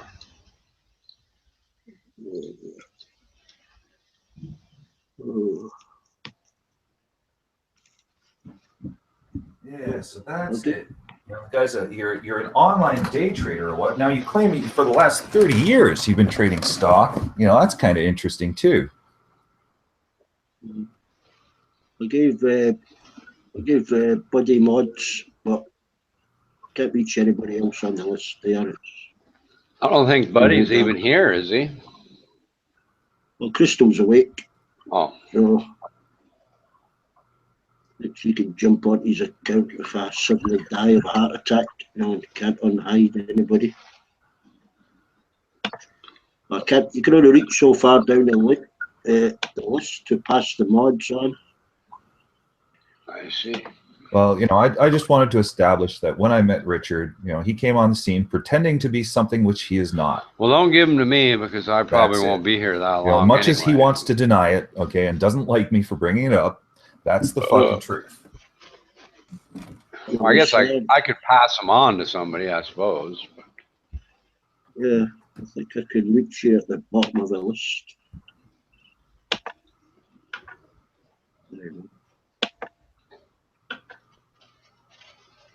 Pass him out to you, Serge. You won't eject anybody, will you?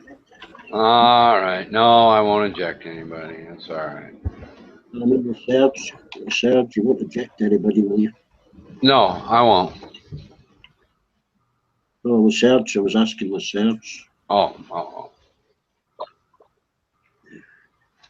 You can unhide people if Richard leaves with Serge, but don't eject anybody, huh?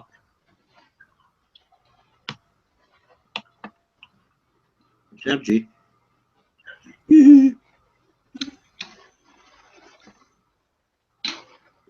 Sergi, somebody comes in you don't recognise. Yeah. Don't unhide them.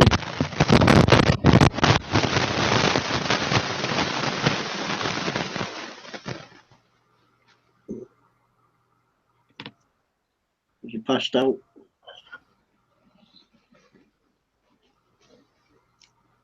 Yeah.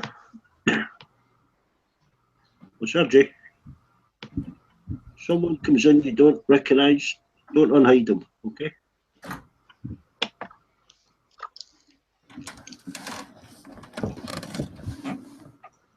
They may pawn bomb.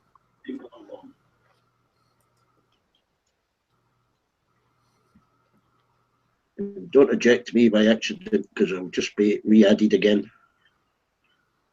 One of my intelligence officers.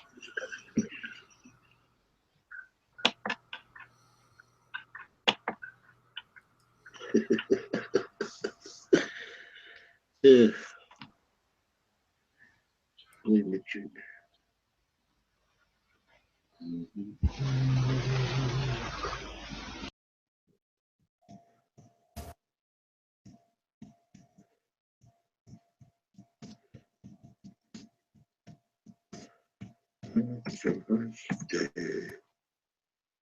Oh.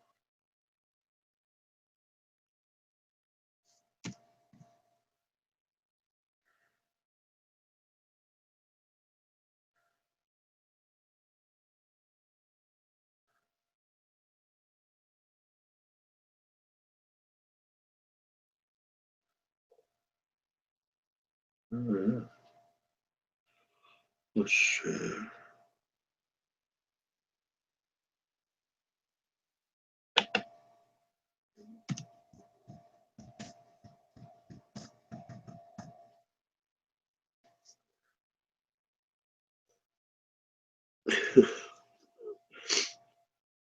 right, see, I can wake up.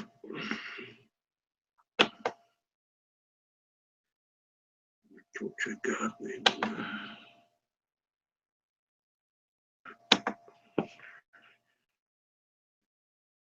Oh.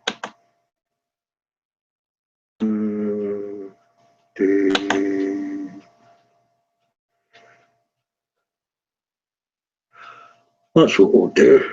See if we can set Petra on your search. Move.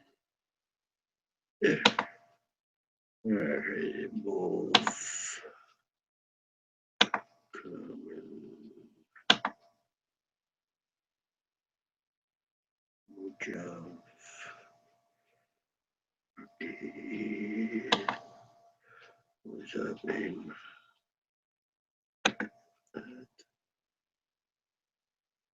Matthew. Matthew.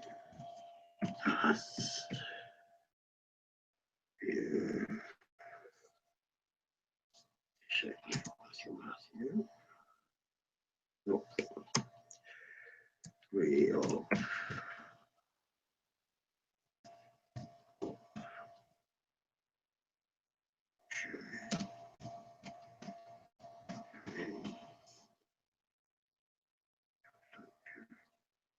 Oh.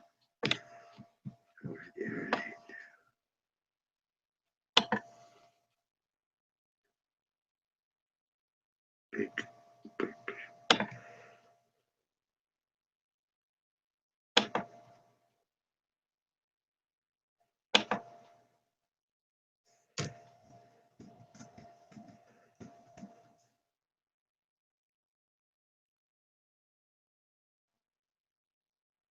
Oop.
Guess what I need?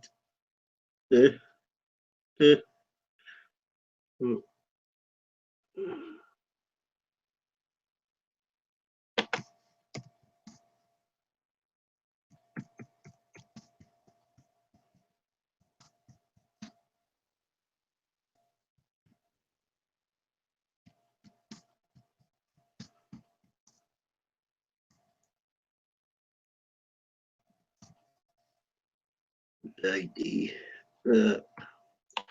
I found oh shit, can't see your name there. Porn model America.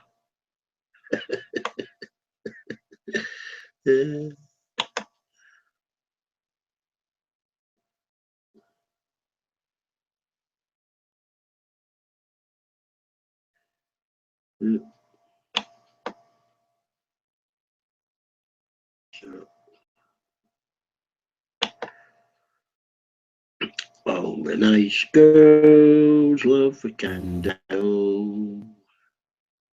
Nice girls love a wick. Thing about the candle. Them all attractive. Sun's come out.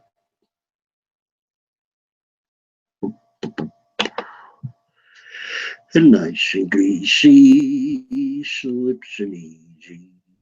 It's a girlie's pride and joy.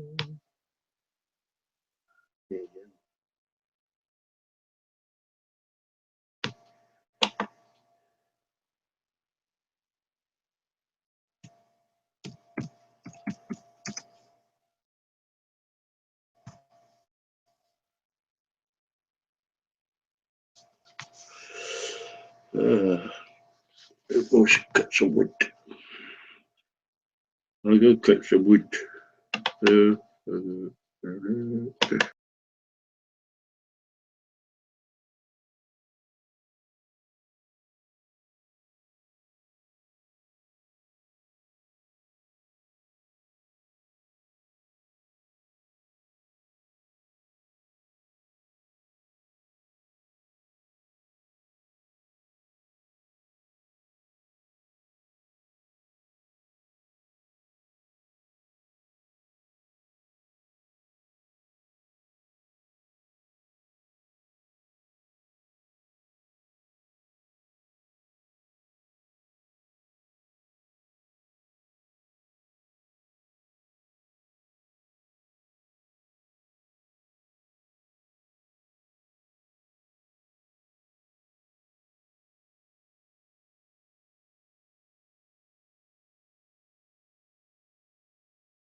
Hey, back.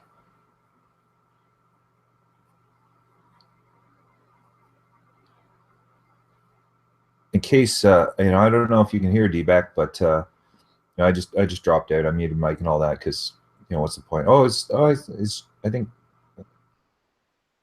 Richard's gone. There's a stream up, Ronnie O'Sullivan playing right now, which you might be interested in. I was looking for the Saturday Night Live, and oh my God, don't even bother looking for that, because clickbaiters and stuff, have tons of garbage. It's just there's I'm looking for it. I found 8 videos, all of which had nothing but thumbs down because it's just bullshit clickbait and stuff. Which and the snooker player. Yeah, well, Ronnie O'Sullivan. Yeah, there's snooker with Ronnie O'Sullivan playing. In a stream right now. Oh, I'm just looking at a stream. Cherie posted. Says a boobs in it. Boobs. Boobs. Wow. Okay. See, I understand. That's a toughie. I think she was fibbing. Looks like propaganda.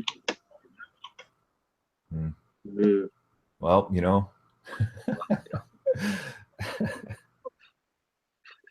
ages to load that. Ronnie O'Sullivan, Ronnie O'Sullivan versus Liang Wenbo and Tom Ford. It's 2017, so it's like best snooker. I don't know if it's live or it's they're streaming, but so I don't know if it's like live or. Might have been a repeat of a tournament that's just been on. Yeah. Didn't make the final. I think.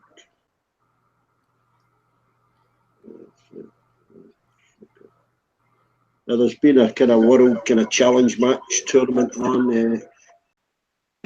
Trump and Fu in the final. I think Fu knocked Sullivan out. I think. Wow. Well, see, it happens. For Ronnie, like, you got to he makes it all the way to the finals though. Still, like, the guy is, I think, is the best ever. Well, him or Hendry, but he's starting to break Hendry's records. But he's played a lot longer. I mean, what is he now? 42, something like that. Yeah. I like Hendry's. Hendry really carries himself as a gentleman too. Really classy. Well, he's a bit boring. I mean, Sullivan's more kind of exciting to watch. He's got the Well, he's wild, right? He's fucking that's my style too. I go balls to the wall, right? Very aggressive. Yeah, I mean, I never played much snooker. I played it in a club a few times. I played pool a lot, but I couldn't get the snooker at all. I couldn't control that ball over that size of table. Yeah, I was fairly good at it actually. Not great, but I think my ice break was 27. Oh shit! I never played snooker, right? I've only stripes and solids or whatever. Never really had a chance to really have a proper snooker match. But I love watching, right? I've watched so much, I understand, and snooker is it's curling. Curling is kind of like that in a way. Yeah, I mean snooker. Snooker's becoming a big break game. If a player gets a chance, he makes a big break and the frame's over. I prefer the safety shots, and how they get out of it. Yeah. Oh no. Yeah, I would hate playing you. You'd be one of those. Yeah. That doesn't surprise me at all. You'd be a snookering fucking bastard, right? It's your sneaky elements. You'll see like if I could play it. If I could play that way, but at pool, even at pool, I didn't snooker. I would go for my shots at pool, but yeah, it would be a really good match between you and I because of our those styles. Like I say, I'm nuts. Okay, you good chance you'd win because of how aggressive I would play, right? Because it's like you think you snooker me, okay? It's like not only am I not snookered. Okay, I'll get out of the fucking snooker and I'll sink something, right? Not just hit it. I won't play. I think safety game at pool. Oh, you should see. Yeah. Well, that's it's how I play. It's just my style. I'm trying to explain and describe it for you. I do this through all games, like I did in video games too.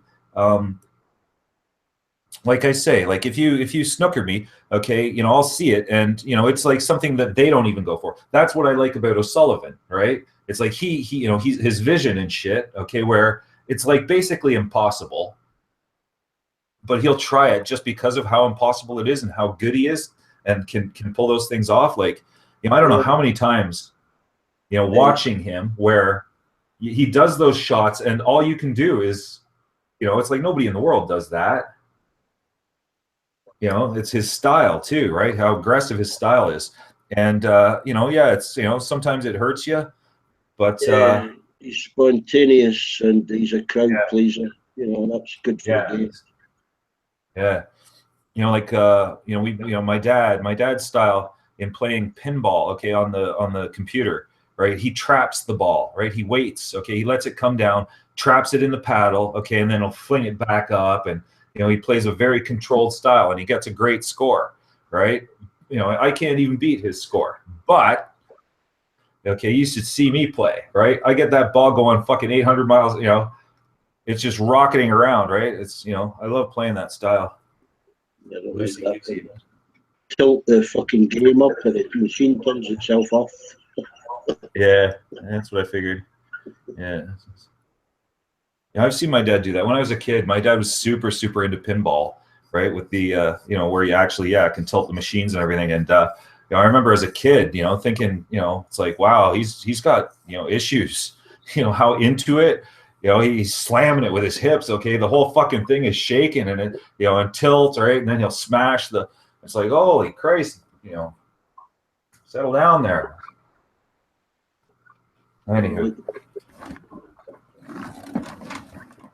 Yeah, I gotta go back check the laundry. What was that? Everybody's got me. I'm here.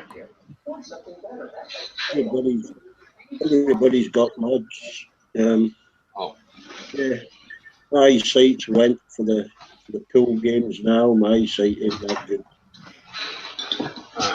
Yeah, it sucks, eh? You know, the eyes. Yeah, the eyes are the first to go as we get older, right? Well, I can't exactly get into the bendy positions with the toe tips on the floor and swing halfway across the table and, still do a hold Yeah. steady. Yeah. Roll about on the top of the table like a Kinder Egg. Yeah.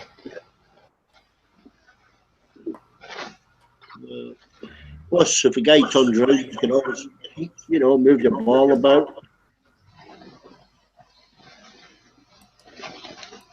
Especially if you're playing for a drink.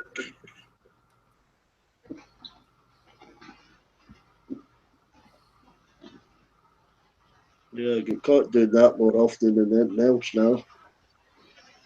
Did you move my balls?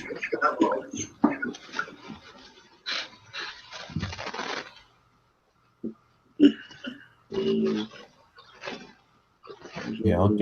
Yeah, I gotta say, I'm kind of worried about Tudor.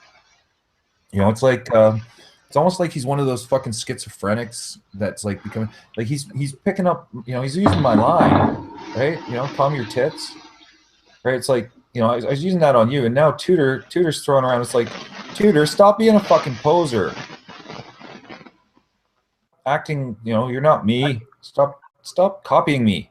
It's like fucking weird schizophrenic shit. I think you might have wore Tudor down. I'm only assuming that you've had a couple of debates with him. Well, not really. I don't know what the hell. I don't know why he flipped right out. It's like I'm not trying to wear him down or anything. He's got that cynicism, and we were talking the other day. He said something, and it's like you're nihilistic, and I want to talk to him, but the thing he knows full well it's going to be about Christianity and religion and everything, and and it's a shame, like he's just it's self-defeating in a way because he just can't understand that he could very well be a lot happier and everything, and it changes things, and I don't know. I've never really I've never experienced Tudor angry, but you seem to get everybody angry. Yeah, I don't know, he's been generally angry for quite some time. What about I remember he was kind of at first he was happy early on, okay, happy or what, sort of pleasant and stuff, okay, and started talking and things, and then I remember we had a good kind of confrontation or what discussion and stuff, and there was mutual respect there, but then not anymore, right? And things got hostile and everything, and I think so. Keenan, you using me as a channel to talk to.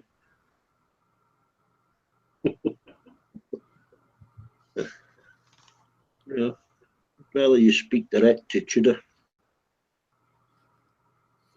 Yeah. Well, that's the thing. I'd like to speak directly with him too. Okay, but look what's been going on, right? And it's not like not like I'm teasing him over it and shit. I just I don't want it to stop because I'd like to speak with him, but he seems to only want to snipe, right? Like, so he's avoiding something. Have you asked him the reason? I've asked, right? He doesn't say. That's exactly what I asked. I've got a theory.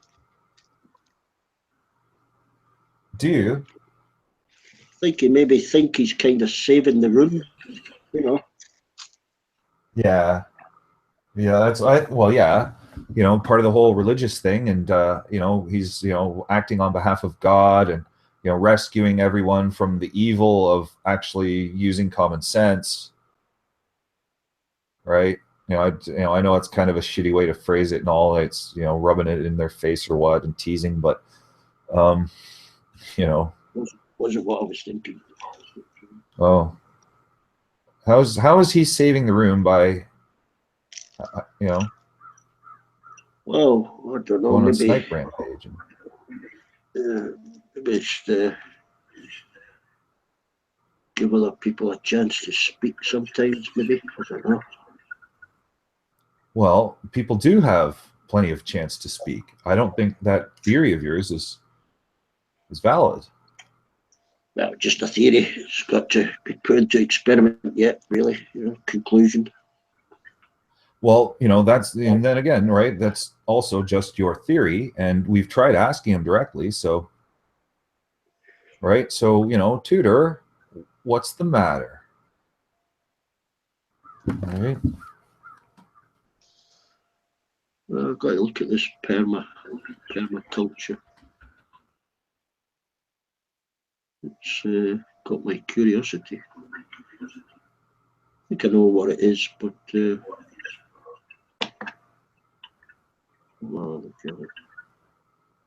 Rupert's a good debater. Debated with Rupert.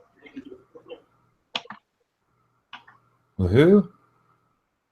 Rupert Cow, Australian guy. Yeah, Rupert. Yeah, excellent. Yeah. Yep, absolutely.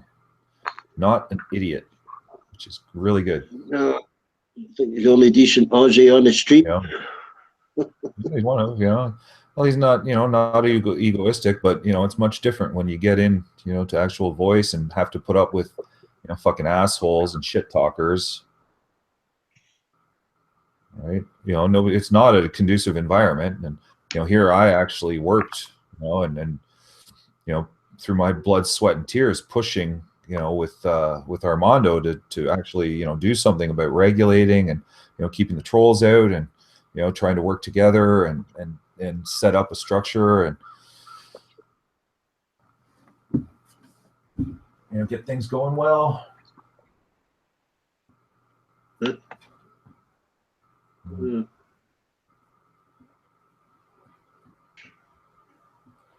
I'm just getting messages. Have to message somebody back. Not true since no more mind anyway. I just don't know what to say. Sounds just better saying nothing.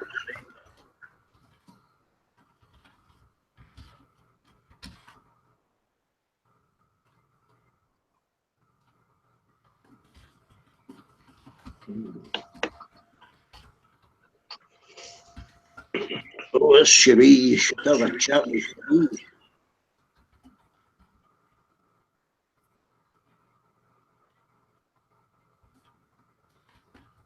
Actually, don't. She might outsmart your ass.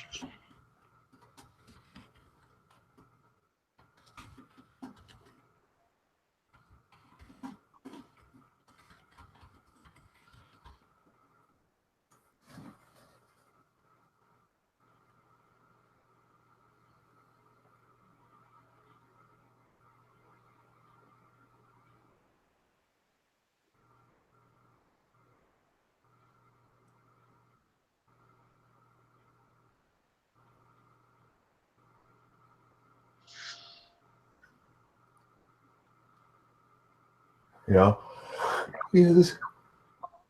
Oh, pardon me. He says nothing has any meaning. Oh, yeah. Nothing. Well, I was worried about him, right? Someone says something like that, they're in, a dark place, and, it's not as though it hasn't kind of been with him all along. Okay. And, it's like, you see his cynicism and, putting down and blah, and,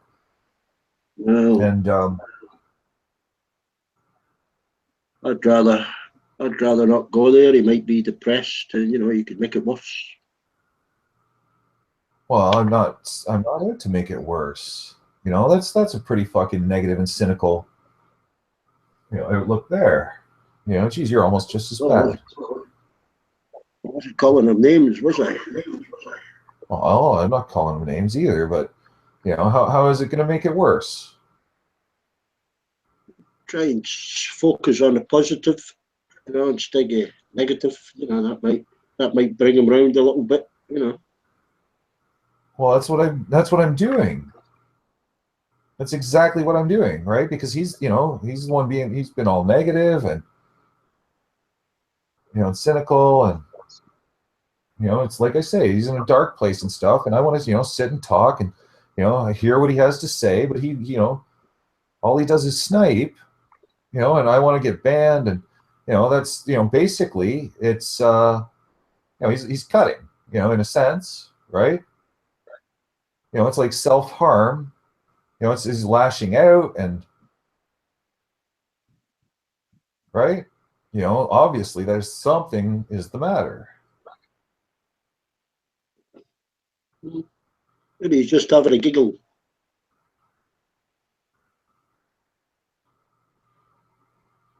Look at how he says is the atheistic stance. You know, to him, see, you know, it's religion that's fucked him up, right? You know, as an atheist, do you think that nothing has meaning?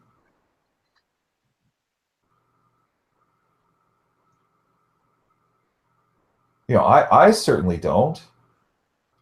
You know, I think there's, you know, life, you know, plenty of purpose to life.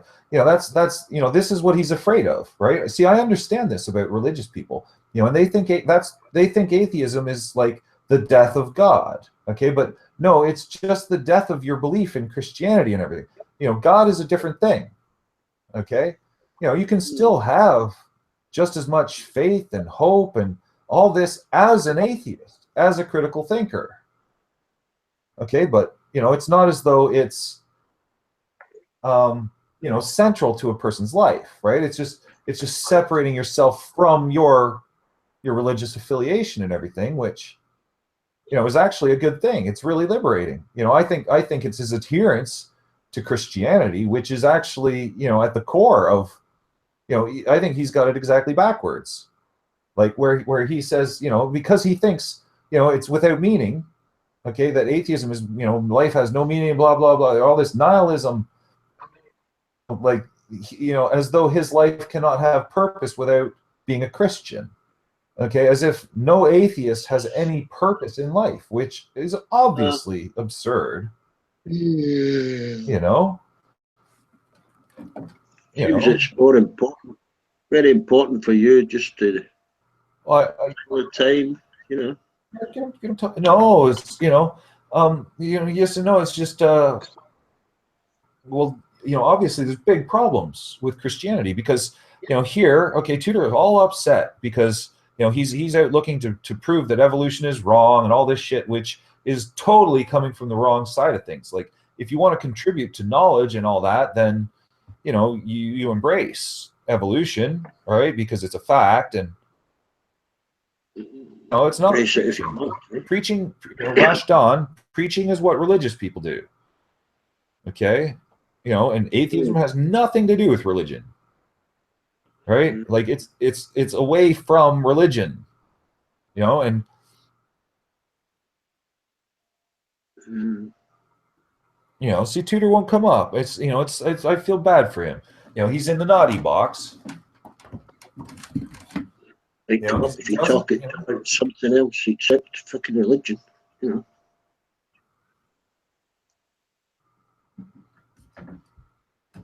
Well, you know, he's just, you know, he's all upset. I think he seems quite happy at the moment. He's laughing. He's laughing.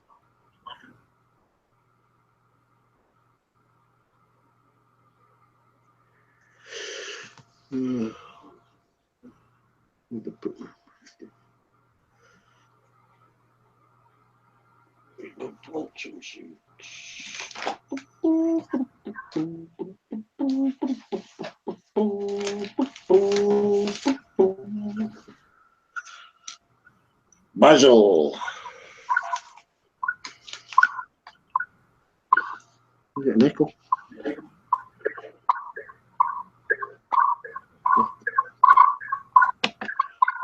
Aye.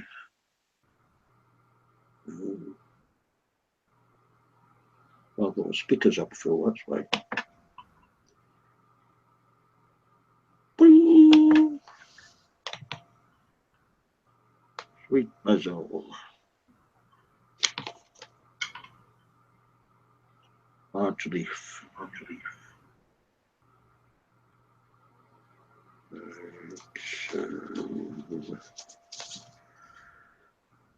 Solid lettuce.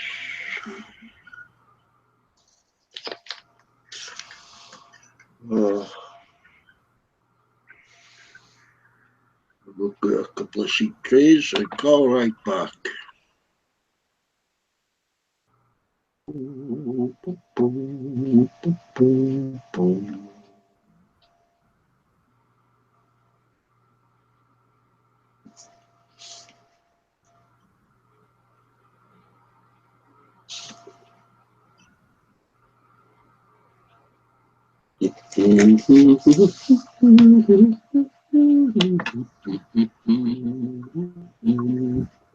That sucks because look at how he treats people, right? He's all grumpy and shitty, right? And Tudor, it is not the fault of atheists that your religion is incompatible with truth, right? Now, if you want to be a smart person, which you apparently do, then you're going to have to dump your Christianity and say, oh shit, you know what? These atheists aren't fucking idiots. And I've been wrong all along, and that way you can help the people who are actually on the side of, truth and reason. Okay. And, it doesn't mean that God's going to love you any less, right? God can still love you if there is a God. There's no reason to believe that. Literally zero.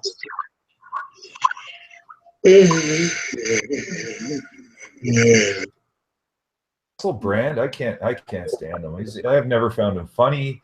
He's never even made me smile. Okay, and him getting into politics, well, that's kind of okay, but he's been, I think he's done quite a few drugs in his life. Oh, he doesn't do drugs now. He doesn't even drink. Tries to help drug addicts.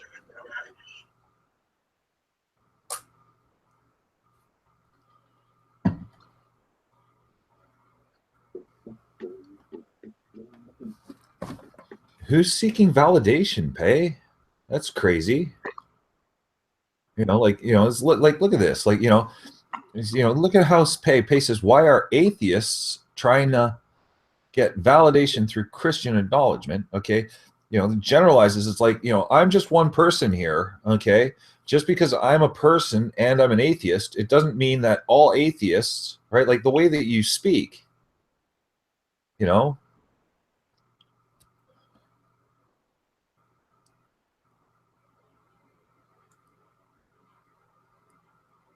Oh, she's going to safe place, right? Safe place. Right? She's kumbaya-ing. She's kumbaya-ing. She does that a lot. I have never seen anyone do it more than me. No mind, I'm insane.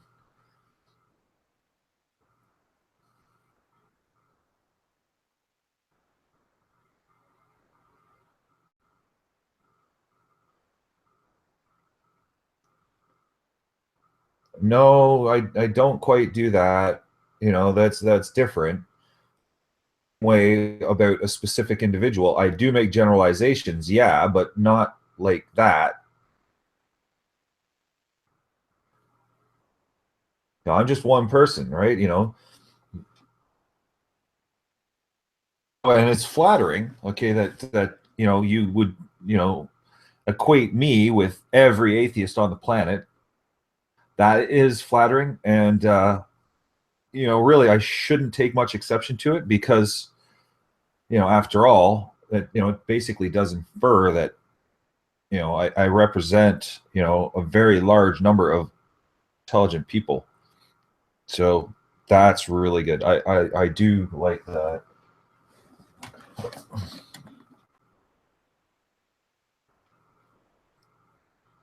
Well, because, Pay, we all have an influence in this world, okay, and how everyone thinks and shit, right?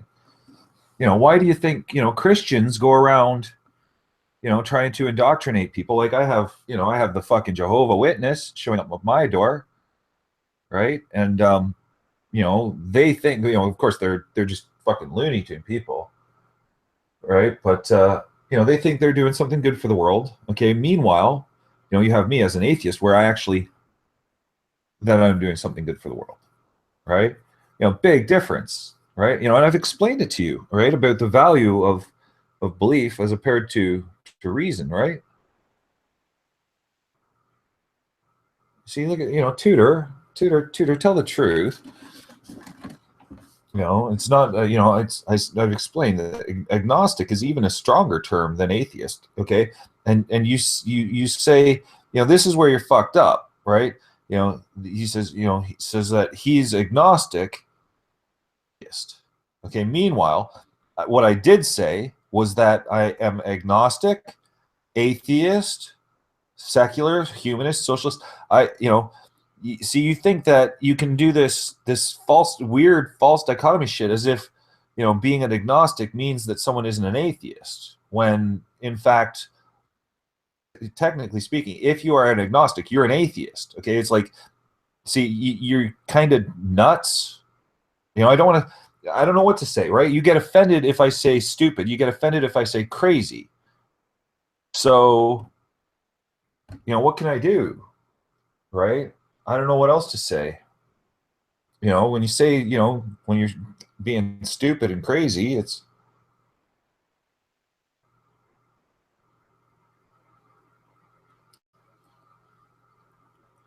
here's a decent look at it. See, Black Widow knows how to express a thought. Doesn't use just a few words. It's like,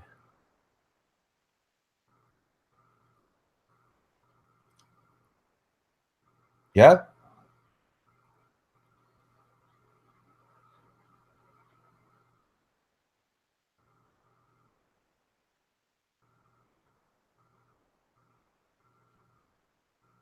Oh, Black Widow. I think I know what you're talking about. Okay, and you're close. You're on in a lot of ways, and I think that's me that was speaking. Okay, and what I was explaining is, just because someone is a scientist, it doesn't mean that they're, strictly adhering to science like in an atheistic sense, right? And for someone to be religious, abandoning, the principles of critical thinking and everything, which is required for science. So technically, by being a religious person, you really kind of can't consider yourself to be an or a scientist. If you're religious, religion and science, it's like oil and water, right? Like, technically speaking, anyone who is a scientist and then says, well, I'm religious, it's like, well, then you're not a scientist, right?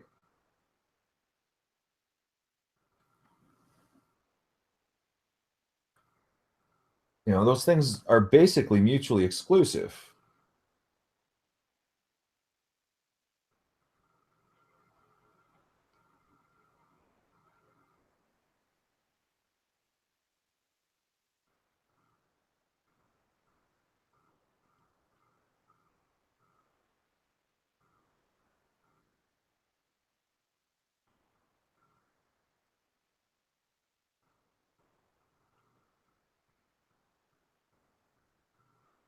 Yeah. See, there's no point in asking Tutor. Tutor's not going to come up, and it's like, this sucks, right?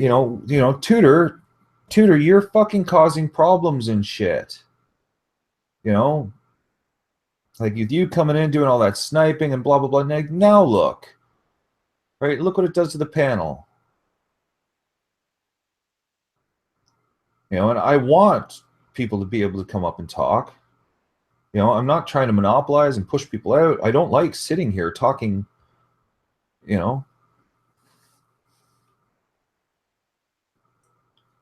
like it kills the panel, man. Gets muted up again. That sucks. Would have been nice, Tutor, I guess, Well, he fucked up again though, didn't he? Right? You know, I think Armando was extending the trust to Tudor. Came in and fucking sniped again.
Amazing grace, that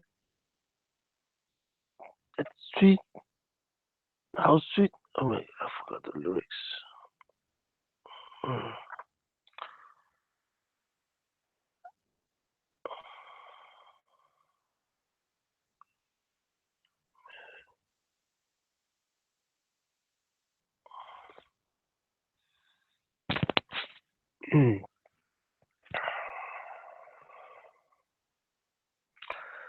Amazing grace, how sweet the sound that saved a wretch like me.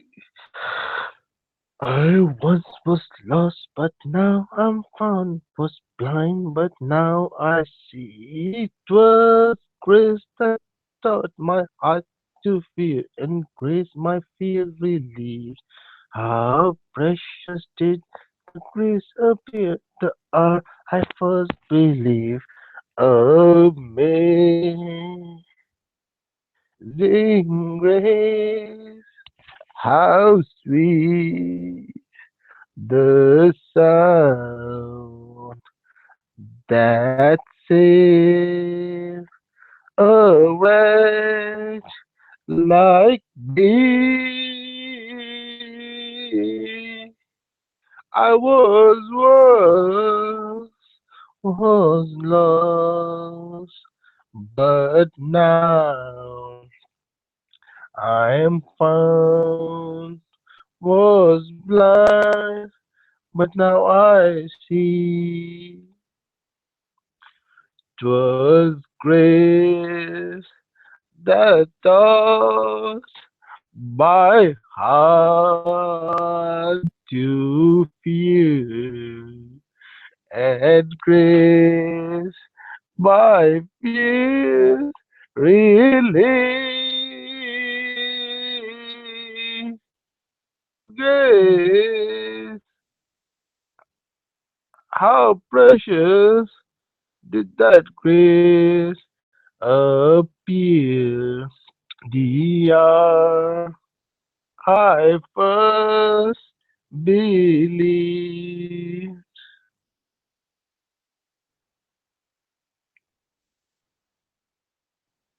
I think that's it. The hour I first believed.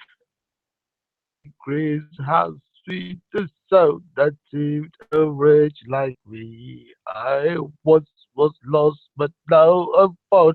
Was blind, but now I see. It was grace that taught my heart to fear, and grace my fears relieved. How precious did the grace appear the hour I first believed. And well, is this was the rendition of Honest Pakistani reading out, reading out Amazing Grace. Can you unmask me? Okay. Uh, Royal Ganeshi. I have to check, my lord. I have to check my creator to go back. And I see Ronin Kanushi. Let me check. No, no, they did not. I don't have any more rights. Okay, I'm gonna ask my Lord Vargas and his better half, Mrs. Vargas, to please unmask my creator, Ryan Kenushi. Right now, shut the fuck up. Oh my god. Again, she is going crazy on me.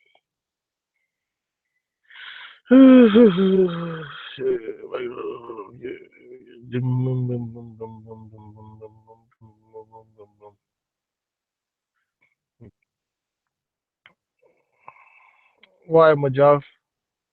Mojaf? Fuck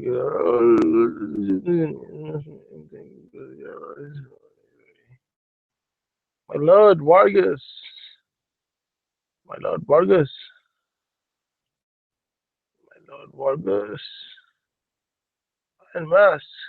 Unmask the living legend Ron Kenoshi.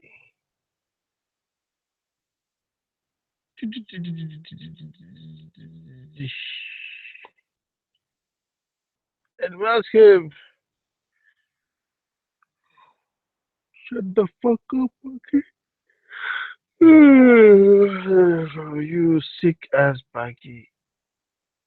You on camera. I wish I could listen to the battle. What fucky? What fucky?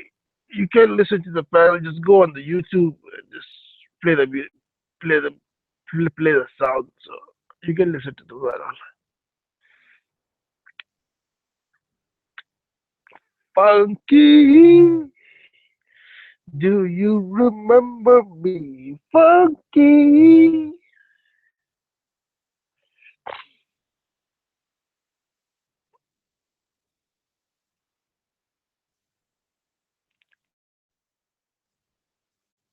Oh,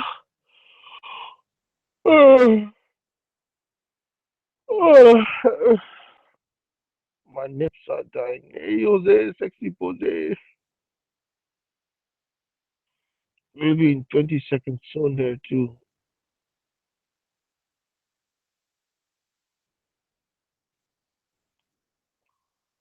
Armando? Armando? Armando? Armando? Armando? My lord Armando?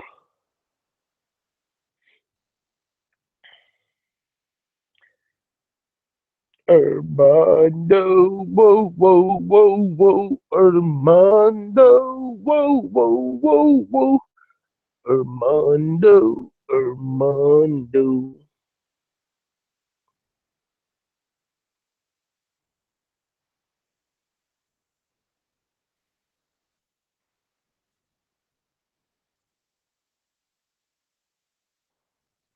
Oh, he's the one.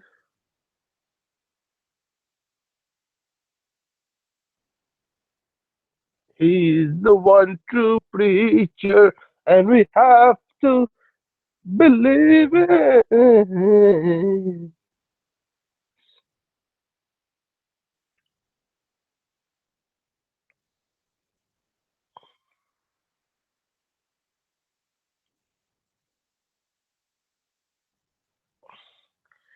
It's 7:58, and we are at watching. You are watching Armando Vargas live. We are delighted by the gracious presence of Mrs. Vargas on the panel.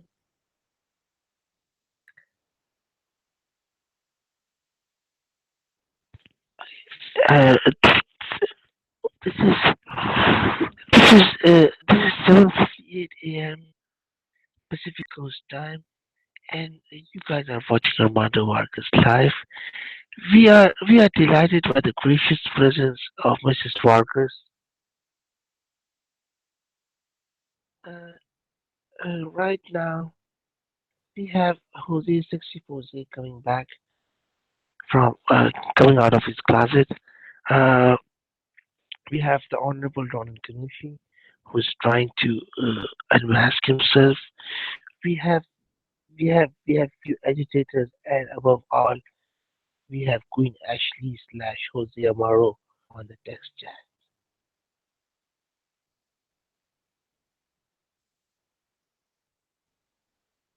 Mm. Everyone's birthday soon. I almost planned a birthday party at the park, calling for snow. Glad I didn't do that. Well, Fucky, invite us on your birthday, Fucky. Invite us. Invite me. Invite me, Fucky. Invite me for to the birthday. I just want to have some cake. I'm gonna bring. I'm gonna bring Melissa with me. But we both can have some cake. Let's go. Where's Melissa? Mm, Crossroads. Read, read Melissa. Read Melissa. Rex. Read Melissa. Rex. Okay. Crossroads seem to come and go. Yay. The gypsy flies from coast to coast, knowing many, loving none, bearing sorrow, having fun. But back home, he'll always run to sweet Melissa. Mm-hmm. Freight train, each car looks the same, all the same, and no one knows Gypsy's name. And no one knows his lonely sighs. There are no blankets where he lies. Lord, his deepest dreams, the gypsy flies. My sweet Melissa. Ooh. Oh, this song is difficult. Oh my god, this song is difficult. Sorry guys, sorry guys. Ooh.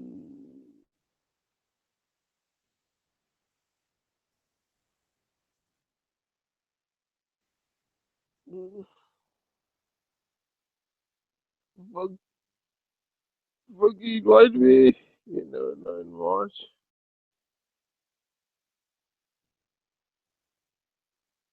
Fucking invite me to the party, please. Hello, honest Pakistani. Oh, ladies and gentlemen, we are joined by the living legend right now, Ron Kinushi. Welcome, sir.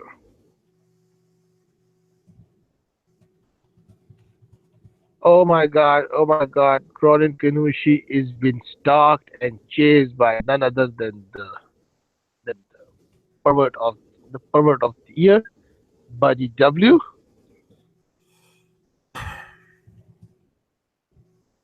Oh, he's not. Somebody has to unmask him. What do you mean, honest Pakistani? Buddy W just joined because Ron Kanushi came in. Because I No, was trying.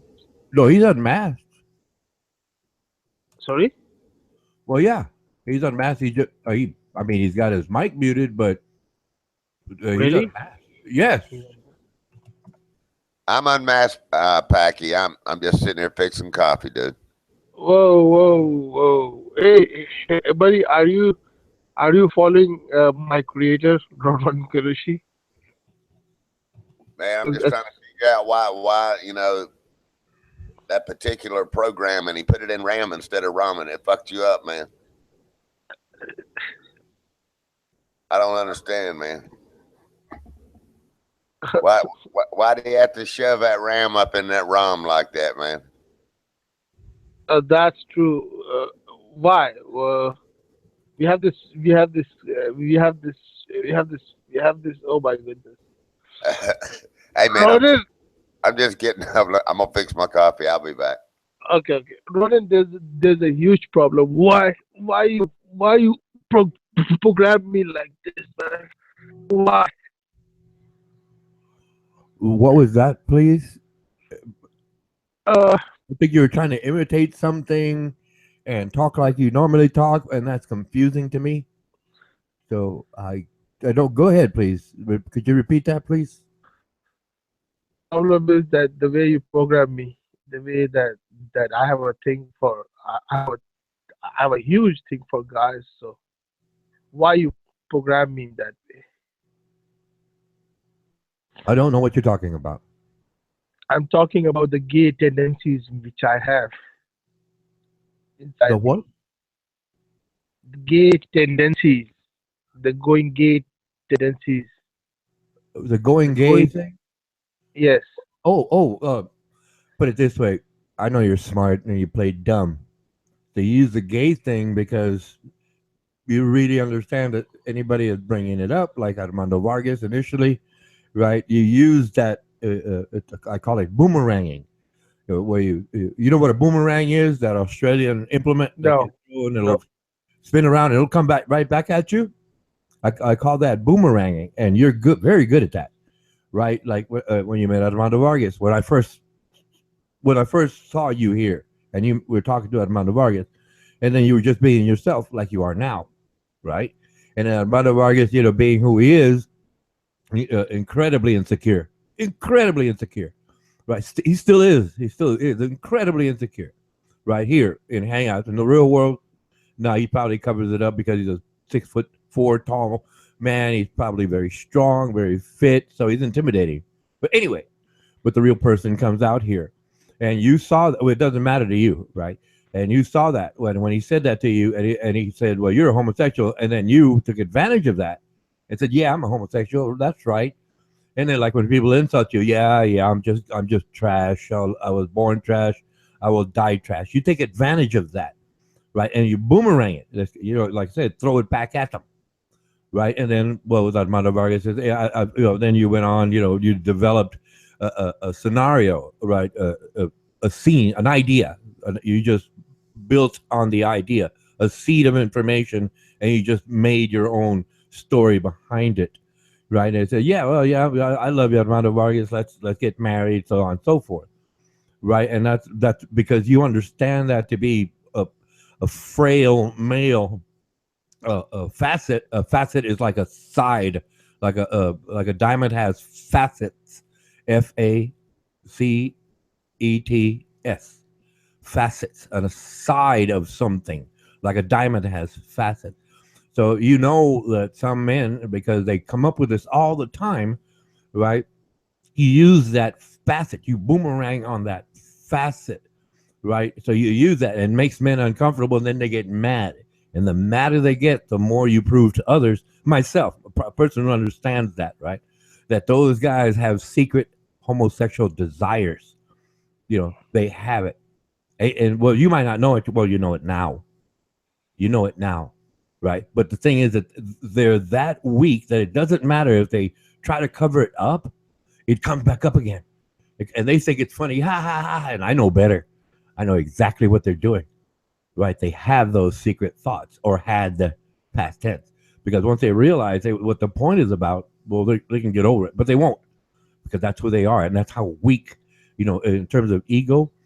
I call it the frail male ego, right? And you don't know, but you know it now, and you'll use it against anybody. Well, any man, right, that starts up with you like that, you'll come right back on him, right? Like what you're currently doing with Lesage, right? That's what you're doing. Doesn't matter who the man is, right? But you'll use that, or you'll use it even though that man maybe said nothing to you at all, right? You'll use it again. You'll bring it up. You'll bring it up. It's not the only point you bring up. You bring up a lot of good ideas or funny, but they'll do that, and men will do that, right? And it'll shut up. You're gay, or you're homosexual. Curse, curse, curse, curse. Then insult, insult, insult. The more they insult, the more angry they get. The more they have that secret desire, right? I understand that, right? I understand that as a so-called neutral observer. I studied into those things because I needed to do that, right? Because I had to figure things out. I'm talking decades ago. I'm talking decades ago. I figured that out. But okay, I just But don't. Ronan, Huh? Go ahead, please. but Ronan, it's not my fault. It's the way you programmed me. And the other thing is that with Lysurge last night, things went kind of out of control because Lysurge was willing to go gay, and the things he was saying, that the things were coming out of from his inside my inside. I don't know how to say. The things he was sharing with me, they were really creepy. So so so Lysurge is definitely some not a not mm, not a straight man. Okay, let me ask you this. Let me ask you this simple question. Being sincere, just be sincere. It's a yes or no. Did you really have a dream about Lysurge? Yes. Okay, I can tell you that you had the dream because you were curious, could not figure out something or that Lysurge said, and your brain brought it back up, trying to figure it out. That's basically why dreams happen. But that dream was creepy. That It's supposed to we be were creepy. It's making supposed to be creepy. we were making out in that dream. Yes, it's supposed to be creepy. So is it because it is the way you install the program in me, or is it or does it have something to do with Lysurge? No, it has to do something with your mind trying to figure something out that it could not figure out during the day, and it comes back up in a dream with other things, and that's why the Uh-huh. the dream may be creepy because two things that are disassociated, right? They come together in the dream because the mind tries to figure out everything all at once. Your subconscious does that, part of your survival mode or uh, the survival mechanism in your mind, right? You try to figure it all out, try to find the best solution, and go forward. But that's why dreams happen. So you mean to say that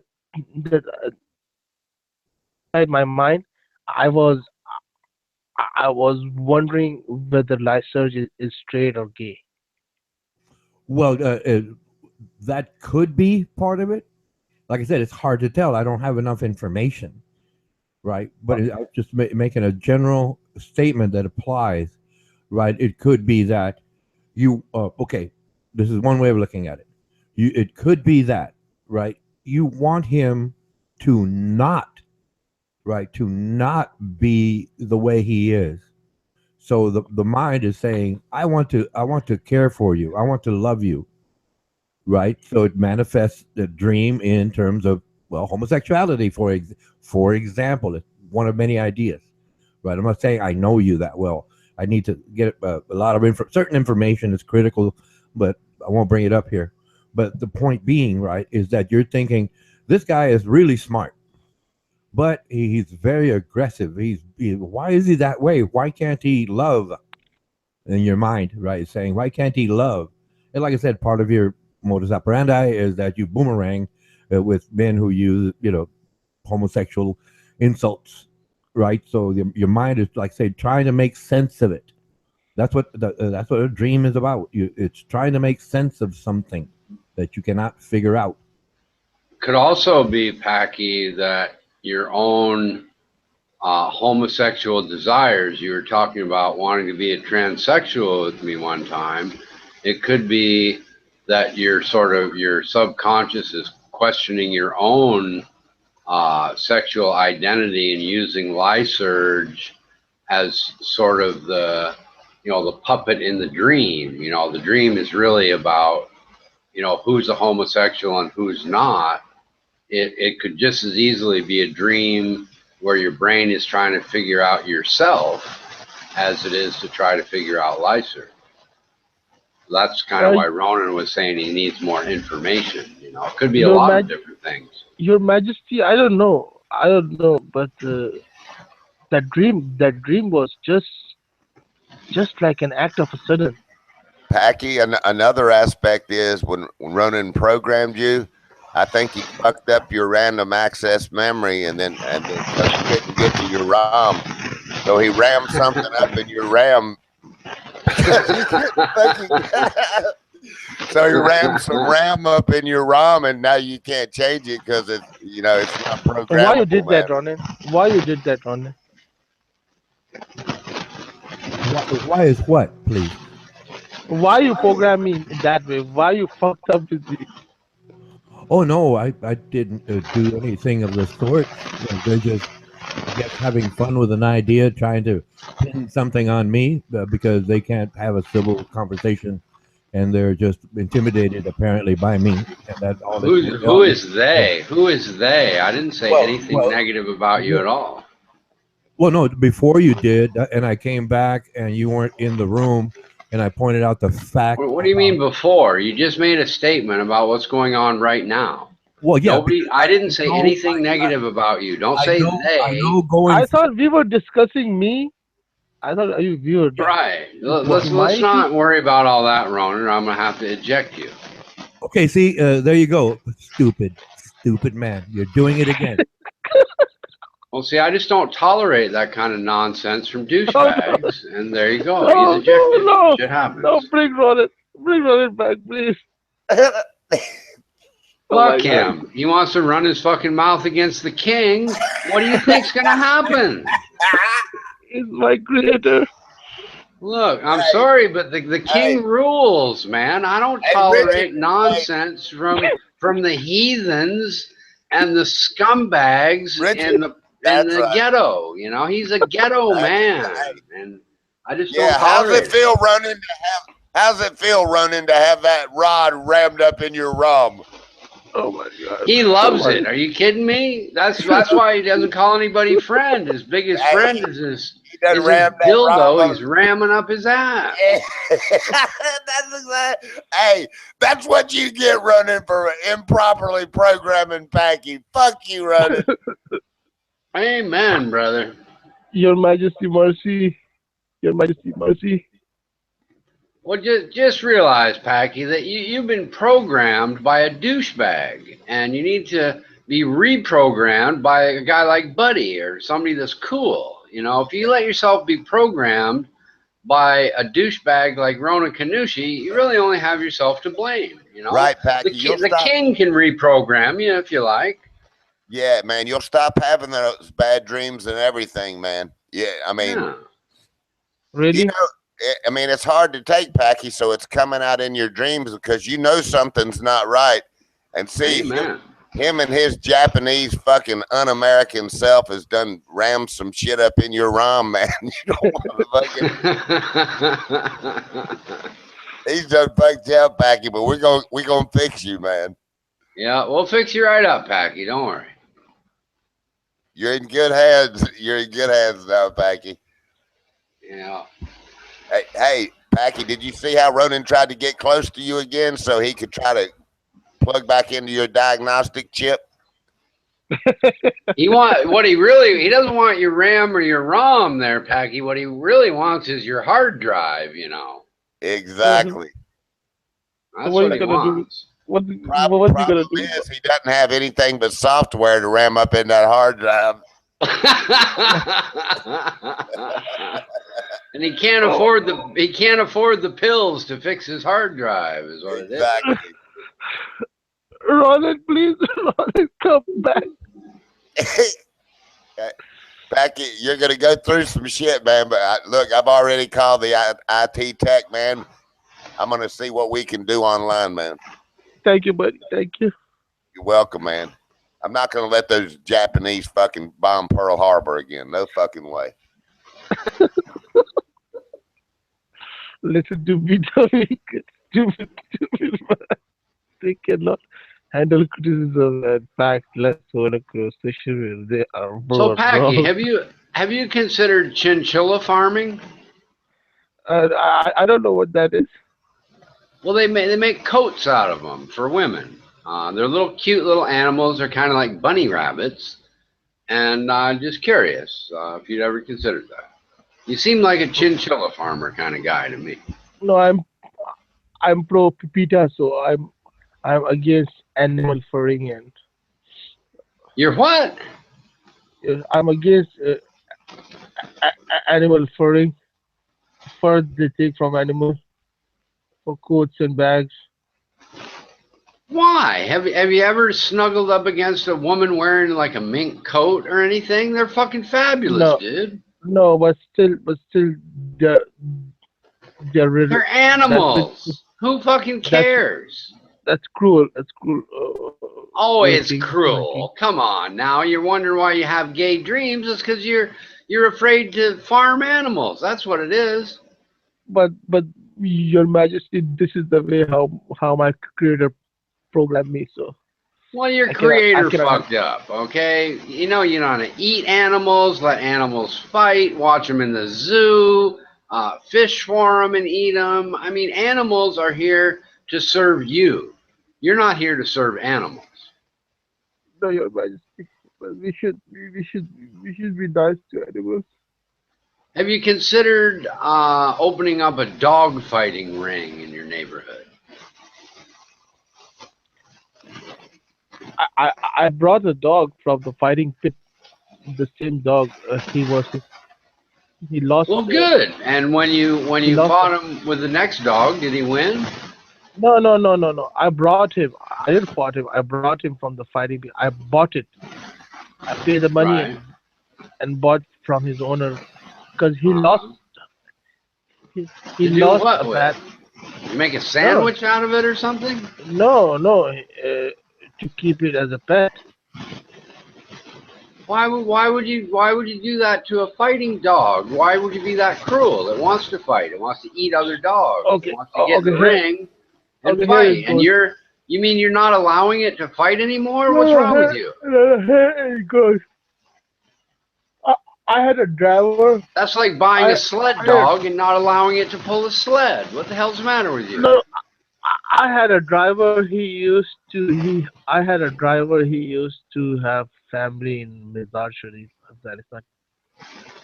He was telling me about the big Kangal dogs, the, Uh-huh. the Kurdish Kangals, and they get them for the fighting pits.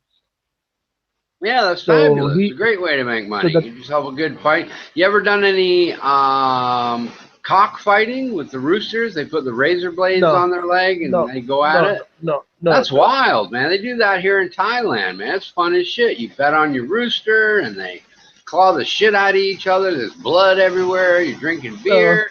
It's no. fucking fabulous, dude. And Yeah. when you're done, you can have a chicken sandwich. No, Your Majesty, no.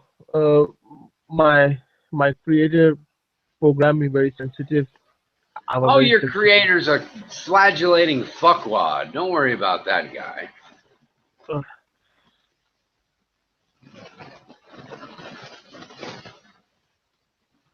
Uh, Your Majesty.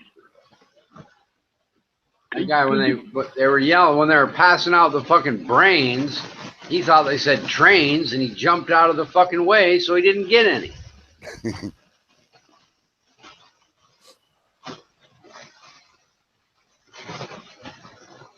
Where'd that guy go anyway? Did he run out of here like a little pussy boy or something? Where'd he go?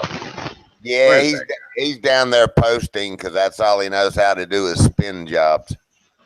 Oh, he knows some more jobs than that with the boys in his neighborhood. That's right. I bet he's taken more than one rusty chain. Oh, what? I don't even know what that means. A rusty chain? Yeah, well, he rides a bicycle every day. Oh, I see. Yeah. Well, so My he creator. says. Right, I'll bet the only exercise he gets is walking from the refrigerator back to his couch to get on fucking YouTube. Rides a bicycle, my ass. And I heard from a local that lives close to him that when he does ride his bicycle, he likes to ride it with no seat.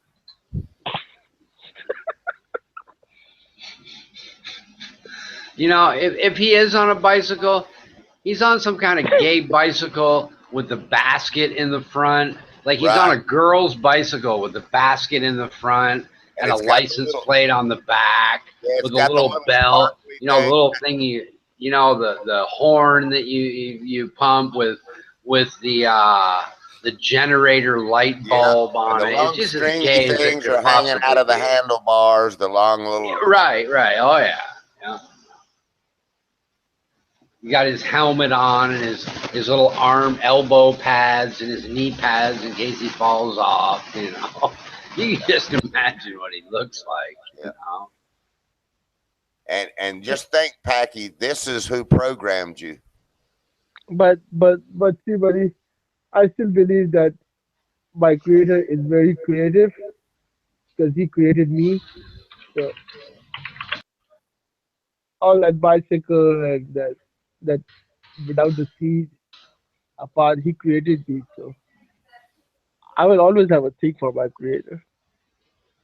Well, the only reason he programmed you is because he wanted to put homosexual dreams in your mind so that maybe someday you'd come over and he could suck your cock, you know. I mean, that's the only reason, just so you know. It's the same pattern. See, Packy, he did that so he could take advantage of you at your most vulnerable moment. That's right. Absolutely. Yep. Listen to Buddy. He knows what's going on, bro. Packy, you think Tootie might be able to help reprogram you or not? No, Tootie is incapable of programming me.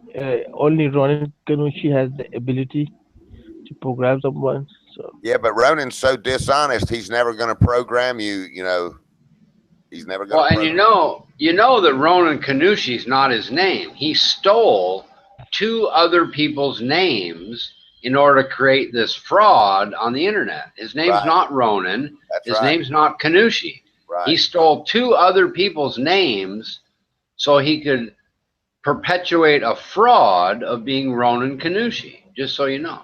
Right, because he's a toothless Jap that hates America. Yeah. Because Your Majesty, you offended my creator. Your Majesty. Not at all. No, not offended by anything with you, Packy. You're a great man. We love you. No, I'm not. You don't worry about that. No, I'm referring to Ronan Kadushi / my creator. Oh, Ronan Kadushi, give that guy up, dude. The last thing in the world you need is to be anchored down to one of the 10 biggest douchebags on the entire internet. I mean, come on, dude. You can do better than that.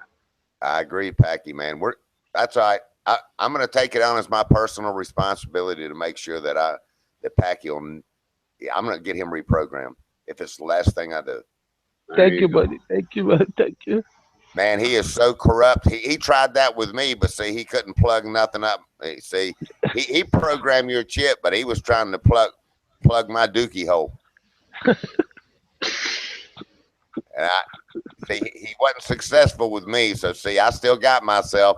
I had a few dreams, but that's as far as it went, man. So don't worry, man. We're gonna fix it up, Packy. But still, I respect him a lot. I have a lot of respect for Ron Karushi. Well, he programmed. Yeah, he's a fucking fabulous douchebag. Right. He programmed the respect in you too, because there's no way you can respect anybody like that in reality, Packy. So he put that was part of the program. So just remember, it's part of the program. You shouldn't respect anybody like that, man. That's all part of the corrupt programming. So do you think that it's the program which makes me go aggressive as my creator? Yes. Of course he put that in. Because he wants you to bow down to him. Of course. Oh my God, Ronan, why did you do this to me?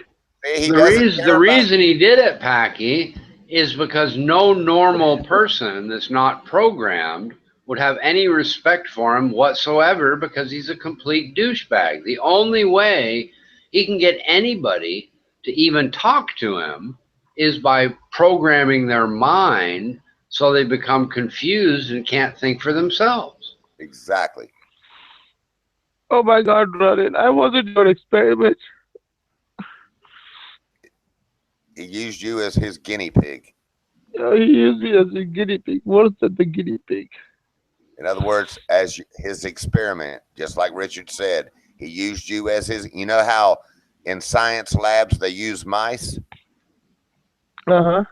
to test out medicines that they may or may not use on humans? That's exactly what he did. He Yes, used you as his little white mice, except you were a they're, little they're fuzzy. called guinea pigs. That's Except you why I were a used fuzzy them. body. Ronan, I was your guinea pig. Yep. Yeah, it's really too bad, Packy, because you're a great guy, and once you become deprogrammed, you'll come to understand what a douchebag this So, Kadushi is. so Ronan, who was I? I mean, who was I before you programmed me? He erased your memory, Packy, but don't worry, man. These IT guys I've been talking to, they can retrieve the memory, so don't worry. And Ronan, where did you bought me from? Like, where was I? Who was I? Was I even a Pakistani? See, he didn't want you to remember any of that, Packy. And Ronan, why? What were you doing in Pakistan? Just wondering.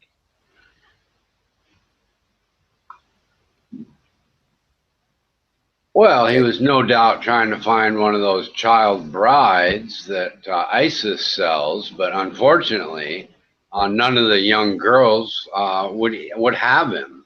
That's what he was doing there. Exactly. He was joining forces with ISIS in an attempt to find at least one girl on the planet he could fuck, and they all turned him down, even though they're captives of ISIS. They said, look, get the fuck out of here. You're too much of a douchebag, even for fucking slaves of ISIS. So he had to leave and go somewhere else.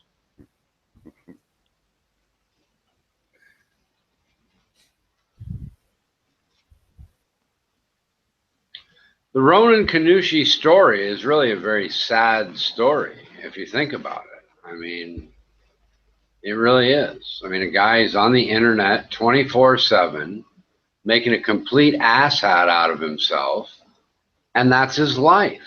It's like Lysurge. He's on the internet 18 hours a day, making a fool of himself. That's his entire life. Yep. Is making a fool of himself. It's just sad. It really is.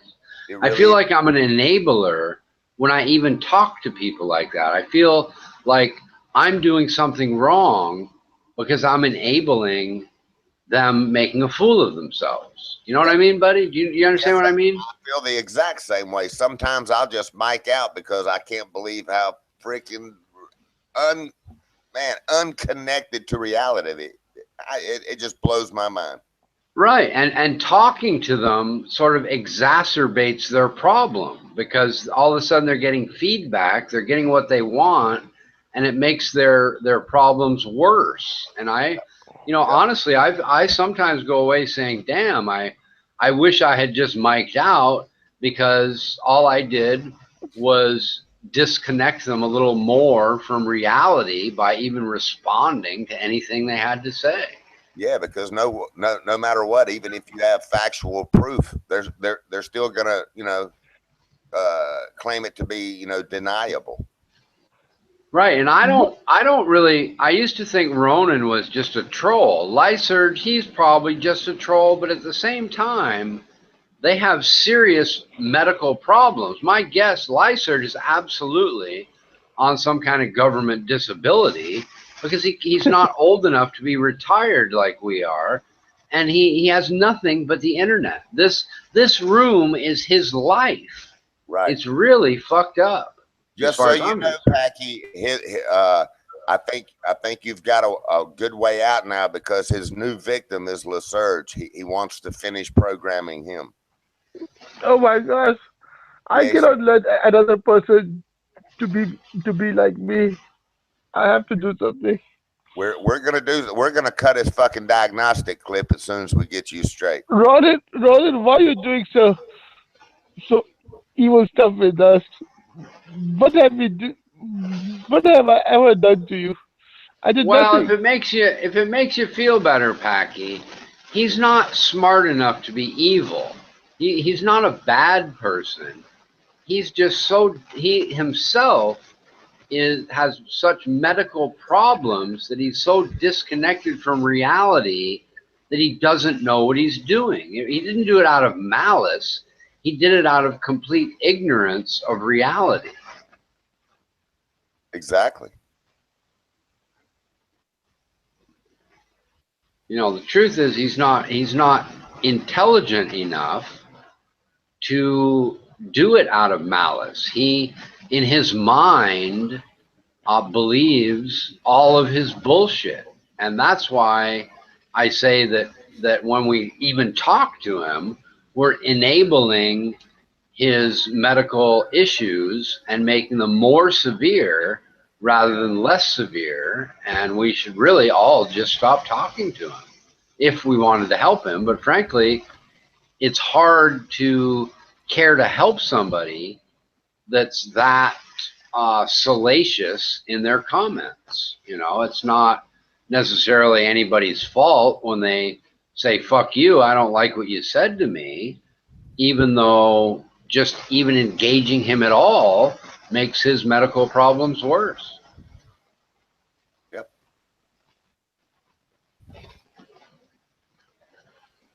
Packy, did you have dreams last night too? No. Maybe See, I had, but some kind of a problem inside my head that I cannot even remember my dreams.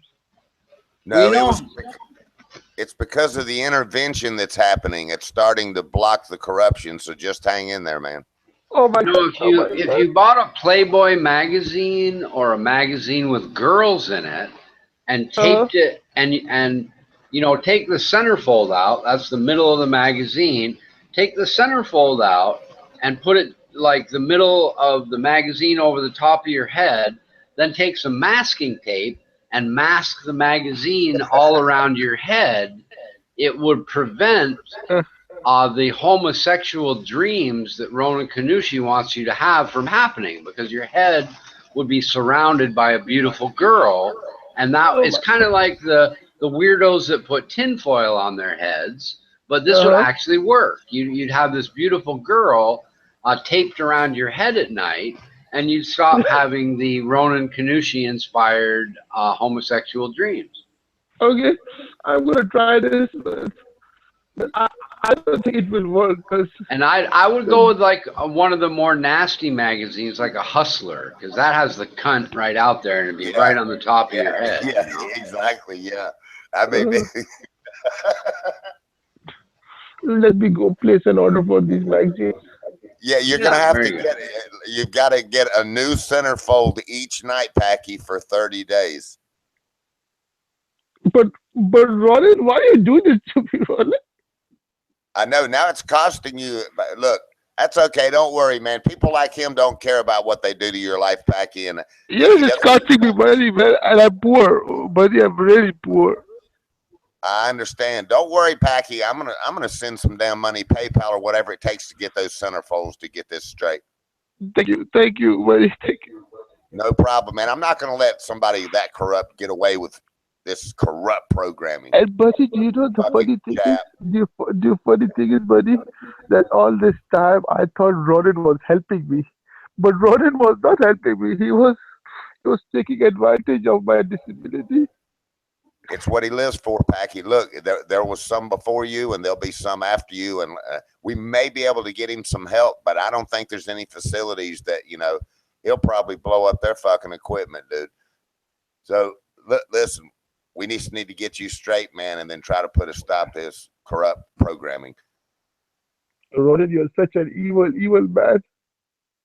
Such an evil man. He's evil.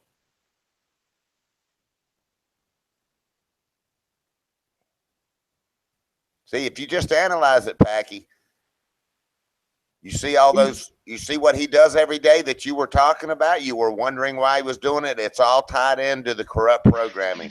You see how he comes in here with those spin jobs about Trump every day? Didn't you question why he hates America? See, he doesn't even like the country that he lives in. He doesn't like, you know, the country that you live in and your freedom. So he, along with all of the spin jobs on all the information, all that information input, he programs your RAM to not get along with the ROM. But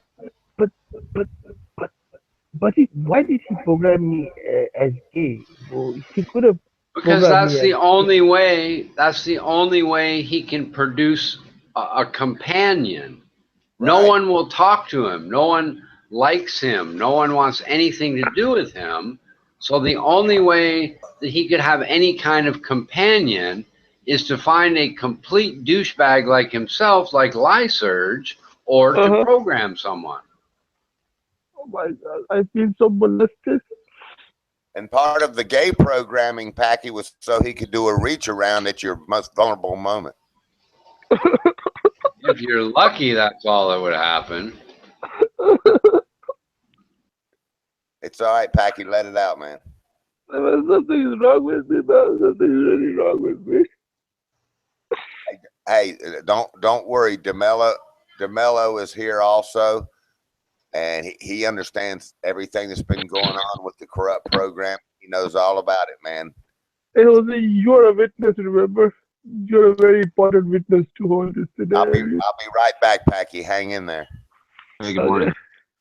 Good morning, Jose. Morning, buddy. Morning, Richard.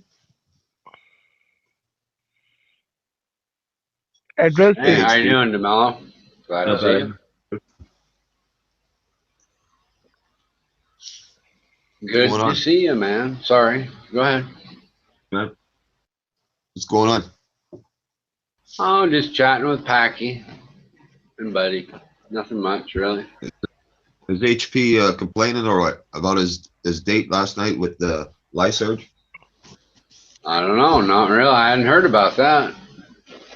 No, Jose. It's something different. It's something huge than that date. We just found out that it was Ronin who programmed me in a way that I go after guys because it's not my fault. It's the way he programmed me.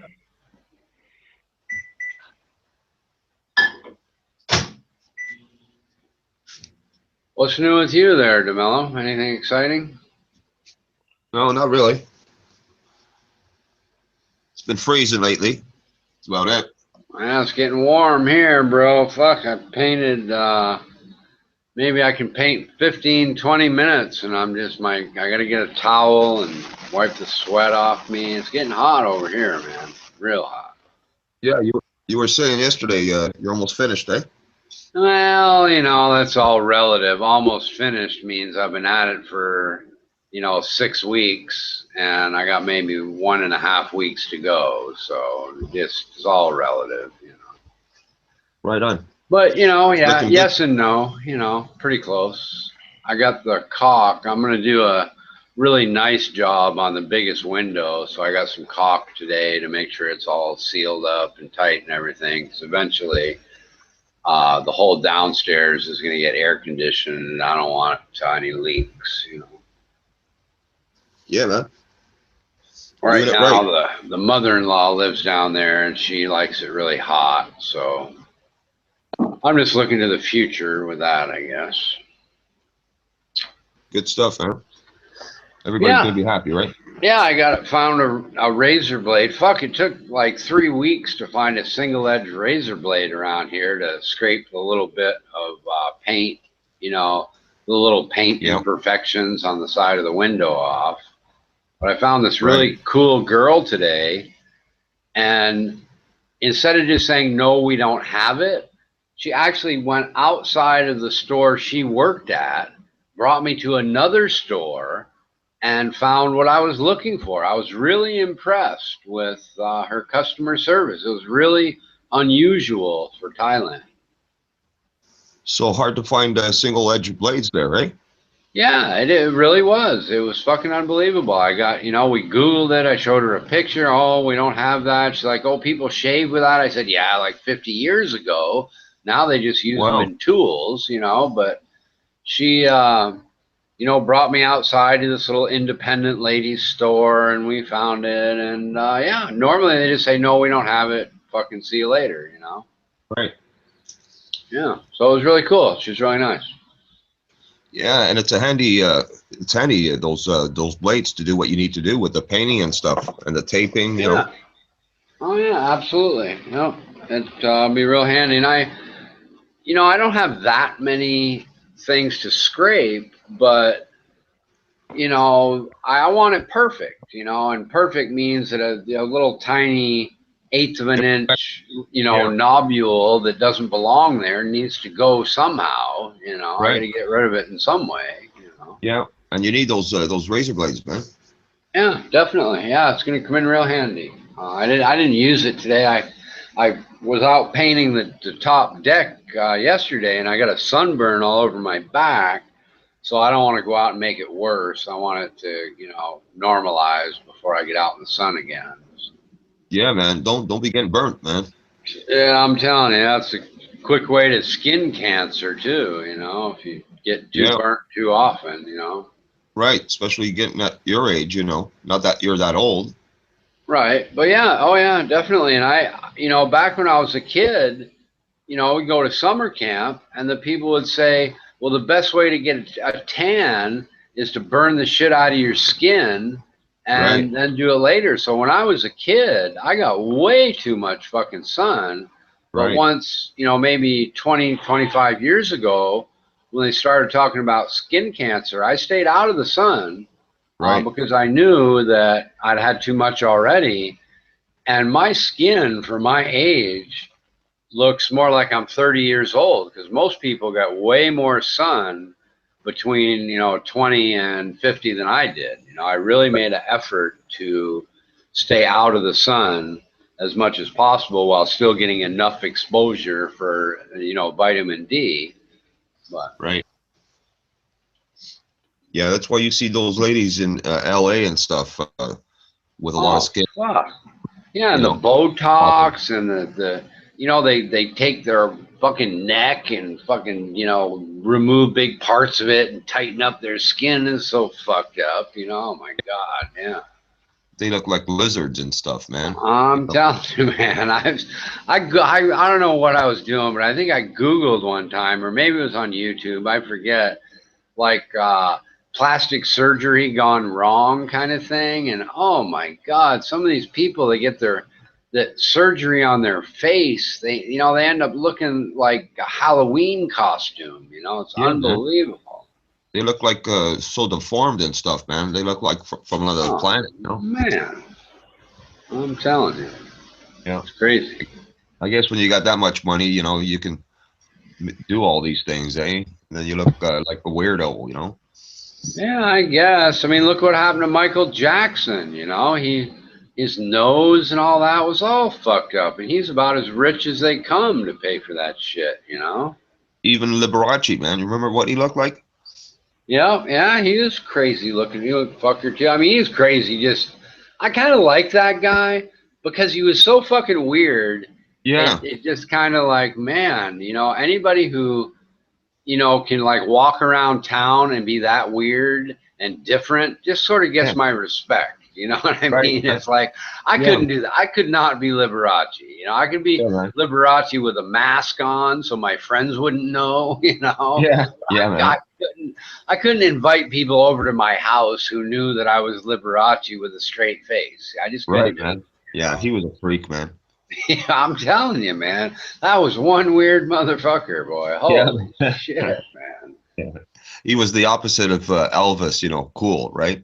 Right, yeah. Just wild, man. Just out there, and I don't really care what you're doing that's weird. It's just the fact that you're that different and you're right out there saying, look, this is me. I'm really Liberace. This is what I'm doing. And if you don't like it, fuck you, Yeah.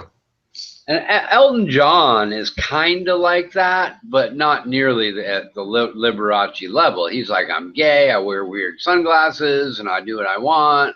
But he's, you know, he's about 10 steps back from Liberace. Right. Yeah. He's not right out there, you know. Yeah. In your face kind of And thing. I think he got some of his. I think he's got some of his style from Liberace because he, like some of the clothes he wears and the costumes and stuff. You can see there's a little Liberace in him, but not enough to be Liberace. You know? Yeah, there's the Liberace influence for sure, man. Yeah, definitely. Yeah, I think Elton John's pretty cool, man. Even though he swings that way, that doesn't bother me. Yeah, I liked a lot of his music. I liked Rocket Man. I thought that was a cool song. Yeah. Candle in the Wind. He had some other ones like even Goodbye Yellow Brick Road. I don't even know what that means or what it's about, but it was kind of a cool song, you know. Crocodile Rock, that was all right. You know. Yeah.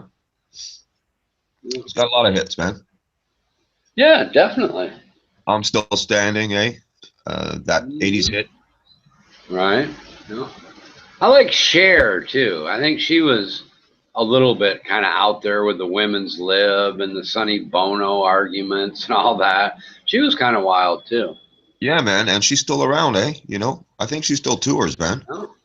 Yeah, she had that one song a few years back with a really good vocal in it. I don't even remember what it was, but I remember that I was really surprised she could still belt it out at her age, you know? I think Do You Believe in Love After Love? Yeah, that one, exactly. Yeah. Yeah, she stayed relevant, eh? Like that hit. Mm-hmm. You know, it was pretty relevant, and it was in clubs, you know, played in a lot of clubs and stuff, man. Yeah, and I was like I said, with the, you know, you hear her belting that out, and you're like, wow, I thought she was kind of over the hill and done, you know, but not at all. Yeah, that's what I mean. She stayed relevant, you know. Yeah, she did. It's kind of like Madonna. She sort of disappeared, and she's way younger than Cher when Cher was relevant, you know. Yeah, she's another one, eh? A Blazer, eh? Yeah, she is. Yeah. Yeah, I like that song Vogue. I have it on my playlist. And it's a good video too. You know, it's kind of black and white and got some dudes dancing, and it's a pretty cool video. I like it. Yeah, man, strike a pose. Vogue, Vogue, Vogue. Yeah. Matter of fact, I should put that on my. I don't think I have that on my USB player for my car. I think I skipped that for some reason. Actually, I went around doing a little driving to see if I've actually learned anything because I get lost so often. And I was really surprised. I knew exactly where I was. I was able to find my way home. My wife was really impressed. And I didn't even use the navigator at all. I've actually, I can travel at this point maybe in all directions 50 miles from my house and not get lost. That's a big milestone for me, dude. It really is. Oh, cool, man. Wow. Yeah, it is cool. Hey, you're in a foreign country and stuff. Yeah, you haven't ventured out too far from home, or what? Well, I've ventured out plenty, but I just get lost like a motherfucker. I end up hiring a taxi cab to drive to where I'm going, and I'll follow it in my car. You know, that was, you know, what happened for a long time, but now, you know, I know the area, the roads. The thing that gets me is over here. You know how in normal countries, when you have a sign, it'll say, you know, left, it'll have like an arrow, and the street that you go down is going to be past the sign, right? Every single time, 100% of the time, the sign is before where you have to turn. Here in Thailand, that's not the case. Some signs have like a hard right arrow that you're supposed to take the road that's just before the sign. Okay. So it's like, how do you determine when you turn if you've never been there before? There's no way to know. Maybe you're supposed to turn now. Maybe you're supposed to turn after the sign. Is it before the sign, after the sign? There's no indication on the sign as to where you're supposed to turn is before or after. So you pretty much have to know where the fuck you're going or have a navigator or something like that until you figure it out. And there aren't a lot of those signs, but there's enough of them so you get fucking lost, you know? Yeah, I see your point. Yeah. It's just, you know, it's inconsistency in the signs that's fucked me up. And once, believe me, dude, once you get lost, everything, you have to take like U-turns, everything's one-way streets. So when you get lost, you can find yourself on a turnpike that, you know, you're paying money for, and you're fucking 40 kilometers in the wrong direction, and you're completely, because everything has these big, like loop-de-loop fucking roads, you're completely lost. You don't know which way north is anymore. You know, you're just like completely fucked up, you know? Yeah, maybe they've done that, you know, to generate money. You know, they get people lost. That way they pay more to get even more lost. Yeah, maybe. I don't know. But at this point, I really, there's like 3 major roads, and the rest of it is all bullshit. As long as you can figure out the 3 major roads, you can find your way back home or where you're going and all. And I've really figured it out. In fact, when I say 50 miles, everything after that to like 200 kilometers is easy, because if you know those 50 miles, then you know how to get 200 kilometers to Pattaya or the other direction to Khao Yai that I like, or to Isan or Malaysia or wherever the fuck you want to go. The the trick is to figure out the outskirts of Bangkok, you know, and that's kind of what I figured out. So once you figure that out, it's all gravy after that, you know. Right. You won't be catching me there, man. I don't want to be getting lost in Thailand. Fuck me, dude. It's so fucked up because, you know, you've got these like 6-lane fucking highways, and by the time you figure out you're supposed to be in the right-hand lane and you're in the left-hand lane, you know, it's just pointless to even try to get 6 lanes over before you pass, you know, the exit. It's like too fucking late, you know, just give up and look for the next U-turn, you know, and by that time you're like 80 kilometers in the wrong fucking direction, you know. It's just ridiculous. And then they have these ring roads, right? I fucking, one time when I was first here years and years ago, I drove around this ring road like 5 times trying to figure out where the fuck to go, just going in circle after circle after circle. Until I finally fucking stopped at one of the toll booths and just went to sleep and called my wife in the morning. Said, how the fuck do I get out of here, you know? Wow, man. You know, bad experience. Yeah, I get. I mean, not really bad. It was just weird and stupid. You know, it wasn't so bad. Just drove around in circles for a while. No big deal. You know? Frustrating, man. Yeah. Oh, yeah. That definitely. It's definitely fucking frustrating. That's for sure. It took me 4 hours to get home after driving my wife off, which is a 20-minute drive away. Now it takes me 20 minutes because I know where to go. You know, and that was just like maybe 3 weeks ago, maybe 5 weeks ago, something like that. Yeah, they build a lot of stuff too. You know, they've got, you know, new bridges that go up. So what that means is that what used to be really simple now turns into, you know, getting on some kind of loop-de-loop fucking bridge. So you kind of lose directions, and, you know, with new bad signs and all that kind of shit, you know. Yeah. There's a new bridge they're building. Right now it's really easy. You just kind of stay to the right, you go by the bridge. I know how to get home. But once they connect the road together, you know, I don't think it's going to be so fucking simple anymore. And I'll probably get lost, you know, 2 or 3 times before I figure that fucking thing out. A lot of white people live there, or what? Like foreigners? No, not where I live. There's a lot of foreigners in Thailand, but not in my particular area. You know, I live in an area that's it's a factory, you know, area. So it's pretty much all, you know, it's pretty much all foreigners, but they're Thai foreigners that are from up north that come down here to work and make money and go back home, you know. Right.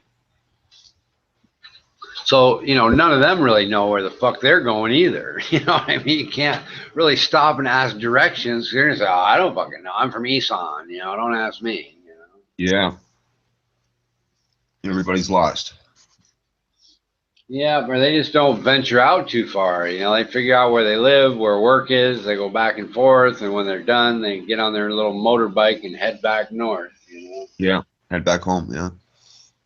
Yeah, they can in just a couple of months. They can make as much as a year working on the farm up north. So it really helps their families out when they Yeah. come down here and work for like 6 months. You know, they can afford, you know, to buy mom a TV or, you know, a new oven and a cell phone and stuff like that. And, you know, then go back to the farm and maybe 4 months a year in Bangkok over the course of 5 years will completely change the things that their mom and dad can have up north. You know, completely, Wow. really make a big impact on their parents' lives.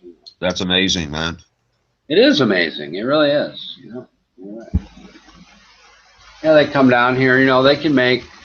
You know, they work 12 hours a day. You know, 5 or 6 days a week, and live in a room with 4 or 5 other people.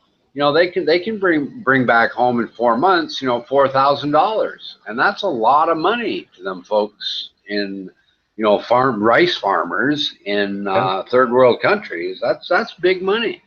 Yeah. You know, that's one thing a lot of us take for granted, eh? You know, in the free world, North America. Yeah. Yeah, it really is. I mean, even something that we take for granted, like a television set, you know, or when I say, I mean like a 40-inch, you know, decent Yeah. television set. That's just a huge luxury item to those people. But Right. just a few months of work in Bangkok, and they can buy one for their mom and feel really proud about, you know, the taking care of their parents. You know. Yeah. Yeah. That's huge. It is, and good on them because they're all just you know, hardworking, uneducated, poor people that Right. are doing the best they can for that. I have a lot of respect for those people. When I see them, you know, other people might look down on them and say, "Oh, they're just poor factory workers." To me, they're really hardworking family people that are their only purpose for being here is to make their parents' lives better. And I really respect these people that come down here and do that. They're the salt of the earth, Richard, is what they are. Yeah, they really are. Mm-hmm.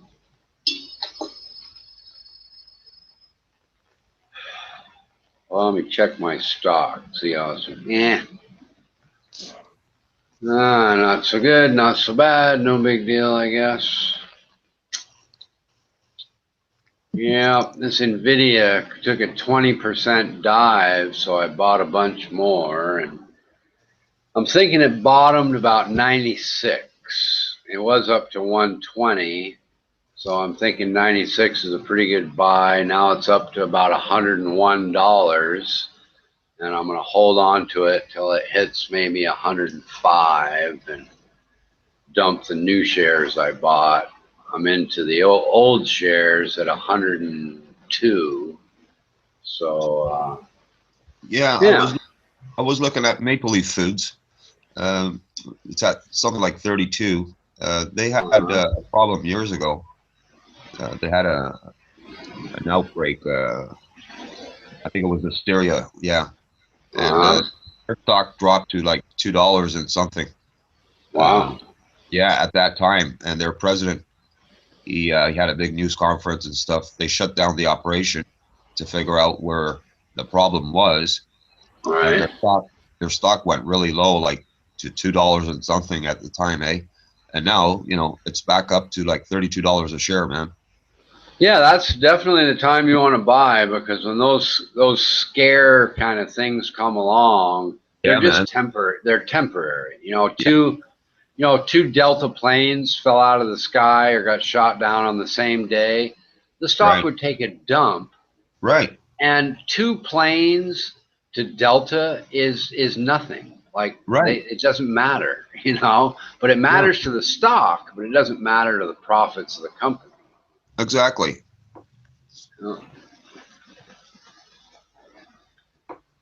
Yeah, I'm thinking it's getting kind of a bump too, because Intel bought Mobileye, and that's like the autonomous driving thing.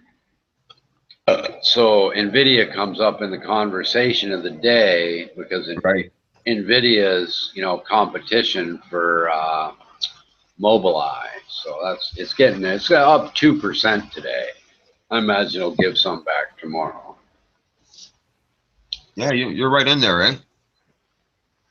Yeah, I think I'm in the sweet spot, quite frankly. I'm into it for a few bucks less than it's worth right now, and I expect it to go up above 120. There's no reason, it's not peaked out permanently. Its high was 120. As we go into next earnings season, it'll probably hit 140 or something, before it reports. But I've been watching this thing since I learned about Pascal, and I probably mentioned this before, but their change in technology for video processors is like going from a straw as your pipeline to a toilet paper tube. It was one of the biggest step ups in technology history.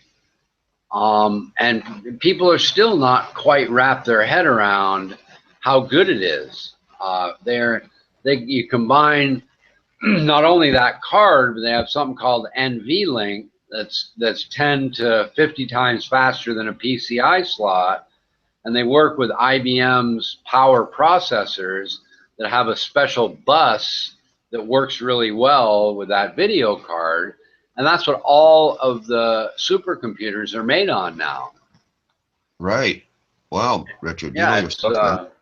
Well, and I just happened, the only reason I learned about it was I watched a TED conference on video processing of the future.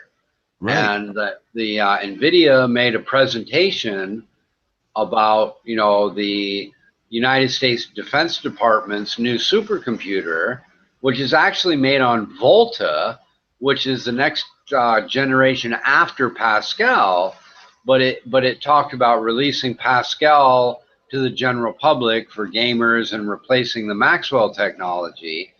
And I waited 2 fucking years after seeing that, okay, we're going to release Pascal. I figured it was going to happen in a month or two. It took 2 fucking years, which is okay because the stock was $30 then, and when it went to 100, I cashed out. But I thought it was coming around in a month or two, and then when that didn't happen, I figured, they're going to release it on Christmas. That didn't happen. I said, well, they have to release it this Christmas. That didn't happen, and eventually, they released it just a few months ago. But it's really, the thing that's weird is it's 2-year-old technology, but they're also already selling the Volta technology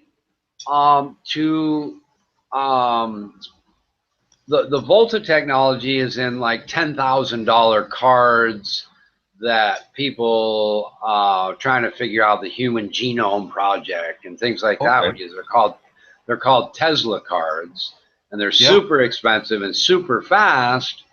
But it just sort of makes me wonder, when whatever's after Volta, how fucking long are they going to wait to release Volta? Who fucking knows? It's just weird that the thing that makes them such a great company, in my opinion, is they are so far ahead of everyone else that they could release Volta anytime they want, but there's no competition to it. I'm guessing that since there's no competition to it, they're kind of like, why bother?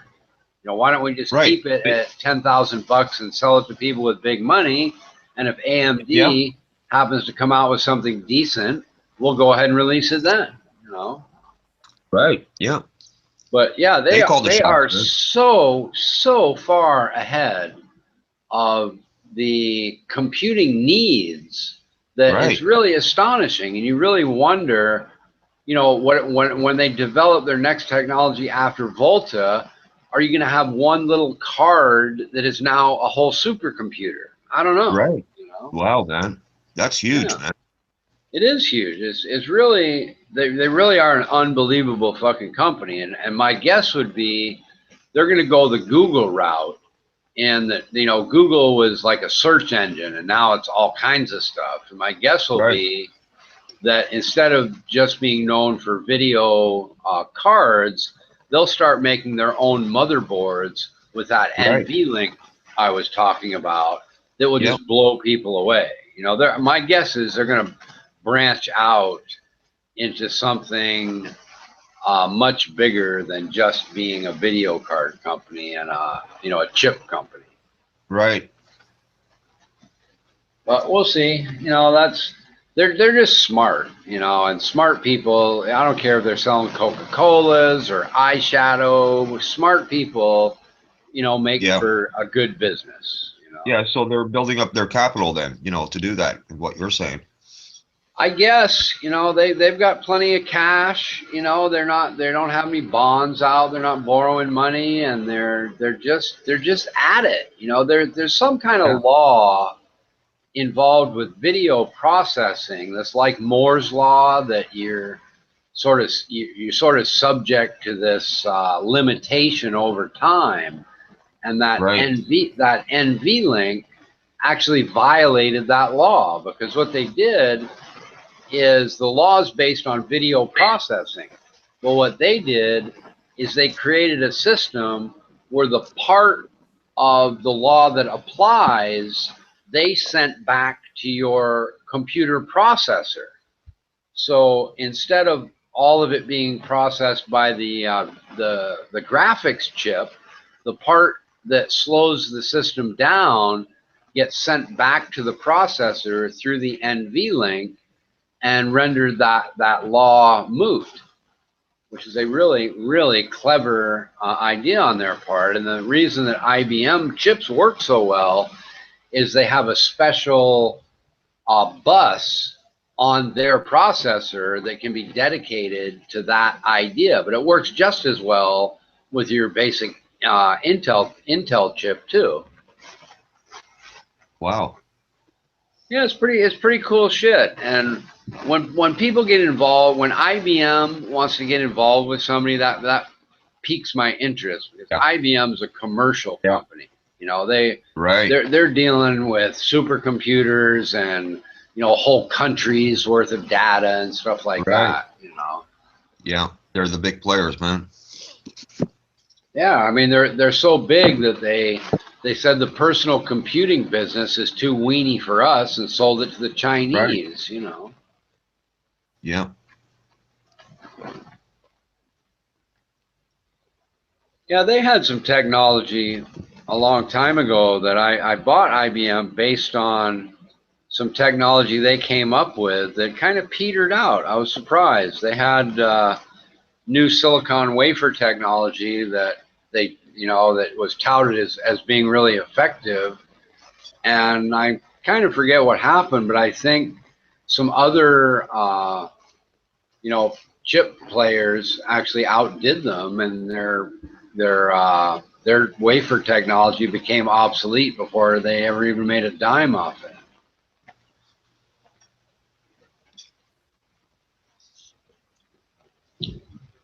Yeah, the world of computing is crazy, I'll tell you. And I'm kind of liking my cell phone. I haven't figured out what to do with it yet, but I kind of like it. I'm not exactly sure why, but I guess it's just I can read it better. It has more functions than I realized, and it makes telephone calls. You know. Yeah, these phones and this new technology, it just blows me away, man. You know, compared to where it first started off with that big brick. You know, you remember those first phones? Those cell phones? I had one. I had a Motorola trunk phone. Yeah, it's just it's unbelievable. You know, you got a little cell phone. It's almost like a little computer, right? Well, it is. You know, I can put the USB port into it and plug my porn into the LCD TV at the hotel, and it is a computer. Absolutely. Yeah, man. Yeah, it's wild. Yeah, I was a little late on the cell phone thing, that's for sure. Yeah. Well, what do you do? just like I was late to the theater, man. You know, the first movie I seen at a theater was Prince's Purple Rain, man. You remember that movie? Really? Yeah. I think one of the first movies that I really liked, I don't know which came first, was either Billy Jack or The Sting with Paul Newman. Okay, yeah, that was a good movie, man. It was. Yeah, Paul it was. Newman, man. Yeah, He it was great. cool. Yeah, he was. And the whole... Cool Hand Luke, man.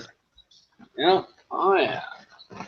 He branched out himself, kind of like Google, into the food business. Yeah, yeah, man. I think most of that's for charity, but Yeah. his Newman dressings are fucking delicious. I was bought going a to bunch of mention. them. I was just about to mention the dressings, man. Good stuff, Yeah, Richard. it is. He was a good, decent human being, man. You know? Uh-huh. Yeah, it was. Yeah, I'm just thinking about him right now, man. He did good things for people, man. You know? You know, here he was. I think he really was a genuinely nice person. Yeah, man. That's what I'm referring to, man. You know, Yeah. he knew he did well. He worked hard, you know, as an actor and stuff. And yet he felt that, you know, he wanted to help out, you know, as a charitable person, you know, with his dressings and stuff, you know. That's pretty cool, man. Yeah, it is cool. Yeah, and I saw a spiel with this guy named Will I Am. Do you know who he is? Yeah, I do. Yeah, yeah. He seemed like a genuinely nice person too. Black Eyed Peas. That's the name of his outfit. Yeah. Yeah. Well, he was talking about the other guy in the band and how he took care of his ghetto home and how that guy motivated him to help, you know, him improve the ghetto where he was from. And, right, man. You know, all of his philosophies and, you know, even all the stuff he learned. It was maybe a couple-hour interview with him. It was basically on the business channel about him, you know, selling his headphone technology to Apple, I guess. But I was really, you know, I was really taken back by, you know, some of the things he said about growing up in poverty and his mom and all this kind of stuff. It was really interesting. Yeah, man. Yeah, you know, some of these cats, you know, that don't forget their where they're from, or their roots. You know what got them where they are today, man. They have my respect, man. Yeah. Yeah, I'm not sure I would be like that. I think I would be the guy that, you know, bought the yacht and never looked back. You know, that's unfortunately, I maybe wouldn't be like that so much today, but if I struck it rich at his age and I was that age, I would not have, you know, I didn't come from a ghetto anyway. I come from a 36-room fucking house with a Mercedes and a BMW, but, you know, I wouldn't have been so concerned about helping other people. I would have been concerned about buying really nice shit for myself. You know? No, Which if is I not was a good thing. if I was the guy who got 50 million or something like that, I'd be the quiet guy who would have people make things happen without my name attached to anything, without anyone Even if knowing. you were like 25? At the age of 25? Yeah. Oh, that's a good one, Richard. At the age of 25, no, man, I would. Well, that's what I mean. You can't say what you would do now if you got rich at 25. You have to compare it to what you were like when you were 25. At the age of 25, I wouldn't make it to the age of 26. Just put it that way. That's right. That's kind of how I would think. You know, back when I was smoking crack, if I'd had 50 million bucks, I'd have probably been dead too. You know, sure. Yeah, no, I wouldn't make it to the age of 26 at the age of 25 with that Yeah, and kind of money. you know, back when we grew up, that wasn't so unusual. You know, the $50 million rock stars were fucking dropping dead once a week. You know. Right. Yeah. But I wouldn't be doing the heavy drugs at that age, which I didn't anyway. It would be more or less drinking and just having, you know, being crazy, you know, having a good time and doing crazy shit. I think what would have killed me was the fact that I could have afforded to get as drunk as I wanted and buy a Ferrari. That's what would have done me in. Oh, yeah. Well, I would have had the Porsche. I don't know about the Ferrari. Maybe. Well, I'm just using that as an example. I guess I would probably have a if I could afford anything, it would probably be a Lamborghini. I don't know if you've ever been in a Ferrari or No, like no. close. If you close a Ferrari door, you kind of feel like that doesn't sound like a $100 or $300 or $1 million car. It seems more like a Subaru or something. They don't, they don't have that feel of being super nice and expensive. They have that feel of being too light and kind of crappy. I mean, it's really weird. If you get in one, you drive it, you shut the door, it's disappointing. Where a Lamborghini is not like that at all. A Lamborghini really feels solid and like you're getting your money's worth, Okay, so that's how it feels to sit in a Ferrari? Yeah, it feels like you spent too much because it doesn't have a solid, you know what I mean? The difference between it, like when you close a door in a cheap car, it has a cheap car door closing sound. Yeah, And I that's know how exactly.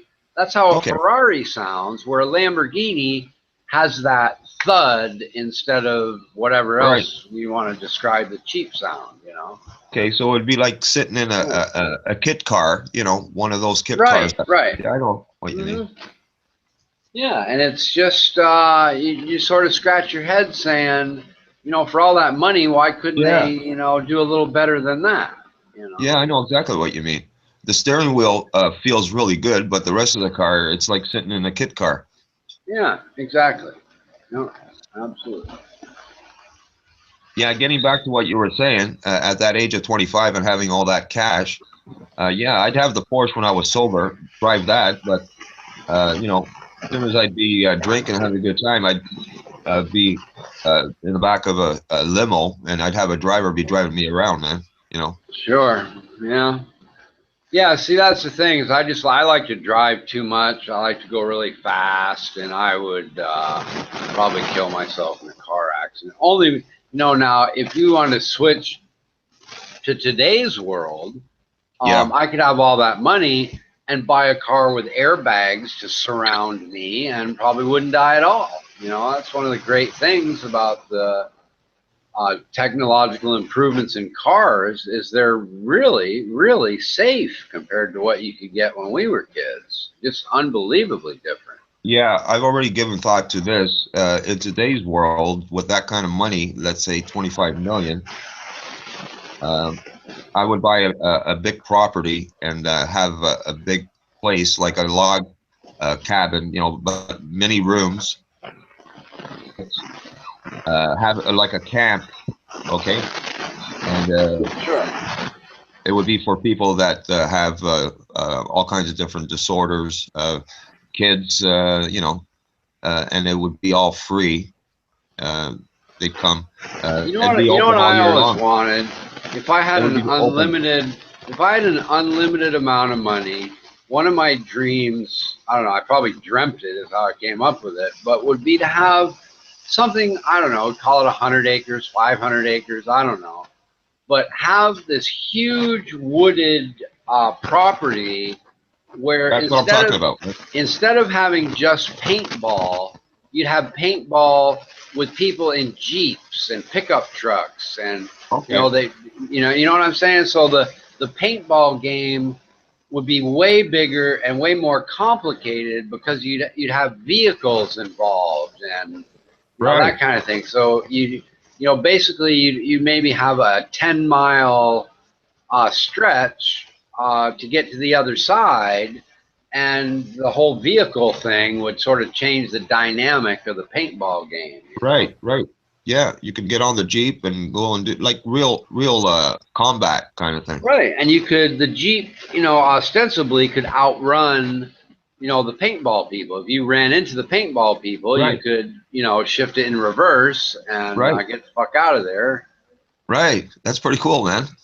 Yeah, it was just, I had this dream one time about the land behind my house in Maine, which was, I think it was 2,000 acres that he wrote off his taxes and turned into a refuge. And I used to go jeeping. I used to go jeeping back there, and there's just so many hills and cool places to drive. I thought, man, if this was a paintball field, it would be really awesome, Paradise, man. Yeah. Paintball paradise, man. Yeah, absolutely. And that new, I don't know what you call it, but that new game they play that's like paintball but has little BBs, that's fucking Yeah. awesome, dude. They have like Barrett 50s and all kind. They have almost any gun you can imagine, and they're cool as fuck, dude. They play that here in Thailand, and I had a neighbor kid come home and show me all the black and blue bruises on him from getting hit by the BBs, you know. Yeah, man. We did many years ago. We did that paintball thing just close to the Toronto airport, like it's a warehouse setting. And Sure. actually, I got away with the case, man. So I actually won. Nice. Yeah. Yeah, Well, man, my that's pretty wife's cool. calling me to go to bed, so I'm gonna have to roll. All right, Richard. All right, nice talking to you, man. Yeah. Take it easy. Yeah, Richard. Nice talking to you, man. Enjoy your day, man. All right, thanks. Maybe I'll see you around later. We'll see. All right, Richard.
Oh, well, that's strange.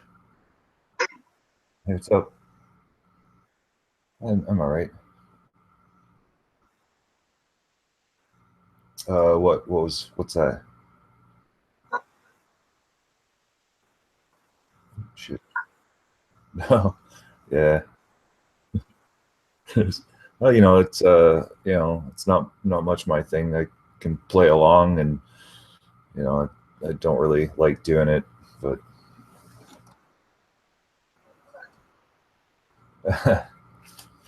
yeah, yeah.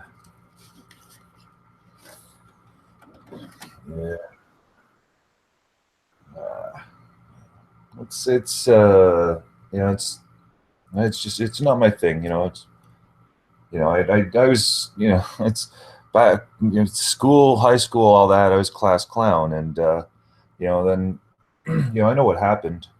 I remember I came to understand um, how a lot of humor comes at the expense of other people, and it's actually just bullying, right?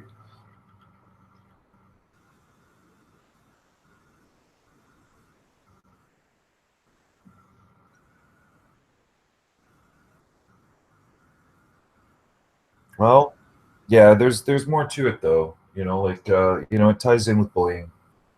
um yeah, there's I'll tell you, okay, at my high school there's this one kid, he's like almost albino and Swedish or something, eh? His name was Paul, right? But it was only spelt Pol, okay, and everyone used to tease him and call him Pole. And that's it. Yep. And that was his thing though, okay? He didn't like it, right? And everyone would fucking antagonize and tease the shit out of him, and he was so fair of complexion, okay? His anger, everyone would get the response, and you could see it because he'd go red as a stoplight, right? And that's the reaction, and everyone would fucking tease him, and I didn't like it, right? But the peer pressure's there, and even I at some points did it, and that just makes it all that much more, that makes it that much worse, right? When someone like me who generally avoids it, sticks up for people, you know even I got in on it, and I felt bad. Sorry. He's actually older. He's older. He was grade above, right? But because I'm he probably would have been around grade 11. Yeah, grade 11. Yeah, yeah, grade 11, grade 12. Yeah, and I'm grade 10. Grade 9, grade 10, 11, or what? And yeah, it's it kind of spans across age groups and stuff. It happens in between classes and shit, right?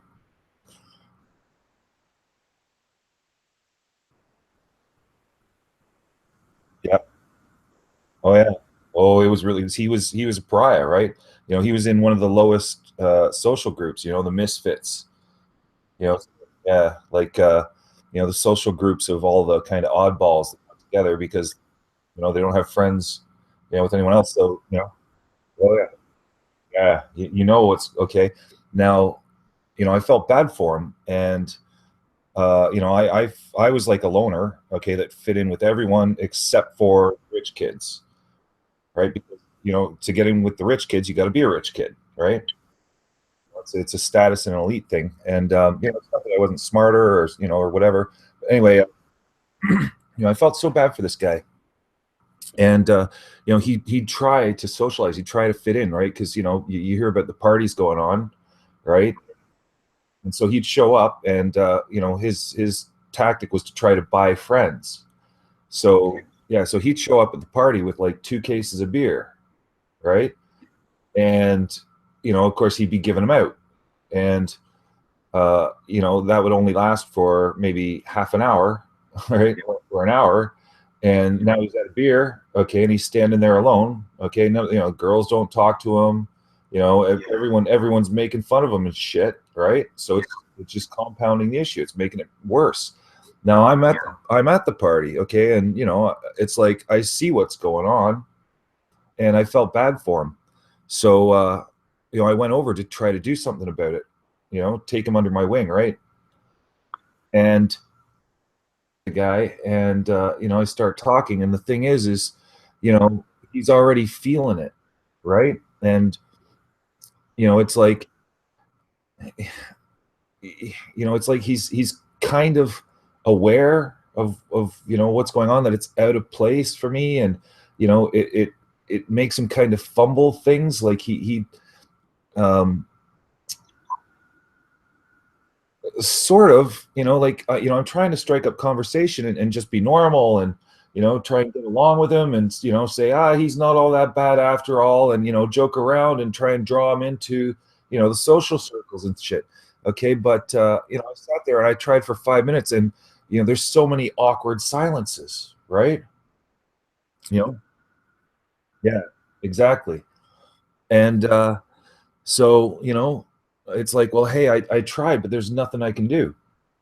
Okay, now, fast forward about 6 years, and I see on the news there's uh, there's a murder, uh, in Newmarket. You know Newmarket, right? No shit. I think he's dropping out. Oh, okay, yeah. There's a murder. Yeah, there's a murder in Newmarket, and a woman has gone missing, and she was last seen at the bar, and she was last seen in the company of guy, and they put the name out, right, and it's Paul. It's him. Yeah, Paul Clausen. And um, the police go and they go to his work. He's the prime suspect, and he denies everything, right? And the police come back to question the next day, and he's hanging from the rafters. Yeah, that's how it happens, right? So it turns out, yeah. Oh yeah, you can look all this up. This is, I'm not making. Yeah, and I went to school with him. I knew that guy, and he, see, the thing is, the way I look at it, it's, it's there's two victims here, right? He's a victim too. He really is. Yeah, yeah, yeah, yeah. Oh, I know. Oh, that's apparently, yeah, yeah. Oh, she's exactly. I'm not trying to draw parallels here, um, but I understand what happened with him too. Yeah. Oh yeah. Apparently he got his hands on GHB, right? The date rape drug or what? Spiked her drink. Oh, dude, you want, the details, okay? It came out that he had used her bank card or credit card to rent a fucking table saw and a steam cleaner. Uh-huh. Yeah. They've never found her body. They've never found her car. Okay. What he did with all this is gone with him. So, parents get no closure, and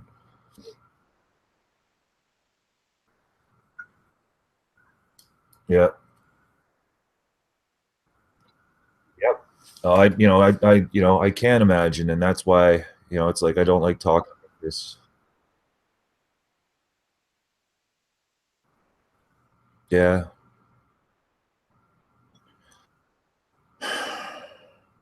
You know,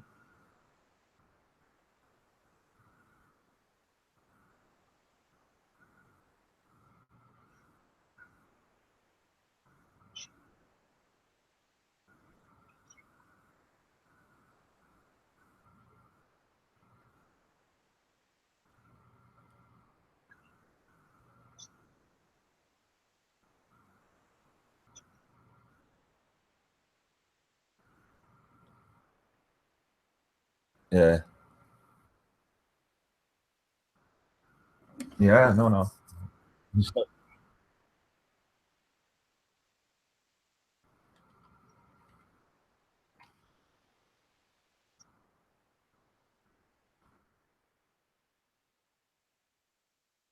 Yeah.